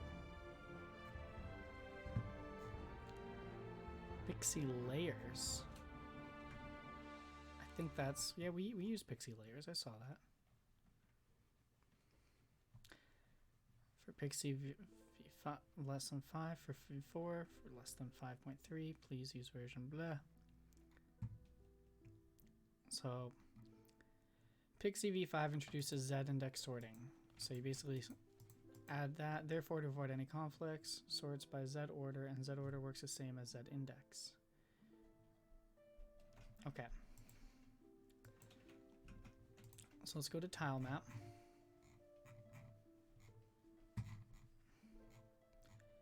We say characters add, projectiles add, all this stuff.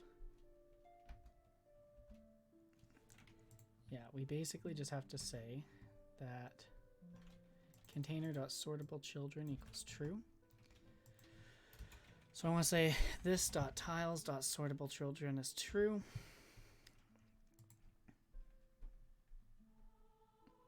Yes. This.ground items dot we do not need to add it to tiles. Ground items dot sortable children is true. This dot world objects dot sortable children is true. This dot characters dot sortable children is true. And then this dot projectiles dot sortable children is true. Then we just have to add Z index to things, where a higher Z index, yeah, okay, that means if you use Z index equals sprite.y or Z order equals sprite blah blah blah, and V4 you now have to use blah. Okay, so Y would mean bigger, yeah. So Z index should be equal to Y. Okay, okay. So now if we go to entity sprite, where we set position,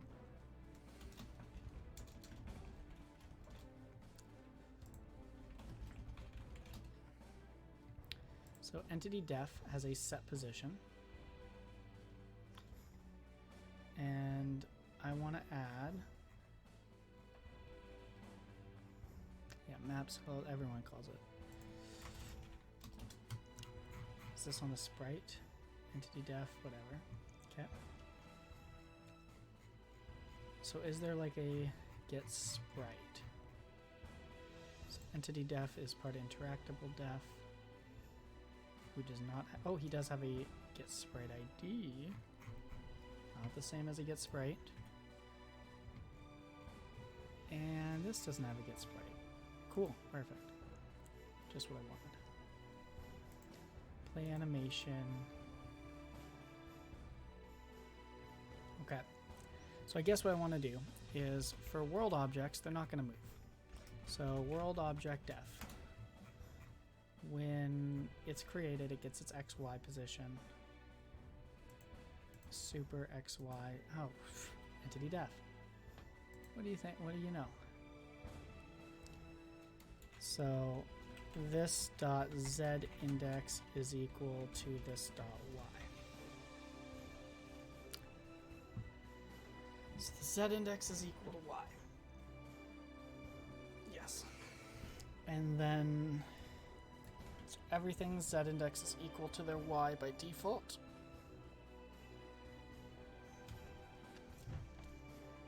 And then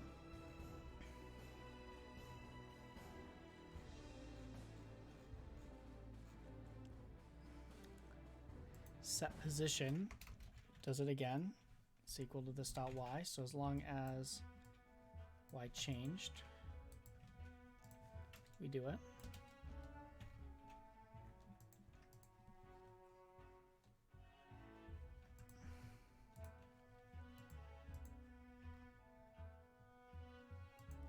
This appearance play animation. So at this point,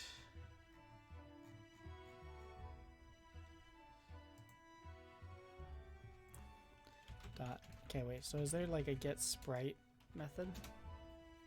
So entity.get sprite. Where does this thing come from? So let's get rid of the dot on this. Who state def? State def at the top has this. Okay.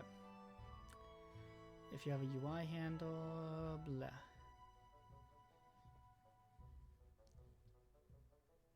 Okay.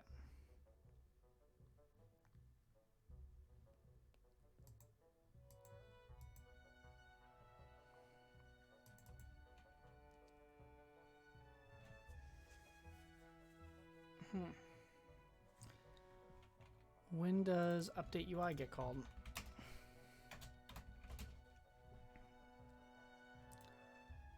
Set entity at slot.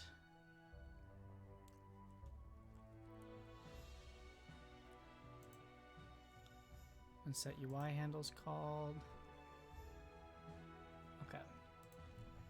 So get UI handle is not where I want to put this stuff. But I do see this whole get sprite thing.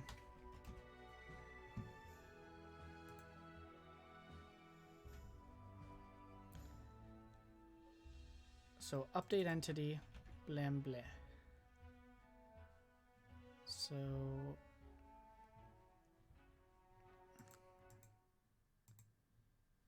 UI handle, update entity and visibility. And this is in game view, tile map. So this entity def UI handle set visible. Okay, here we go. So here we update it, and then we also say entity def dot Z index. Oh, I guess it's dot UI handle dot get sprite dot Z index is equal to entity def dot Z index, and this is a if entity def dot UI handle dot get sprite doesn't equal null, and entity def dot Z index doesn't equal null.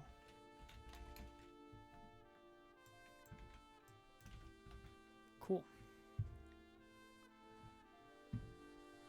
I doubt this will work. This is on update. I should do the same type of thing. This is, yeah, I should do the same type of thing on add.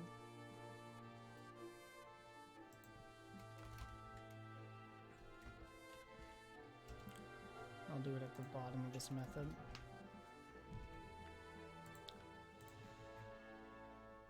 Because yeah, like this is when you call update entity, step entity, step entity.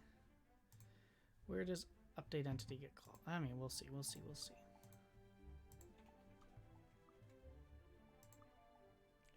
So technically,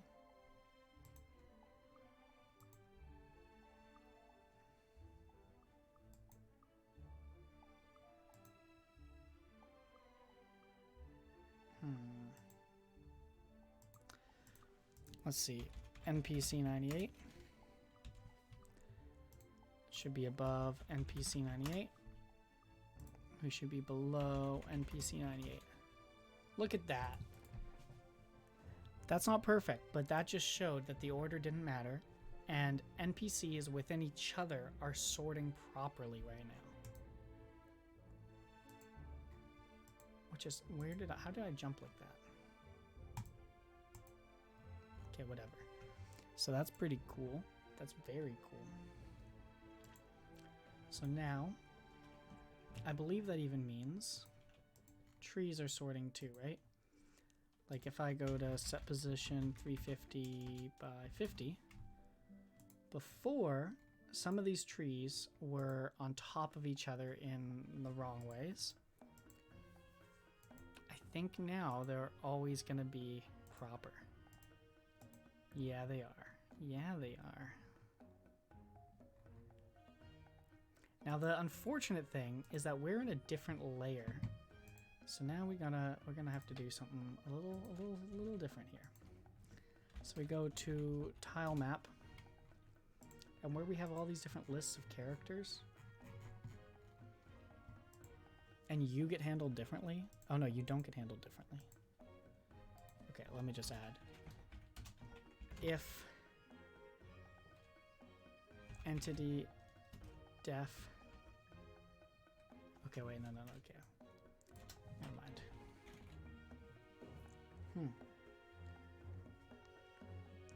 Yeah, whatever. So I want to put world objects into the same list.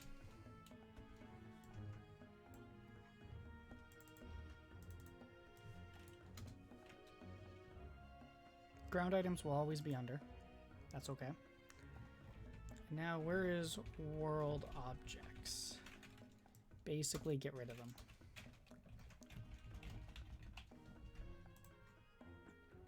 And this shouldn't be like characters, it's more like sortable, but you get the gif. So I'm in front of the tree.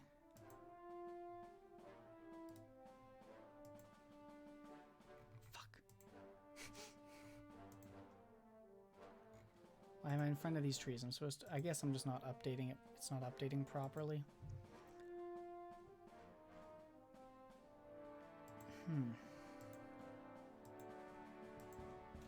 Or am I different?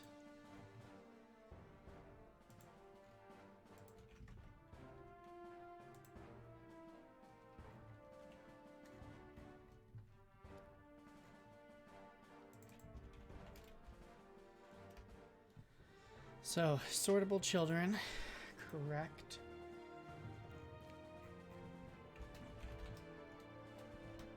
Entity def sets the sortable children.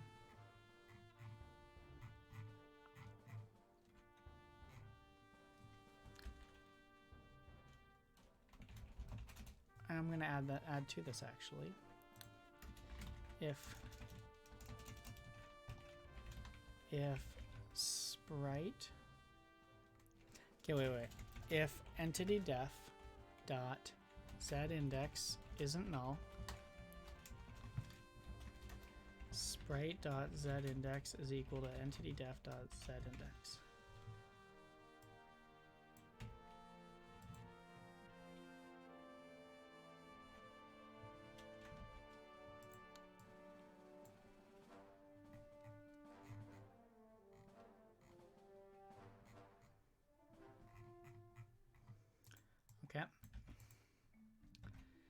And then when we animate, so that's the other big one. When we say entity look, and we say play animation,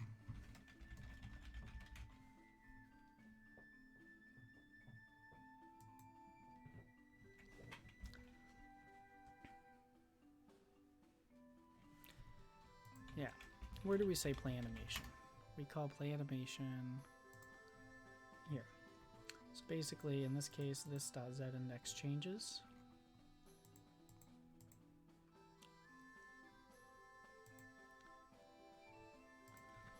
So here,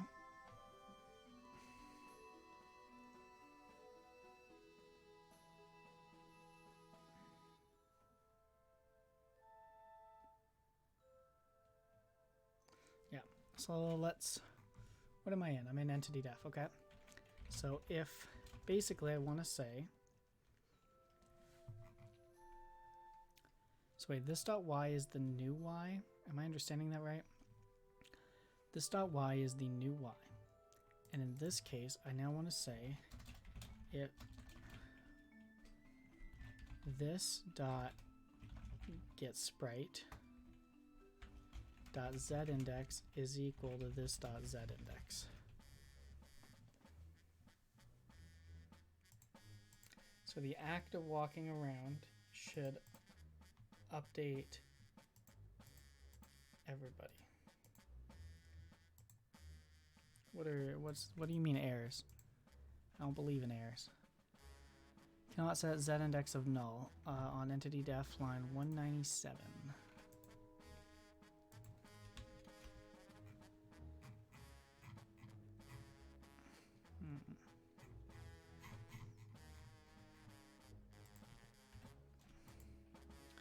So go to play animation.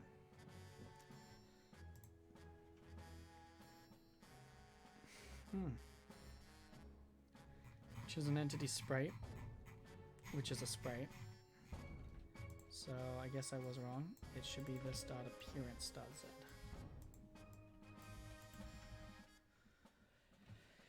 Okay, let's see this.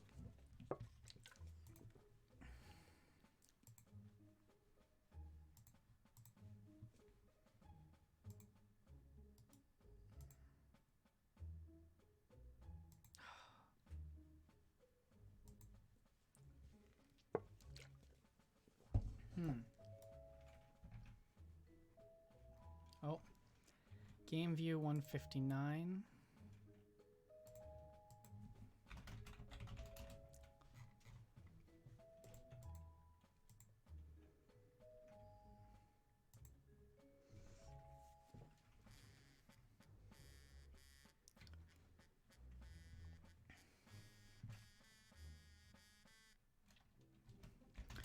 Wait, so if I go to entity def, there isn't an appearance, right? No.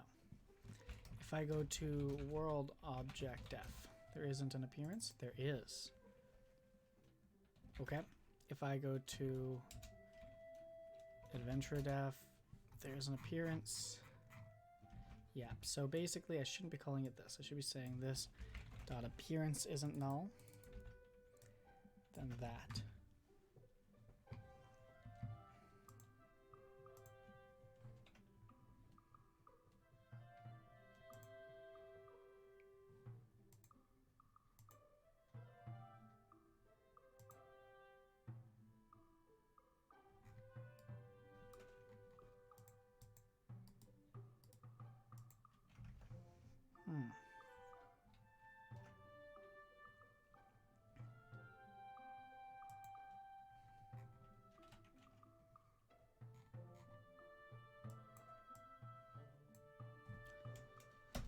Alright, I think I have overcomplicated this, so I'm going to try one thing instead.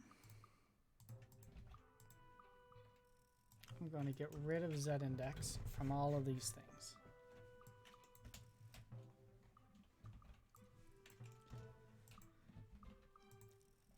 Is equal to this y. So z.appearance changed. Game view.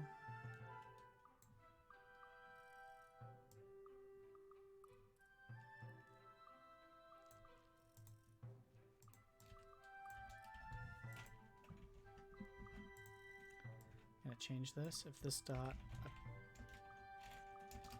appearance isn't null, then it's .z is equal to entity def dot appearance dot y and tile map. Yeah, I'm gonna keep it as is actually, kind of like that. Let's try again.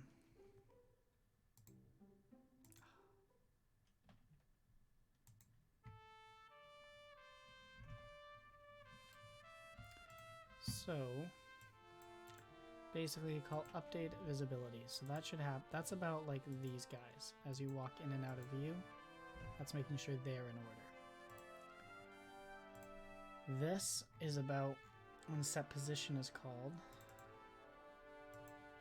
updating the Z index.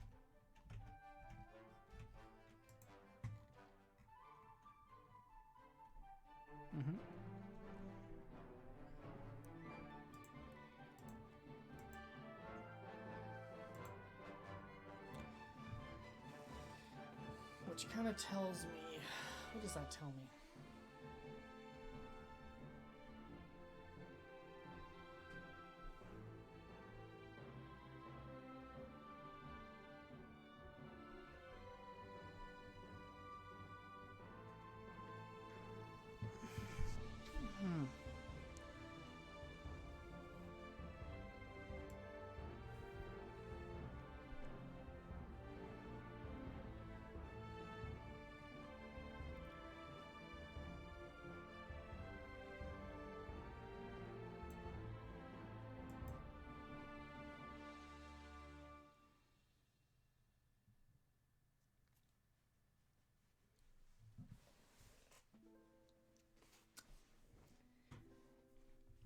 Very interesting, very interesting. Alright, well, I think we're going to be ending the stream here in a minute here. I'm sad I didn't get the Z layering figured out, but I'm so glad that we are on this track. Honestly, this Z layering is going to come out soon. Like, this right-click issue is literally the only thing that is missing from this Pixi V5. So once that's fixed, it can pretty much go live. I mean, assuming Android still works. I guess, you know, I shouldn't say that. We have to check multiple platforms now. But assuming Android is fine, we should be able to make Pixi V5 go out, and doing the Z layering shouldn't be too far off. And I just realized I have not put the stream back into solo stream mode. Oops. You guys have been looking at me and not my code for too long. Anyway, thank you all for coming out on this Sunday development stream. I really appreciate everybody who comes out. I know that sometimes it can feel like it's just coding, and it's not that fun for players who just want to have fun, but I really appreciate it. I really appreciate getting to see people, and it's awesome. So, thank you. If you're not already, you know, subscribed, or I mean following, yeah, follow us on Twitch, you know, I mean subscribe too if you want. Subscribe to our YouTube channel if you miss these streams sometimes and want to be able to catch up on the VODs. Join our Discord if you want to, you know, stay in touch. And yeah, this has been exciting. I am so excited to get Z layering out. Once it works with you and the trees, then I just have to, the one kind of work we're going to have is walls in the world are going to have to kind of get split from the background so that they can be put above things. Past that, though, this is looking pretty good, and hopefully, if not this week, by the end of next stream, we have this just kind of done, and I'm very hopeful. Maybe I'm a little too hopeful, because sometimes I get hopeful, and it's just too much, but I'm hopeful. Yeah, thank you, Bool. You have a good one as well. Thank you for coming out and finding all those wasp bugs. Oh, yikes. Yeah, we'll get on that, too. Well, peace out, everybody. If you want to chat, we'll be in the Discord. And, you know, if not, see you next Sunday. Cheers.